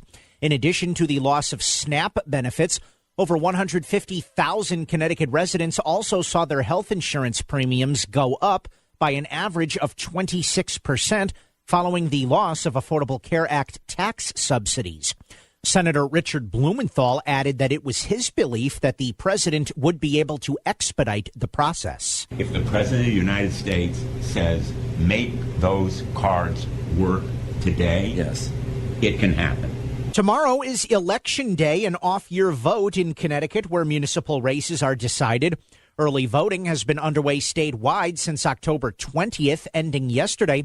There are some local races that are attracting interest, including in Danbury, where Mayor Roberto Alves is trying to win a second term while also battling cancer. New mayors will be selected in Norwalk, Westport, New Britain, and Torrington, with the incumbents not running again. First District Congressman John Larson has received the endorsement of Senator Richard Blumenthal as he fights for re-election. Larson is being challenged by former Hartford Mayor Luke Bronin and multiple others for the Democratic nomination in next year's election. Larson has held the seat since 1999, and Blumenthal says they have fought side by side for Connecticut for many years.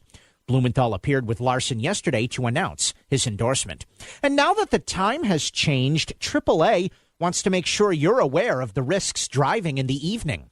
According to a AAA analysis on the data from the Connecticut Crash Data Repository, 5 to 6 p.m. becomes an increasingly dangerous time once the clocks fall back and it's darker earlier. To make sure you're safe, AAA recommends ensuring your headlights are in good working order, keeping windshields clean, decrease speed for reduced visibility, and avoid driving drowsy.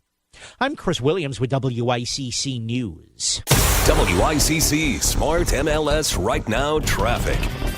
Go across Route 15 northbound accident at the West Rock Tunnel affecting both sides of the highway. Northbound delays start in Woodbridge and southbound they start in Hamden. Lower Fairfield County 95 north plan on an hour in Greenwich through Fairfield. The lower Merritt is the way to go. I'm Andrew Krause with WICC Traffic. For this evening and tonight, clearing after midnight with a low in the mid-40s. Tomorrow is sunny with a high near 60. Partly sunny on Wednesday with a high again near 60. I'm meteorologist Paul Piorek on WICC. He's got everything you need to know before you get home. It's Connecticut Today with Paul Piselli on WICC 600 and 95.9, the voice of Connecticut. Now, remember last week when some of you, both via text and also calling at 203-333-9422, 333-WICC, said, hey, go easy on early voting. So what? It's not that big of a deal. And I said, no, it is that big of a deal because it's a bromide. It's a salve. It's a cream. It doesn't really do anything. People who are going to vote. Because you can vote early. It doesn't mean that, you're going to scooch people into voting here. You're either going to vote or you're not going to vote. And there's very little, if any, data that shows, unless it's a really hotly contested race, no matter what source you go to, early voting doesn't increase voter turnout. It just doesn't. Now, if we really wanted to do that, right? As many people as don't like it, I'll say, well, yeah, go ahead. Instead of wasting time and wasting money on 2 weeks of early voting, if you want to do 2 or 3 days, that's different. How about ranked choice voting? I know a lot of people don't like it, but if it gets more people involved in the process, let's do that. Early voting does none of that. All early voting does is help the established parties. That's all. Oh, come on. You know you're going to vote for me. Come out early. Yes. Vote early. Vote often if you're in Bridgeport. But again, everybody at the Capitol puffing their chest. Oh, we have early voting. Connecticut Insider story that came out over the weekend. Quote, we don't need 2 weeks, unquote. Low early voting turnout has Connecticut officials questioning the 14-day period. Meantime, me and the other talk show hosts in the state, we were questioning it beforehand. It's not that hard to vote. And this notion of wanting to puff your chest out, well, look at that. We added early voting. Yeah, so you could vote earlier for the same freaking people. Oh, joy.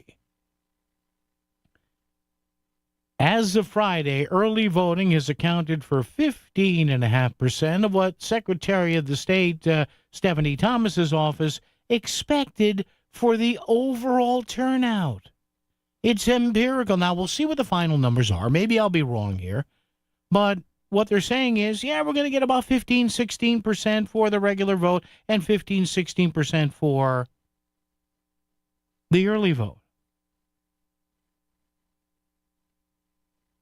It feels quiet, Stephanie Thomas said on Thursday, adding it's difficult to say whether the numbers would pick up. Now, we all know what's going on in Stratford, a hotly contested race there. As of Friday, Stratford leading all municipalities in the state with the 3,856 early votes, and then next door Milford with 3,554. Again, two pretty interesting races there. Registrars in Milford, again, where you have a pretty animated race here, anticipated 500 people a day, but have only seen that number once in the past 2 weeks.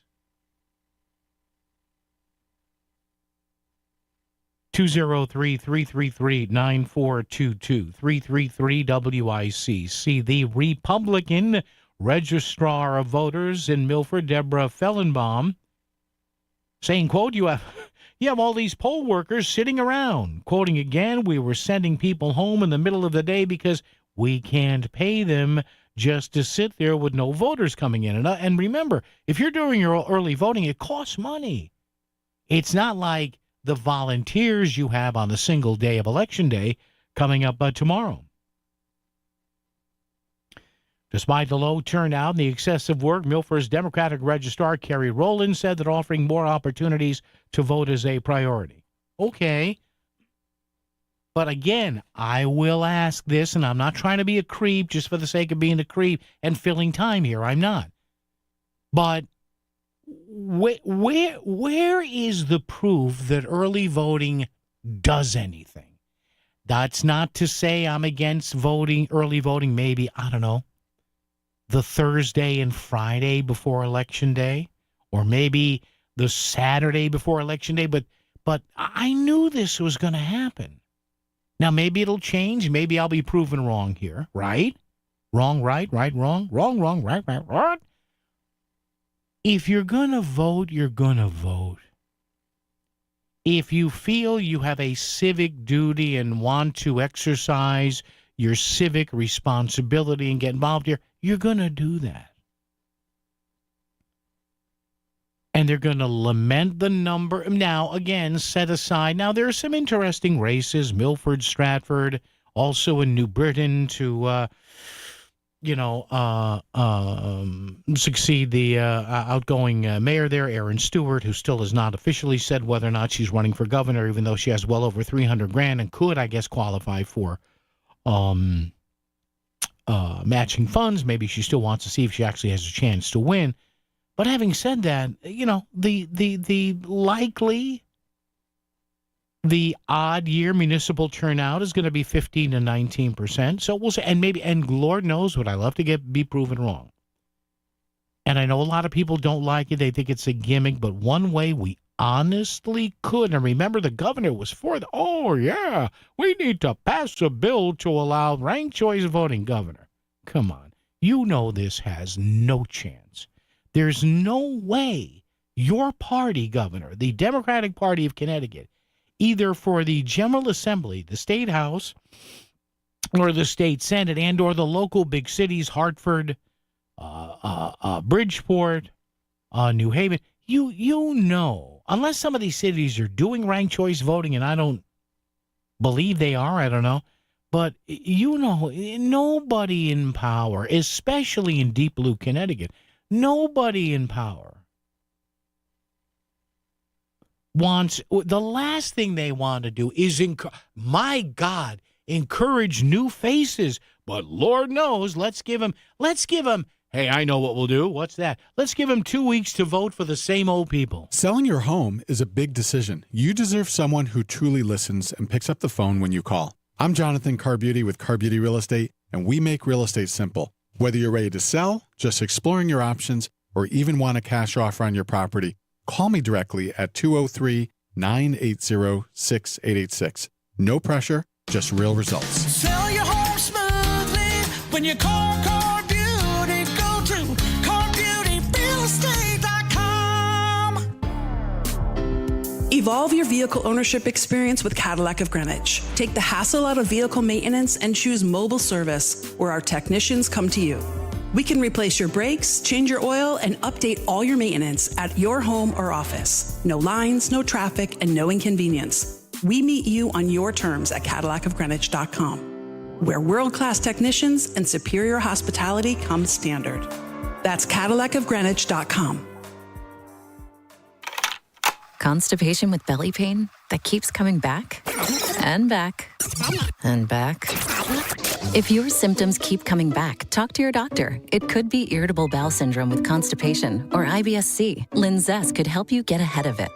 Linzess linaclotide is a prescription medicine that treats IBS-C in adults. It's not a laxative. It's a once-daily pill that helps you get ahead of your symptoms. It's proven to help you have more frequent and complete bowel movements and helps relieve overall abdominal symptoms, belly pain, discomfort, and bloating. These symptoms were studied in combination, not individually. Do not give Linzess to children less than 2. It may harm them. Do not take Linzess if you have a bowel blockage. Get immediate help if you develop unusual or severe stomach pain, especially with bloody or black stools. The most common side effect is diarrhea, sometimes severe. If it's severe, stop taking Linzess and call your doctor right away. Other side effects include gas, stomach area pain, and swelling. Talk to your doctor and say yes to Linzess. Learn more at linzess.com or call 1-800-LINZESS. It's time for the Market Scoreboard Report with Ron and Sana. Now on WICC 695.9, the voice of Connecticut. It was a mixed market on Wall Street today as weakness in healthcare stocks, biotech, and financials overcame strength in technology stocks, at least within the Dow. But for the S&P and NASDAQ, Amazon and others pushed those averages higher today, with the S&P up 11 3/4 points to 6851, NASDAQ up 109 to 23,834, but the Dow slid 226 points, just under 0.5% to 47,336. This is a week that's filled with earnings reports still due out. One economic report coming from ADP on the number of private payroll jobs created last month. No jobless claims, no unemployment report this week as the government is still shut down. 10-year note yields held at 4.1%. Dollar firmed up just a bit. Oil up 2 cents to $61 a barrel. Gold up a little more than $18 to $4,014 the ounce. Again, a week in which we're going to see a lot of headlines, and of course the Supreme Court starting to hear oral arguments Wednesday as to whether or not most of the president's tariffs were put in place legally. Finding great candidates to hire can be like, well, trying to find a needle in a haystack. Sure, you can post your job to some job board, but then all you can do is hope the right person comes along, which is why you should try ZipRecruiter for free at ZipRecruiter.com/free. ZipRecruiter doesn't depend on candidates finding you. Its powerful technology identifies people with the right experience and actively invites them to apply to your job. You get qualified candidates fast. So while other companies might deliver a lot of hay, ZipRecruiter finds you what you're looking for. The needle in the haystack. 4 out of 5 employers who post a job on ZipRecruiter get a quality candidate through the site within the first day. ZipRecruiter, the smartest way to hire. And right now, you can try ZipRecruiter for free. That's right, free. Just go to this exclusive web address, ZipRecruiter.com/free. That's ZipRecruiter.com/free. ZipRecruiter.com/free. WICC Smart MLS Right Now traffic. Wilbur Cross, Route 15, northbound accident at the West Rock Tunnel affecting both sides of the highway. Northbound delays start in Woodbridge, and southbound they start in Hamden. Lower Fairfield County, 95 north, plan on an hour. Greenwich through Fairfield, the lower Merritt is the way to go. And then Krause with WICC traffic. Cloudy this evening, clearing after midnight with a low in the mid-40s. Tomorrow, sunny with a high near 60. Partly sunny on Wednesday with a high again near 60. I'm meteorologist Paul Piorek on WICC. Connecticut has a lot of problems. Here's the man who will solve them. Connecticut Today with Paul Pizzelli. WICC 600 and 95.9, the voice of Connecticut. So again, like I said, I've got nothing intrinsically against a few days of early voting here in Connecticut, but it's the 10 days of early voting in an off year, when you're in the odd years, when it's not sexy, when there are no congressional races, when there are no big gubernatorial races, as we will next year, or a presidential race the year after. Off year, it does nothing. Now again, from what I read here, they're thinking of adjusting it now in Connecticut. Maybe 5 days are left for the munis and the full 10 days for Congress. Okay, whatever. And you say, well, what's the big deal, Paul? Well, number one, it costs money. But number two, it's a sleight of hand. It's a 3-card Monte game, if you know what that is. Speaking of New York, 3-card Monte game for the government in Hartford, for the governor's office, and for the Democrats in the House and Senate to say, oh, aren't we're giving you all these chances to vote. Yeah, for the same slop. And the thing that they don't want, because if you go with ranked choice voting, you tend to, according to this site I'm looking at here, fairvote.org, guess what? In most places that use ranked choice voting, to which the governor just gave lip service to get the independent party endorsement here in the state, you actually have, what a shock, you've got a higher turnout, something that the Democrats in this state are deathly afraid of. Deathly.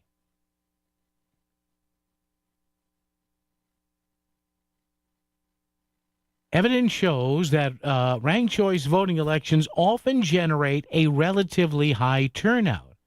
For example, when ranked choice voting was used back in 2021 in New York City, in the primaries there, that election had its highest turnout in over 30 years. Voters in ranked choice voting jurisdictions are 17% more to likely turn out.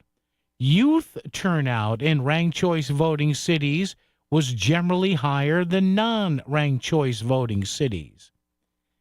Now, there were people saying, well, it dilutes voters of color. However, a 2025 study finds that ranked choice voting does not lower turnout among people of color. If anything, quote, our research suggests that people from each race or ethnic group examined here had higher rates of turnout. Ranked choice voting boosted turnout by 10% in the Minneapolis-St. Paul area in 2008. You know where I'm going with this. So everybody who, from the Secretary of the State, and she's a very nice person, she's been here a few times over the past couple of weeks. Lisa has her on all the time, so does Melissa. I know that the big thing is, well, I can vote early. Yeah, but again, like I say, vote early for slop or late for slop. You're still voting for slop. But the majority slop doesn't want any challenge to its slophood. They just want the same people over and over again. So I just wanted to just get to wave my finger a little bit. That was kind of an I told you so here. Because it's not just me saying it, it's the registrars of voters, largely saying in blue and red cities and towns for the off-year election, it's a waste of time. It's a waste of time. Doesn't do anything except cause people to have to work more days.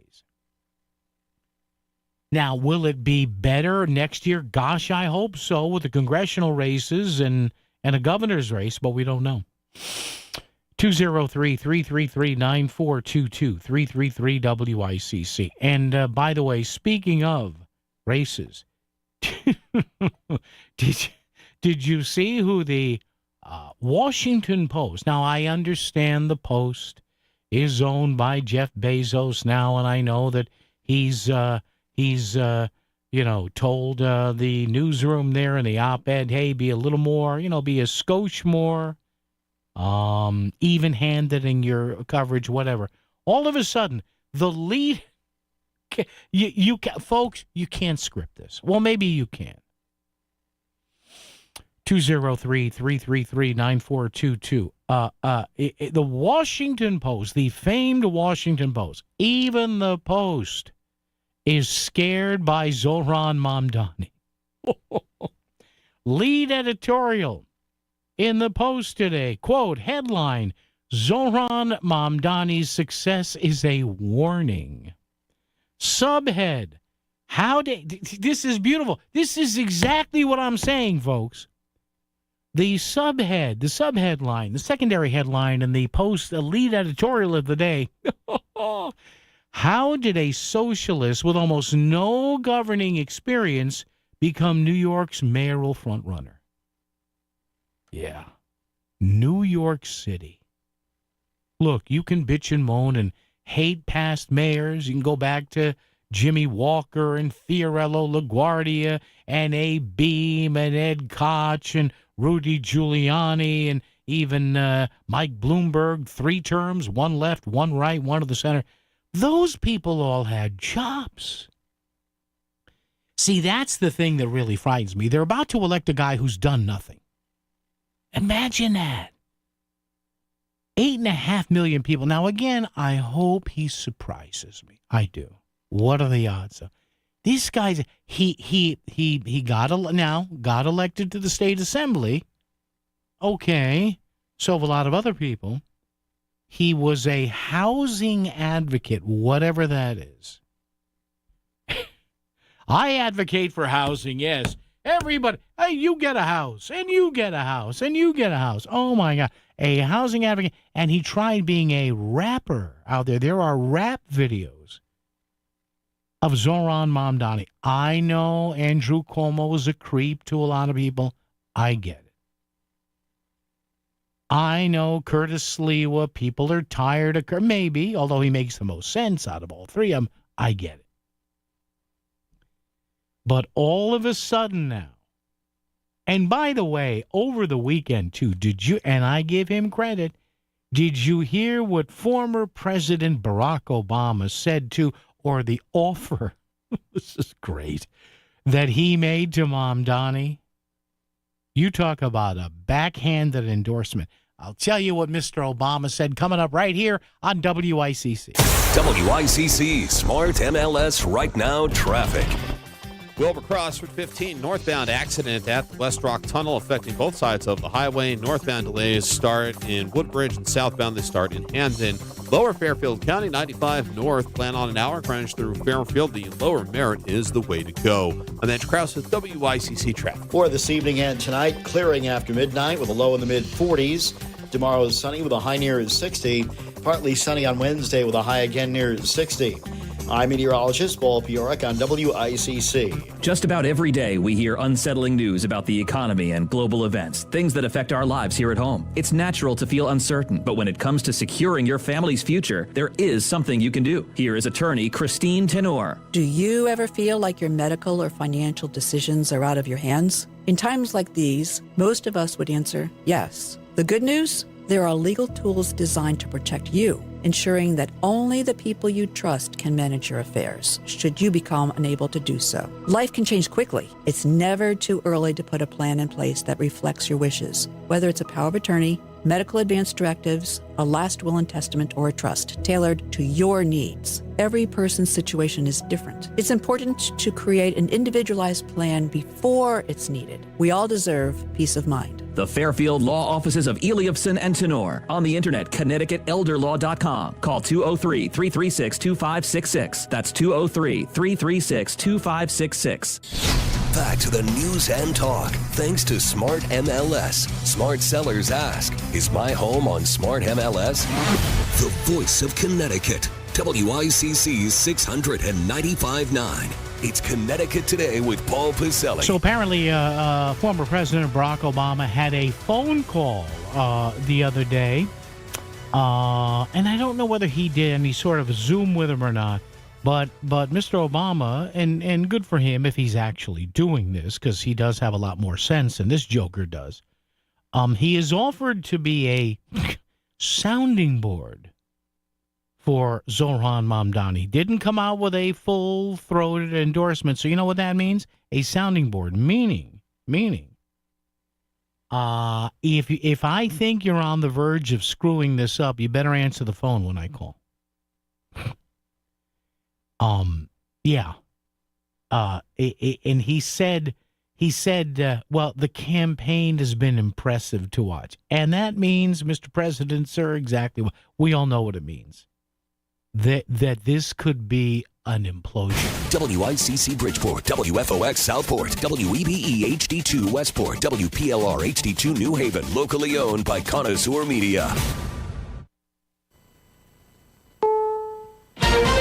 This is CBS News on the Hour, sponsored by Progressive Insurance. I'm Cammie McCormick. The government shutdown is nearing a record with no progress to report. It is extremism on the left that is the direct cause of American suffering right now. This is day 34 of the Trump Republican shutdown. CBS's Caitlin Huey-Burns on Capitol Hill. We are in the same position that we have been for the past going on 35 days now. Tomorrow will mark the longest shutdown in American history, but you wouldn't really be able to tell judging by the actions of lawmakers. We're still seeing dueling press conferences. We're still not seeing top Republicans and Democrats talking to each other. We're still not seeing congressional leaders and the White House negotiating. In the meantime, some SNAP benefits will be made available for November, but there's no relief in sight for the nation's air travelers, as Jim Krasula reports. More than 3.2 million U.S. airline passengers have been affected by flight cancellations or delays because of air traffic control staffing issues. I just feel this is America, and you feel when you come to America that things will work properly. An industry trade group called Airlines for America says flight delays have tripled since the shutdown started. The Travel Association Association is warning of chaos over the holidays if the shutdown doesn't end. Stacey Lynn reports threats to judges and attorneys, among others, remain elevated. The Department of Homeland Security, U.S. Marshals Service, and Supreme Court Police issued a joint intelligence bulletin, first obtained by CBS News, that found threats to judges, clerks, and attorneys remain significantly elevated compared with levels before 2021. The findings also suggest they're expected to stay high through at least 2026. Actress Diane Ladd has died. She was 89. CBS's Rita Braver reports. Ladd is renowned for roles like the waitress Flo in Alice Doesn't Live Here Anymore, one of 3 Oscar-nominated performances. You don't like me very much, do you? Not very much, no. Honey, that's okay. I've been dumped on by kings in my time. A mega merger in the corporate world. Kimberly Clark is buying Kenvue, as CBS's Kelly O'Grady reports. The company would make $32 billion annually in revenue, and that would come from a number of the brands that you and I use on a daily basis. Of course, Kimberly Clark, you think Huggies, you think Kleenex, Kenvue, Listerine, Band-Aid, Tylenol, of course, that being in the news a lot of late. On Wall Street today, stocks finished mixed. The Nasdaq pushed higher by Amazon and AI companies. This is CBS News. The annual Progressive Keys to Progress program provides vehicles to deserving veterans, helping our heroes drive their lives forward. Learn more at keystoprogress.com. Dan owed an unbelievable amount of money to the IRS. I got behind on my taxes. It's a horrible feeling. He was in denial. And when I got those letters from the IRS, you wanted to act like they didn't exist. Finally, Dan turned to Optima Tax Relief, the leading tax resolution firm. A-plus rated by the Better Business Bureau, they've resolved over $1 billion for their clients. Optima got me a settlement with the IRS. These people are really people-friendly. It was every bit of a new lease on life for me. The fast action and the great results made Dan's head spin. I felt like I was in a dream, but it's real, and I have paperwork to prove it. They got the job done, and life is good. For tax help you can trust, call Optima now for a free consultation. If you're worried about what's going to happen with the IRS, stop worrying. Make the call now. Call 800-343-6460. 800-343-6460. 800-343-6460. Optima Tax Relief. Testimonial from an actual client. Some restrictions apply. For complete details, please visit OptimaTaxRelief.com. WICC 695.9. Voice of Connecticut Local News Update. A man is facing charges in connection with a deadly September crash in Ansonia. Police say Isaac Saravia of Ansonia was following a vehicle closely at a high rate of speed when that car crashed into a utility pole on Pershing Drive. The crash killed the driver of the vehicle that hit the pole, identified as 27-year-old Adonis LaPuppet Blygan. Saravia is charged with reckless endangerment and reckless driving and is free after posting $75,000 bond. One person is dead and 4 others are seriously injured following a wrong-way head-on crash in Orange. Police say the crash happened at around 1:30 yesterday morning on Route 34 at Baldwin Road. A Honda Civic driven by the person who died was going the wrong way in the eastbound lanes of the divided highway and collided head-on with an SUV. The unidentified driver of the Honda died at the hospital. The 4 people in the SUV are being treated for serious injuries that are not considered life-threatening. A Bridgeport man charged with causing a deadly crash while high on drugs is turning down a plea offer from prosecutors.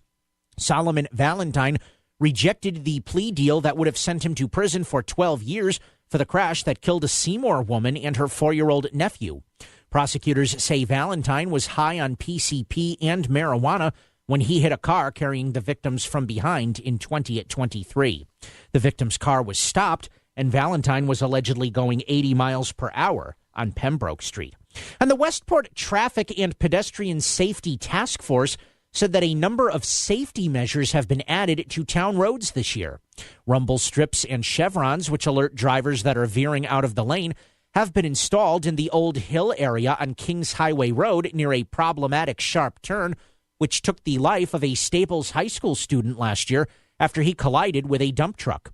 Hearst Media reported that the town is also receiving 12 intersection enhancements, including traffic signal equipment, pedestrian accommodations, and a vehicle detection system. I'm Chris Williams with WICC News. WICC Smart MLS Right Now traffic. 95 northbound in Milford, crash, exit 38, right at the off-ramp. Stay to the left to get around them. Slow ride starts at both the Moses Wheeler Bridge. Lower Fairfield County 95 north, plan on an hour Greenwich through Fairfield. Parkway overall is your best bet. Out of New Haven on 95 south, jam through Long Wharf and Route 8 north, heavy congestion through Shelton up to the bridge. Traffic report is powered by Columbia Dental in Norwalk, offering cleanings, implants, even oral surgery all under one roof. Call 203-299-0111 or visit columbiadental.com today. And that's Krause with WICC traffic. Cloudy this evening, clearing after midnight with a low in the mid-40s. Tomorrow sunny with a high near 60.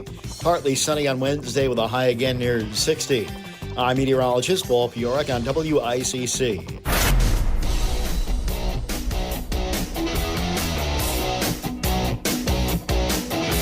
You're listening to Connecticut Today with Paul Piselli on WICC 600 and 95.9, the voice of Connecticut.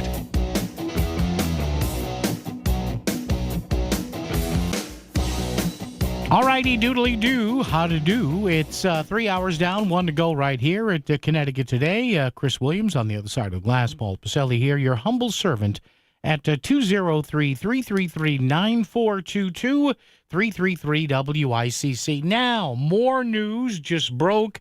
Now, Senate Republicans are saying, hey, the government shutdown, well, it may be over this week. Now, they can say that all they want.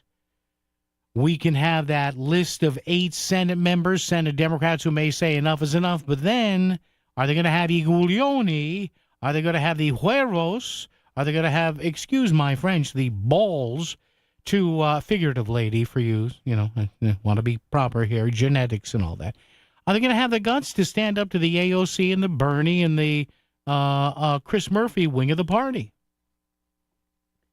Because we have this story early on that broke today that says there are 8 Democrats working on a potential deal to end the government shutdown. Now, it takes 2 to tango. I understand that. But still, what a shock. Neither one of our Senate members here, Mr. Blumenthal or Mr. Murphy, are mentioned among the 8 centrists because they probably don't have enough sense to be. You have 8 Senate members here. Now, of course, you had the original 3, Catherine Cortez Masto, John Fetterman, and Angus King. And the reason this is important, besides the SNAP benefit thing, is, federal, there are federal jobs here in the state. People have to get paid.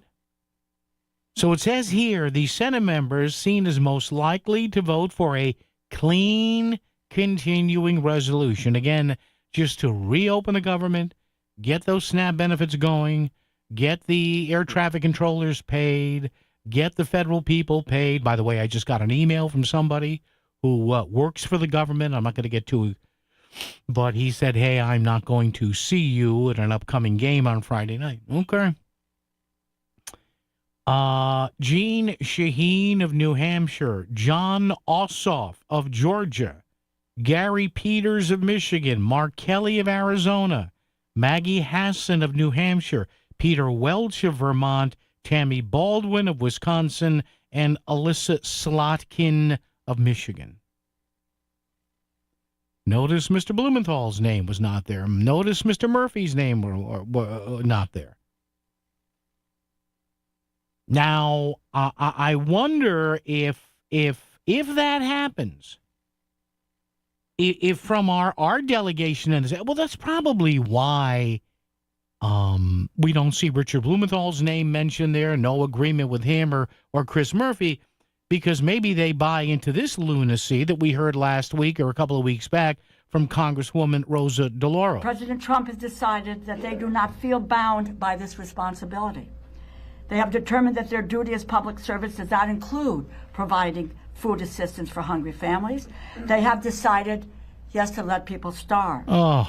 Shockingly cruel. that they have made this decision and that providing food for hungry Americans is not a priority. So wait a minute now, Congresswoman. Are you saying that if this centrist group of 8 to 11 Senate members agrees to end the shutdown with a clean resolution, a clean continuing resolution, are they into people starving too? I'm just wondering.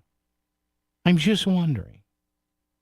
Then there's the Attorney General of the great state of Connecticut, Attorney General William Tong. Mr. Tong, take it away. It is beyond unconscionable when the president has a clear legal duty to fund these programs and to provide food to people. Okay, here that it he comes. is choosing Here it to comes. weaponize. Yeah, weaponize. To weaponize food and medicine. Yeah. And to turn hunger and illness and sickness and the need for health care against people and their families. Yeah. And as I said the other day, to starve his political opponents and the people that he does not like into submission. I would think that we're not going to get that level of rhetoric from Senate members who say enough is enough. We made our point. I don't know. I just don't know.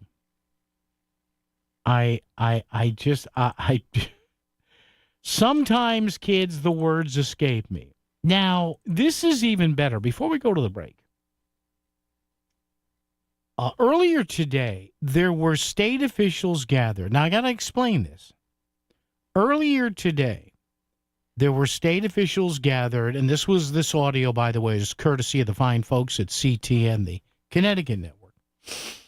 And there was a bipartisan tinge to this gathering about, hey, what's Connecticut going to do to feed people if the government shutdown goes on much longer, God forbid if it lasts months or whatever, and the SNAP benefits don't start. So somebody sends me this clip, and they say, watch Tong here. And again, folks, I have nothing personally against Mr. Tong.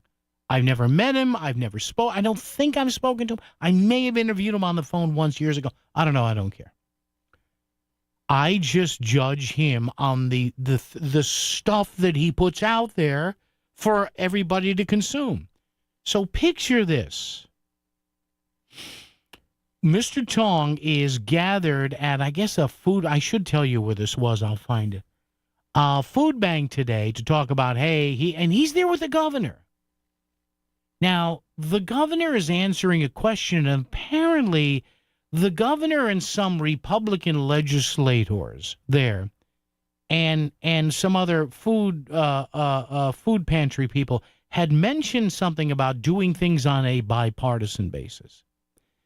Now, that, folks, I just want you to listen to this, especially to the first few seconds, because our Attorney General was there probably biting his tongue. Because the governor was talking about, hey, bipartisan stuff, we'll get through this. Washington's got to get its act together. Again, Governor Lamont acting like the adult in the room, which is why if he gets reelected, it's not the worst thing in the world. But I digress. And what happens is, and you have to see the video for this, because you look at some people who are like, what? Mr. Tong apparently did not like that the questioning and answering had moved into kind of a bipartisan feel-good era that where that we'll get this through this. So he starts, listen to me here, he starts lecturing the people there. I'm not making this up. You'll hear the audio in a second. He starts lecturing people there, enough of this bipartisan stuff, to the point where he stood up and he stood in front of the governor. I kid you not. Can't give you the video. Here's the audio. And again, the governor and some other leaders had said, hey, we're going to get together, bipartisan solutions. Okay. Can I just echo what Senator Blumenthal said? I appreciate these questions. We've been getting these questions all along. They're fair questions. And by the way, he's berating the media because he does not, the questions are not anti-Trump enough. So, and I saw a couple of the facial expressions on some of the media, and they're like, really? Blank you. Can I just echo what Senator Blumenthal said? I mean, I appreciate these questions. We've been getting these questions all along. They're fair questions. What is the state going to do?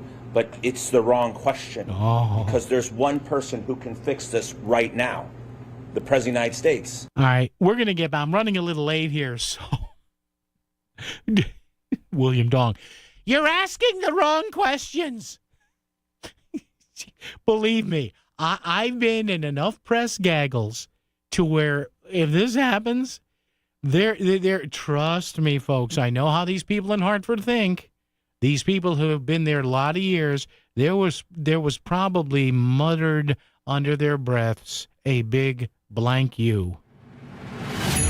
As the holiday season nears, families who are hungry and struggling need our help now more than ever. And that's why we're asking for your help to feed neighbors in need at the WICC Smart MLS Great Fairfield County Food Drive all day Thursday, November 20th. We're collecting non-perishable food items, canned goods, and cash at Palmer's Market in Darien. Every donation goes directly to Bridgeport Rescue Mission and the Food Bank of Lower Fairfield County. The WICC Smart MLS Great Fairfield County Food Drive, presented by East Haven and Ridgefield Building Supply and First County Bank. There's always a great lineup of shows coming to the Ridgefield Playhouse. December 5th, it's Don McLean. We were singing Bye Bye Miss American Pie. Don McLean's Starry Christmas, a night of hits and holiday favorites. December 20th, it's one of pop's most beloved voices, Susanna Hoffs. December 21st, it's Rockabilly Christmas with Jason D. Williams. Don McLean, Susanna Hoffs, and Rockabilly Christmas. 3 great shows, 1 great venue. Tickets at ridgefieldplayhouse.org. Who picks Post University? People who pick Post are people who believe in themselves and their potential. Post people want a school that helps them succeed on their terms, on their budget, and on their schedule. They want on-campus activities and online flexibility. Most of all, they want an education that could help prepare them for success in over 50 fields. Because when you're an Eagle, the sky's the limit. Are you a Post person? Find out now at post.edu. I started working with K&J Tree Service about a year ago, and I know it can be really expensive to have tree work done at your home. But listen, I've had actually a tree fall across our driveway and keep us stranded in our home for 2 days before. I've had fences break because of trees that have fallen. You want to make sure that your property is protected. And if you are worried about the costs, well, this is the good time to work with K&J Tree Service because they are having unprecedented savings right now with flash sales like 25% off tree pruning. And they also have some really great discounts right now if you were to call them at 203-248-TREE. By the way, they do a free tree risk assessment as well. One of their licensed arborists will come to your home, check things out, and then let you know what their recommendations are. And there's no obligation to do the work with them. Give them a call at 203-248-TREE or go to their website, kjtreeservice.com, and book your appointment. Trust K&J Tree Service to keep your trees and your property safe and stunning. And take advantage of those incredible offers right now with K&J Tree Service. Go to kjtreeservice.com. For over a century, Abriola Parkview Funeral Home in Trumbull has been a beacon of support and compassion for families navigating the profound challenges of grief and loss. Family owned since 1906, we are dedicated to helping you honor your loved ones with dignity and respect. Trust our experienced team to guide you through this difficult time, allowing you to celebrate a life well lived. Abriola.com, your legacy, our commitment. Protect your home and auto with a bundle from Progressive so you can stop worrying about them and invent new things to worry about, like snakes in your bedroom. Sure, that sounds incredibly irrational, but now that we've mentioned it, you are a little worried. The odds of one snake, let alone snakes plural, are so slim. But you might want to check. Oh, you're not near your bedroom. Guess you'll just have to sit there and worry about it. So let Progressive protect your home and auto, because you've got enough to worry about. Progressive Casualty Insurance Company, affiliates, and other insurers. Not available in all states. WICC Smart MLS Right Now traffic. 95 northbound in Milford, crash, exit 38, right at the off-ramp. Stay to the left to get around them. Slow ride starts at both the Moses Wheeler Bridge. Lower Fairfield County 95 north. Plan on an hour range through Fairfield. Parkway overall is your best bet. Out of New Haven on 95 south, jam through Long Wharf and Route 8 north. Heavy congestion through Shelton up to the bridge. Traffic report is powered by Columbia Dental in Norwalk, offering cleanings, implants, even oral surgery all under one roof. Call 203-299-0111 or visit columbiadental.com today. I'm Mitch Krause with WICC Traffic. For this evening and tonight, clearing after midnight with a low in the mid-40s. Tomorrow is sunny with a high near 60. Partly sunny on Wednesday with a high again near 60. I'm meteorologist Paul Fioric on WICC. Local talk every afternoon. It's Connecticut Today with Paul Piselli on WICC 600 and 95.9, the voice of Connecticut. All right, I got to play this for you again. Dave and Meriden, hang on. You're going to want to hear this. So here's William Tong earlier today. And again, I listened. If he puts this out in front of a microphone, freedom of speech, I'm going to roast him on it. And let me tell you something. I covered enough of these news conferences in my day years ago.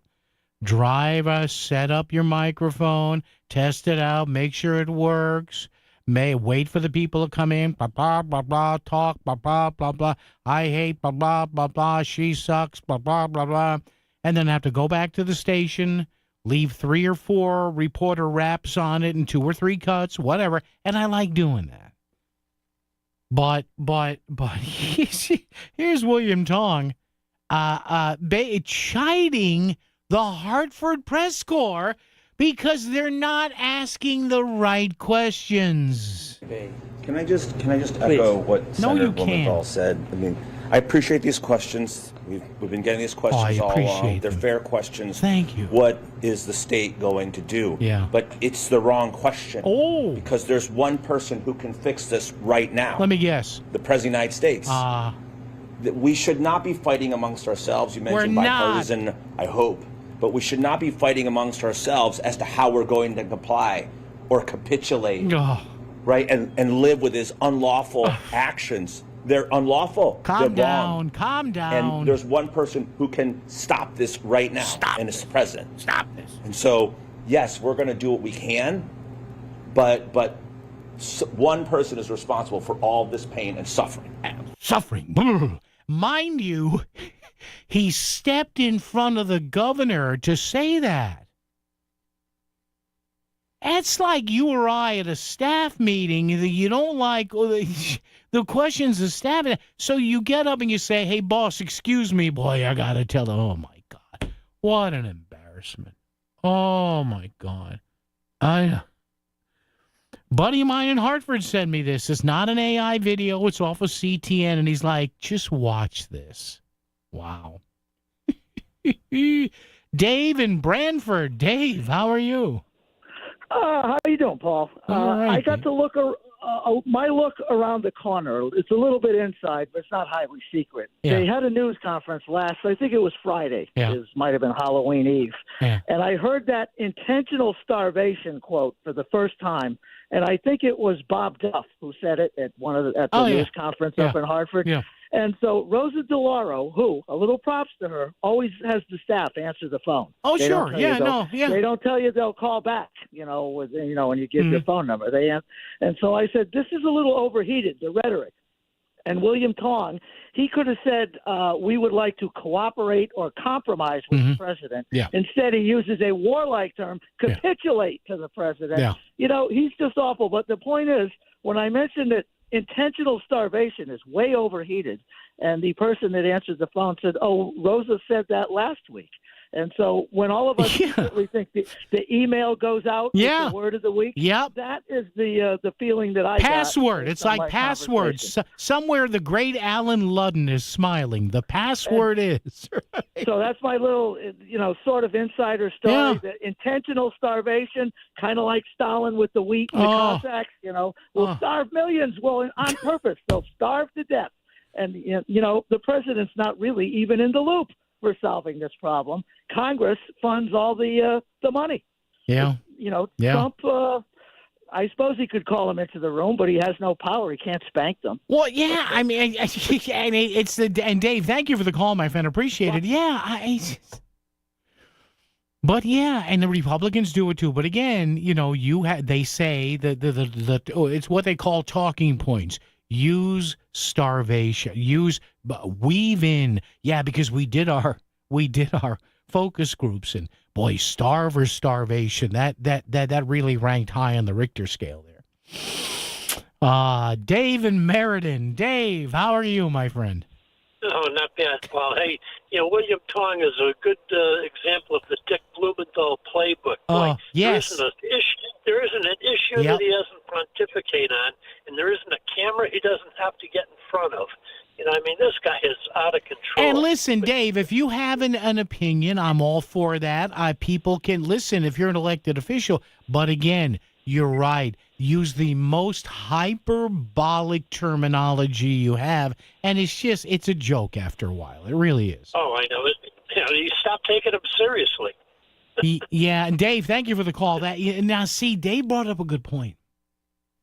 The best politicians can voice their anger and disgust, but do it with a certain elegance. Instead of just talk. Now, and again, though, with all due deference to Mr. Tong, he's a duly elected official, what we call the constitutional officials here in the state, in a blue state. So, yeah, and make no difference. Make no mistake. He one day would like to see himself in the governor's office or in the chambers of the U.S. Senate. WICC Smart MLS Right Now traffic. 95 northbound in Milford, crash, exit 38, right at the off-ramp. Stay to the left to get around them. Slow ride starts at about the Moses Wheeler Bridge. Lower Fairfield County, 95 north. Plan on an hour Greenwich through Fairfield. Parkway overall is your best bet. Out of New Haven on 95 south, jam Long Wharf and Route 8 north. Heavy congestion through Shelton up to the bridge. Traffic report is powered by Columbia Dental in Norwalk, offering cleanings, implants, even oral surgery, all under one roof. Call 203-299-0111 or visit columbiadental.com today. I'm Edge Krause with WICC Traffic. Cloudy this evening, clearing after midnight with a low in the mid-40s. Tomorrow sunny with a high near 60. Partly sunny on Wednesday with a high again near 60. I'm meteorologist Paul Fioric on WICC. In the real estate ecosystem, trust and transparency create harmony. But one elusive species disrupts this balance, the rogue agent. Their secrecy with off-market listings leave home buyers confused, frustrated, and inventory-starved. And that's bad news for sellers too. With Smart MLS, over 20,000 realtors unite, creating more demand, offers, and better results. Ask your agent if your home is on Smart MLS. Attention timeshare owners. This is an urgent consumer alert from the Timeshare Exit Hotline, a national company specializing in helping consumers legally get out of their expensive timeshare contracts. We're offering you a way to legally get rid of your timeshare. So if you're fed up with the maintenance fees that keep on coming and want to learn if you can terminate your timeshare legally and permanently, call today. Even if you've tried before and were unsuccessful in getting rid of your timeshare, call today and see if we can help. We offer a complete 100% unconditional client satisfaction guarantee. Make this completely free call and learn how we can help you legally put an end to your timeshare nightmare once and for all. You have nothing to lose, so call right now to qualify and receive a free consultation. Call 800-838-8614. 800-838-8614. That's 800-838-8614. Paid for by Airtime Media. Next up for Connecticut Superstar auditions, The Scratchers. It's the first Tuesday of the month. It's time to scratch tickets, there's a bunch. Stop. First Tuesday? Yeah, Connecticut Lottery releases new scratch tickets on the first Tuesday of every month. First Tuesday. That's a yes for us. New tickets, new prizes, new chances to win. It's the first Tuesday, so let's get scratching. Odds vary by game. Must be 18 or older. Problem gambling helpline. Call 888-789-7777. This is WICC 695.9, the voice of Connecticut. CBS News Brief. The Trump administration says it will tap into a contingency fund to provide SNAP benefits in November. CBS's Olivia Rinaldi at the White House. They are going to allow for SNAP benefits to be paid out for those nearly 42 million Americans who do need them. But it's going to be less than what is expected. The continuing government shutdown could be one issue that plays into tomorrow's elections across the country. CBS's Finn Gomez on some other concerns. Voters are essentially being asked, do you feel the Trump economy is working for them or not? And that's what makes New Jersey such a key early test before we really kick off into the midterms. Kimberly Clark is buying Tylenol maker Kenvue. That's a big one. It's going to mark one of the biggest corporate takeovers this year alone. CBS's Kelly O'Grady. The combined companies would provide everything from Listerine to Band-Aids, Huggies, and Kleenex. CBS News Brief. I'm Cammie McCormick. WICC 695.9. Voice of Connecticut Local News Update. Tomorrow is Election Day, an off-year vote in Connecticut where municipal races are decided. Early voting has been underway statewide since October 20th, ending yesterday. There are some local races that are attracting interest, including in Danbury, where Mayor Roberto Alves is trying to win a second term while also battling cancer. New mayors will be selected in Norwalk, Westport, New Britain, and Torrington, with the incumbents not running again. First District Congressman John Larson has received the endorsement of Senator Richard Blumenthal as he fights for re-election. Larson is being challenged by former Hartford Mayor Luke Bronin and multiple others for the Democratic nomination in next year's election.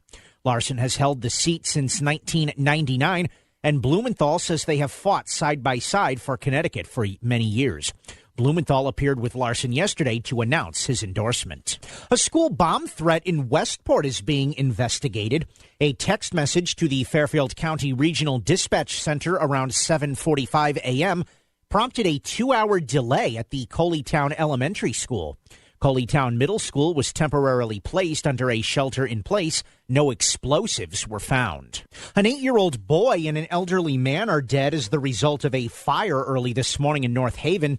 Crews responded to a house on George Street around 12:30 a.m.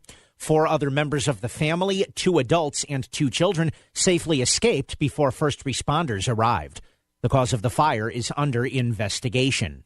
A 21-year-old Seymour man is accused of assaulting a police officer outside the Target store in Ansonia. Police say the incident happened October 25th, and George Suazo attacked a police officer who was responding to a disturbance at the store, causing unspecified injuries. Suazo is free after posting $25,000 bond. The 2 barges that broke free in the Long Island Sound and washed ashore in Milford and West Haven have been towed away from shore. The 140-foot hopper barges broke off their moorings in the Sound on Thursday and first washed onto Woodmont Beach in Milford. The barges apparently went out with the tide Thursday night and beached again in West Haven on Friday. They were towed from West Haven to a shipyard yesterday to be inspected for damage. 2 federal judges have ruled that the Trump administration must fund the Supplemental Nutrition Assistance Program, commonly known as SNAP. A coalition of 25 states, including Connecticut, sued the administration over the president's alleged unwillingness to tap into a contingency fund that would continue the program. Attorney General William Tong is one of many who have accused the president of leveraging the loss of SNAP for political gain. It's a case we should have never had to bring because it's never okay to make people go hungry to achieve a political result. It's not okay to use health care and food as leverage in a political battle or stalemate. Governor Ned Lamont and other state officials held a news conference today to address the impact of the government shutdown on Connecticut families. In addition to the loss of SNAP benefits, over 150,000 Connecticut residents also saw their health insurance premiums go up by an average of 26% following the loss of Affordable Care Act tax subsidies. Attorney General William Tong said that despite the court order that the federal government fund SNAP, it may not happen immediately. My belief, and the attorneys general believe, that they should be able to turn this around quickly. But let me just also say that we expect that there could be some delay, which is an even greater hardship. Senator Richard Blumenthal added that it was his belief that the president would be able to expedite the process. If the president of the United States says, make those cards work today, yes, it can happen. Now that the time has changed, AAA wants to make sure you're aware of the risks driving in the evening. According to a AAA analysis on the data from the Connecticut Crash Data Repository, 5 to 6 p.m. becomes an increasingly dangerous time once the clocks fall back and it's darker earlier. To make sure you're safe, AAA recommends ensuring your headlights are in good working order, keeping windshields clean, decrease speed for reduced visibility, and avoid driving drowsy. And tonight, men's college basketball begins, and UConn will be hosting the University of New Haven. This is UNH's first game as a Division I program, with New Haven still in transition. Number 4 UConn is the heavy favorite, despite several key injuries, including freshman Braylon Mullins, who will be out for another month with an ankle injury. UConn center Terrace Reed Jr. is also listed as questionable for tonight's game. The game starts at 7 p.m. at Gample Pavilion. I'm Chris Williams with WICC News. WICC Smart MLS Right Now Traffic. 95 northbound in Milford, crash, exit 38, right at the off-ramp. Stay to the left to get around them. Slow ride starts at both the Moses Wheeler Bridge. Lower Fairfield County 95 north, plan on an hour Greenwich through Fairfield. Parkway overall is your best bet. Out of New Haven on 95 south, jam through Long Wharf and Route 8 north, heavy congestion through Shelton up to the bridge. Traffic report is powered by Columbia Dental in Norwalk, offering cleanings, implants, even oral surgery, all under one roof. Call 203-299-0111 or visit columbiadental.com today. I'm Mitch Krause with WICC Traffic. For this evening and tonight, clearing after midnight with a low in the mid-40s. Tomorrow is sunny with a high near 60. Partly sunny on Wednesday with a high again near 60. I'm meteorologist Paul Piorek on WICC. If Bridgeport is talking about it, so is Paul. Connecticut Today with Paul Piselli on WICC 600 and 95.9, the voice of Connecticut. All right, if you want to chime on in here, the water's fine, by the way. Terry Cowgill had to cancel at the last moment. He's at doctor's appointment running a little long. We've all been there, so we'll check in with Terry next week. 203-333 9422 333 WICC. And remember, or is it don't forget? What's more effective if I say now, hey, remember or don't forget? I don't know. I've always wondered there. Remember / don't forget, tomorrow is Election Day. No, it's not the governor's race tomorrow. It's not anybody in Congress. It's not anyone at the State House or State Senate.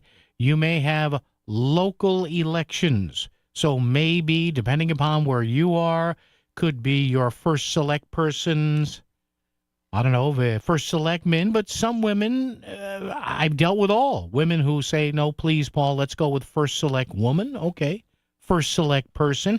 And there are some female leaders that like first selectmen. So first select persons tomorrow in some cities or towns, generally on the town level. You may also, as you do in my town of Wally World, we have town council, board of ed. You may have some mayor's races. We've got a couple of pretty good races going on next door to each other, Milford and Stratford. So make sure you vote, 6 a.m. to 8 p.m.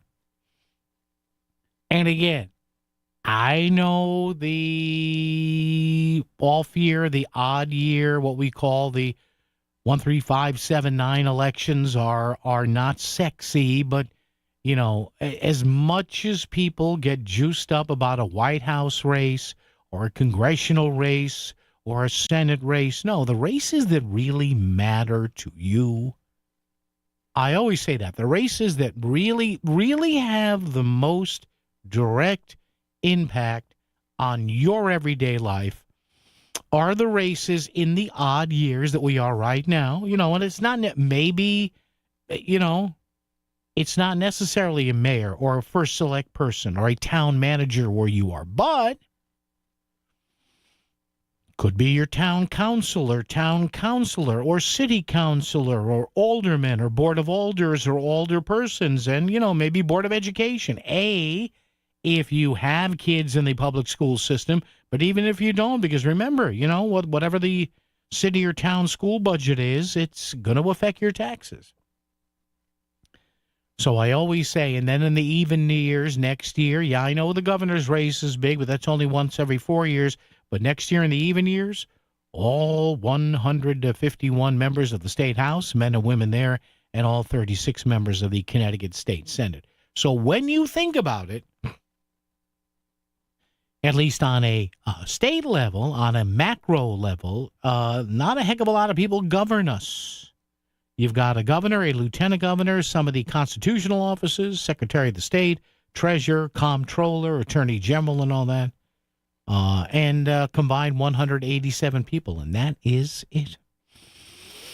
All right, and of course, Melissa will be with you tomorrow. I'm off for tomorrow, then we'll all be together again on Wednesday to talk about what happened, who won, who lost, and why. 203-333-9422, 333 WICC. I gotta play this for you. And again, I don't like when either side of the political aisle goes like off the rails. Like, what are you doing? So I think this happened last week. It might have happened Thursday or Friday, and it's just getting around now. Now, you know my philosophy on the Epstein files, right? Open them all up. Now, I don't want to be too cavalier in saying that because you don't want forget the victims being publicized. We're not publicizing the victims. I want to know the perpetrators. And I don't care who the perps are. I know people call me on the air and they tease me about the Epstein files. I don't care. Let it all out. I don't care. Let's make sure that the identifying information about the victims, that should all be redacted, of course, unless any of them want to speak out or be publicly interviewed, whatever. Maybe they think it's good that they can share their stories, and hopefully young men and young boys won't fall prey to that. So I don't care. People say, well, what if Trump's mentioned? Oh, all right. What if Clinton's mentioned? Oh, all right. Little rift in the royal family, huh? It's no longer Prince Andrew. And remember when that came out? Oh, he denied everything, and he sounds like a little bit of a weird guy. But having said that, this happened, I think, last week. Seth Moulton, Moulton, kind of I thought he was a centrist. And maybe he is. A congressman, I think his district of the northern suburbs of Boston.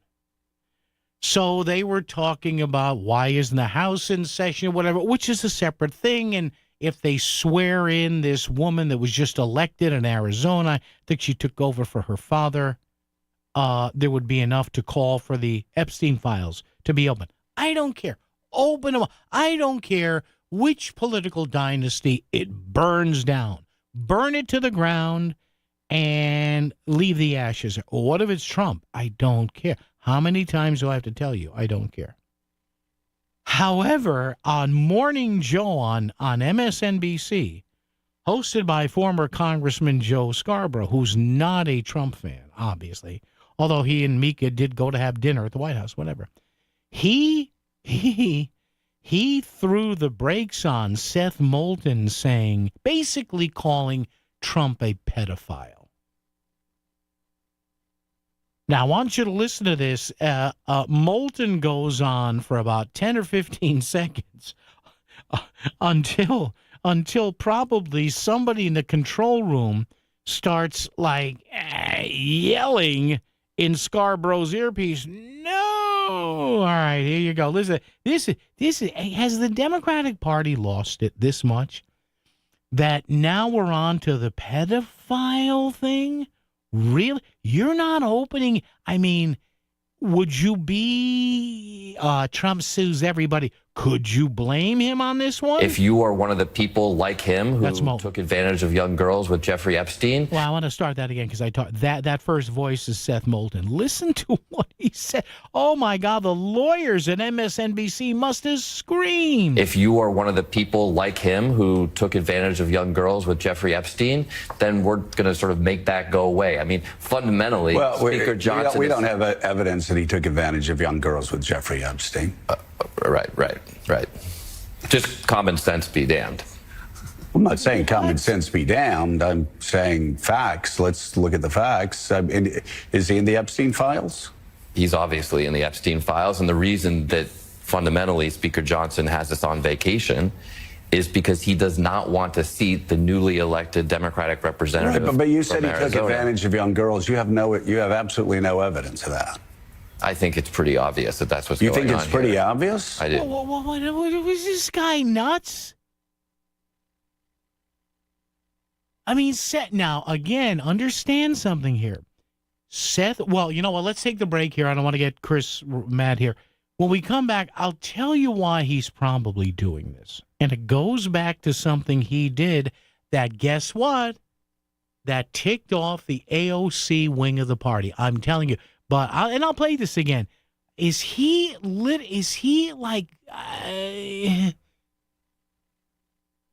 out of his mind? Seriously. Sometimes the most important personal breakthroughs are made possible by medical ones. And that's why Smilo Cancer Hospital delivers the pioneering research of Yale Cancer Center, like targeted therapies based on your genetic makeup and groundbreaking clinical trials that offer hope when you need it most. All delivered by a multidisciplinary team dedicated to you and your specific type of cancer. Smilo Cancer Hospital and Yale Cancer Center. We're powering breakthroughs with the greatest of care. Are you ready for some football? Tune in every Sunday to the Voice of Connecticut for nonstop NFL action. Catch 2 thrilling games at 1 p.m. and 4 p.m., plus a 30-minute pregame show at 12:30. We'll bring you the insights, team updates, and the latest league news. It's all brought to you by Duchess Restaurants, where fresh food is served fast. Don't miss a moment of the action. The NFL on the Voice of Connecticut every Sunday. Kick off your game day right. Constipation with belly pain that keeps coming back and back and back. If your symptoms keep coming back, talk to your doctor. It could be irritable bowel syndrome with constipation or IBS-C. Linzess could help you get ahead of it.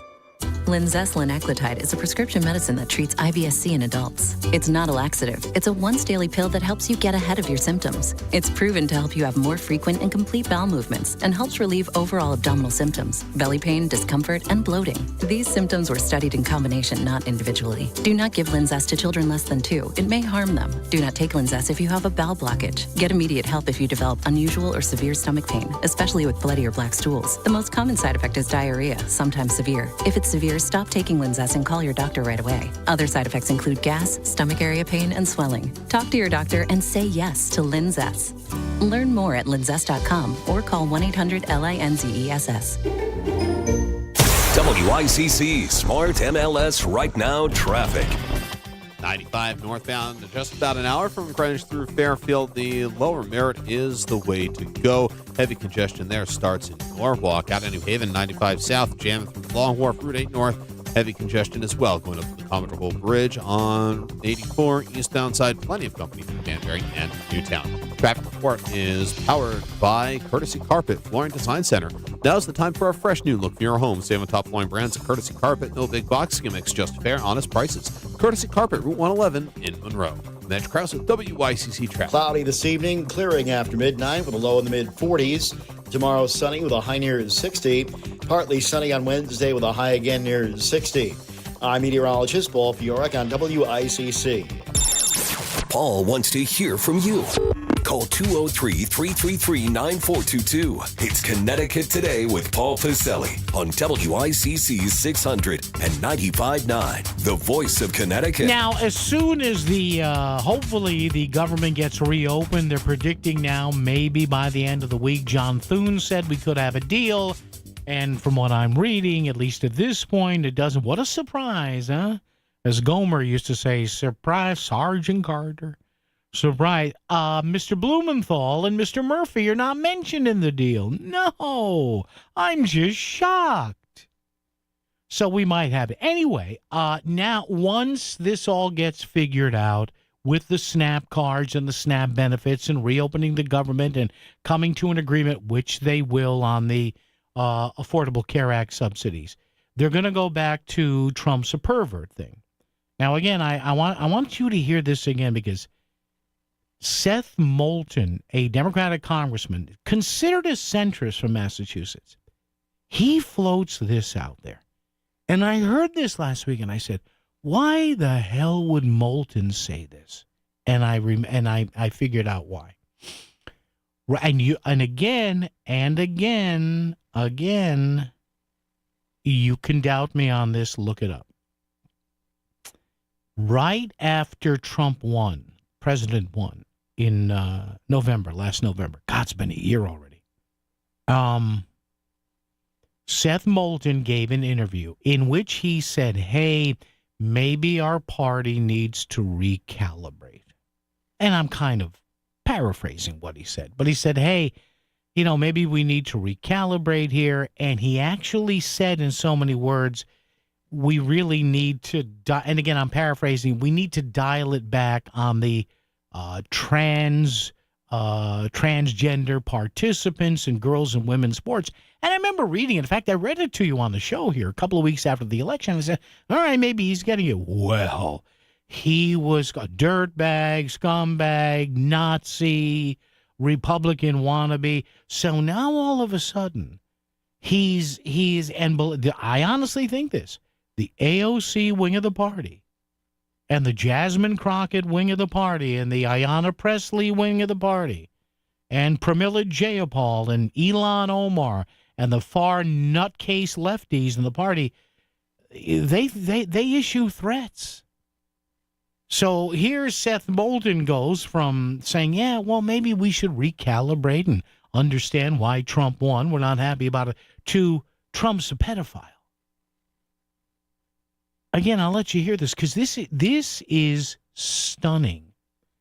And what I liked, look, I think Trump abuses lawsuits. This one I'd love, only to see how somebody in this business.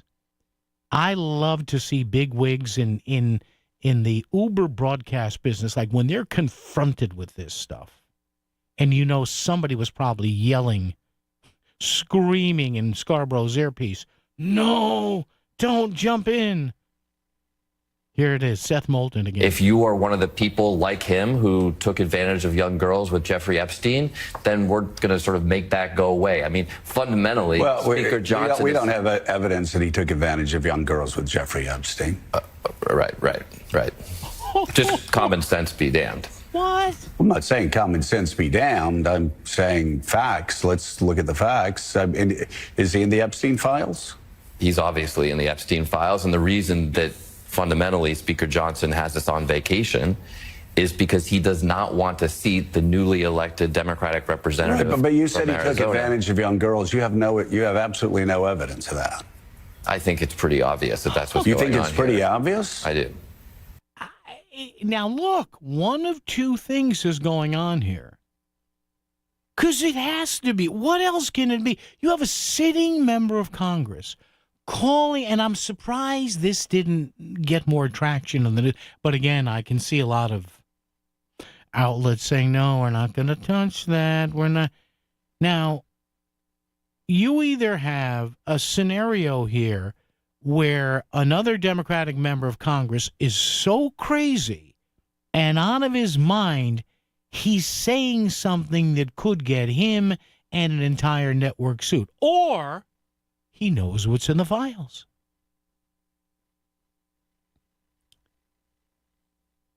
I mean, I don't know. Now, he may know what's in the files. Okay, if anybody wants to say what's in those files, I don't think there are national security issues. Go ahead and say them. Maybe the country will be better for it in the end. I have no idea.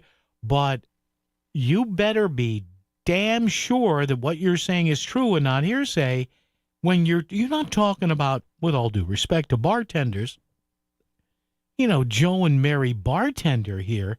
I mean, come on. And I got to play this one more time. It's just Joe Scarborough go, what? What? If you are one of the people like him who took advantage of young girls with Jeffrey Epstein, then we're going to sort of make that go away. I mean, fundamentally, Speaker Johnson... We don't have evidence that he took advantage of young girls with Jeffrey Epstein. Right. Just common sense be damned. I'm not saying common sense be damned. I'm saying facts. Let's look at the facts. Is he in the Epstein files? He's obviously in the Epstein files, and the reason that fundamentally Speaker Johnson has us on vacation is because he does not want to seat the newly elected Democratic representative. Right, but you said he Arizona. took advantage of young girls. You have absolutely no evidence of that. I think it's pretty obvious that that's what's going on. You think it's pretty here. obvious? I do. All right. Oh, God. Jeez. And by the way, I know I played the audio for you 3 or 4 times. Like the pièce de résistance there, you gotta watch Scarborough in the video, because he hears that and he gets cartoonized like, mwah, and Scarborough's like, what the F is wrong with you? Now look, maybe I'll give Seth Moulton the benefit of the doubt. Does he know what's in those files more than we do? WICC Smart MLS Right Now Traffic. 95 northbound, just about an hour from Greenwich through Fairfield. The Lower Merritt is the way to go. Heavy congestion there starts in Norwalk. Out of New Haven, 95 south, jamming through Long Wharf, Route 8 north. Heavy congestion as well going up to the Commodore Hole Bridge on 84 eastbound side. Plenty of company through Danbury and Newtown. Traffic report is powered by Courtesy Carpet Flooring Design Center. Now's the time for a fresh new look near your home. Save on top flooring brands at Courtesy Carpet. No big box gimmicks, just fair, honest prices. Courtesy Carpet, Route 111 in Monroe. Mitch Krause with WICC Traffic. For this evening and tonight, clearing after midnight with a low in the mid-40s. Tomorrow is sunny with a high near 60. Partly sunny on Wednesday with a high again near 60.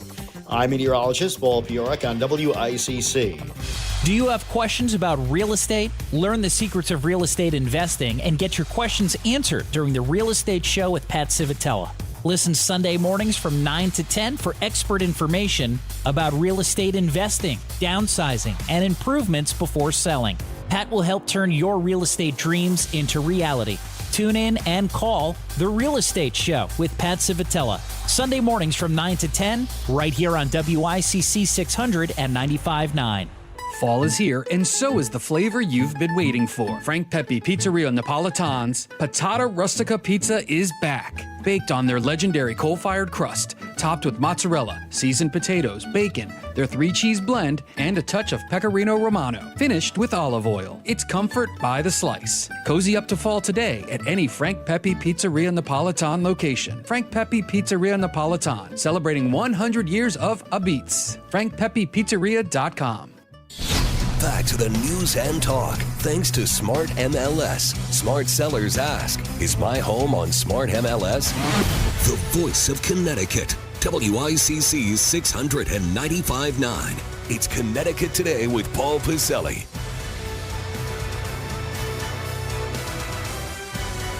All right, a couple of text messages I neglected to get to during the show. I'm sorry. I guess I mentioned I may have said herding cats.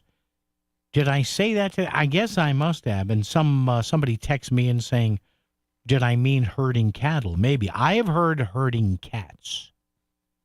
Because cats, I guess, are more difficult than cattle to herd. I don't know. My herding, Herding, my herding days are over. And then somebody says Trump's release is releasing money for SNAP. LOL. All these people are getting their panties in a bunch. There you go. If you have panties, don't get them in a bunch. I can tell you that. My panty wearing days are over. Thank you so much. Chris Williams, thank you. Folks, I'm off tomorrow. I'll see you on Wednesday. WICC Bridgeport, WFOX Southport, WEBE HD2 Westport, WPLR HD2 New Haven, locally owned by Connoisseur Media. This is CBS News on the Hour, sponsored by Progressive Insurance. I'm Cammie McCormick. Senate Majority Leader John Thune said today he's optimistic about ending the government shutdown this week. Tomorrow night, it will surpass the longest on record. Erica Brown reports the administration will come up with some funds for food assistance. The Trump administration said it will use a contingency fund to partially pay out SNAP benefits this month after rulings from 2 federal judges. The ongoing government shutdown caused a funding lapse, affecting more than 40 million Americans who rely on the food assistance program, including cancer patient Michelle Lockhart. It's not just myself, it's others in the community, others like me, people that are no longer able to work, and without the SNAP benefits, we're unable to put food on the table. Nancy Cortez reports Americans are growing tired of the political battle. Nobody wins a shutdown. There is no winner and loser. It is really a pox on all of their houses. Voters don't care all that much about who refused to negotiate with whom and whom voted yes and whom voted no. I mean, if you look at the new polling that we have done, it shows that voters equally blame Democrats and Republicans. And the flight delays at long security lines continue for flyers, as Chris Van Cleve reports. What's different this time is we're seeing those air traffic control staffing issues occurring almost randomly across the country. Secretary Duffy, the transportation secretary, is warning delays could get worse. The shutdown could figure in tomorrow's elections across the country. In California, Nancy Pelosi and Governor Newsom hosted a Get Out the Vote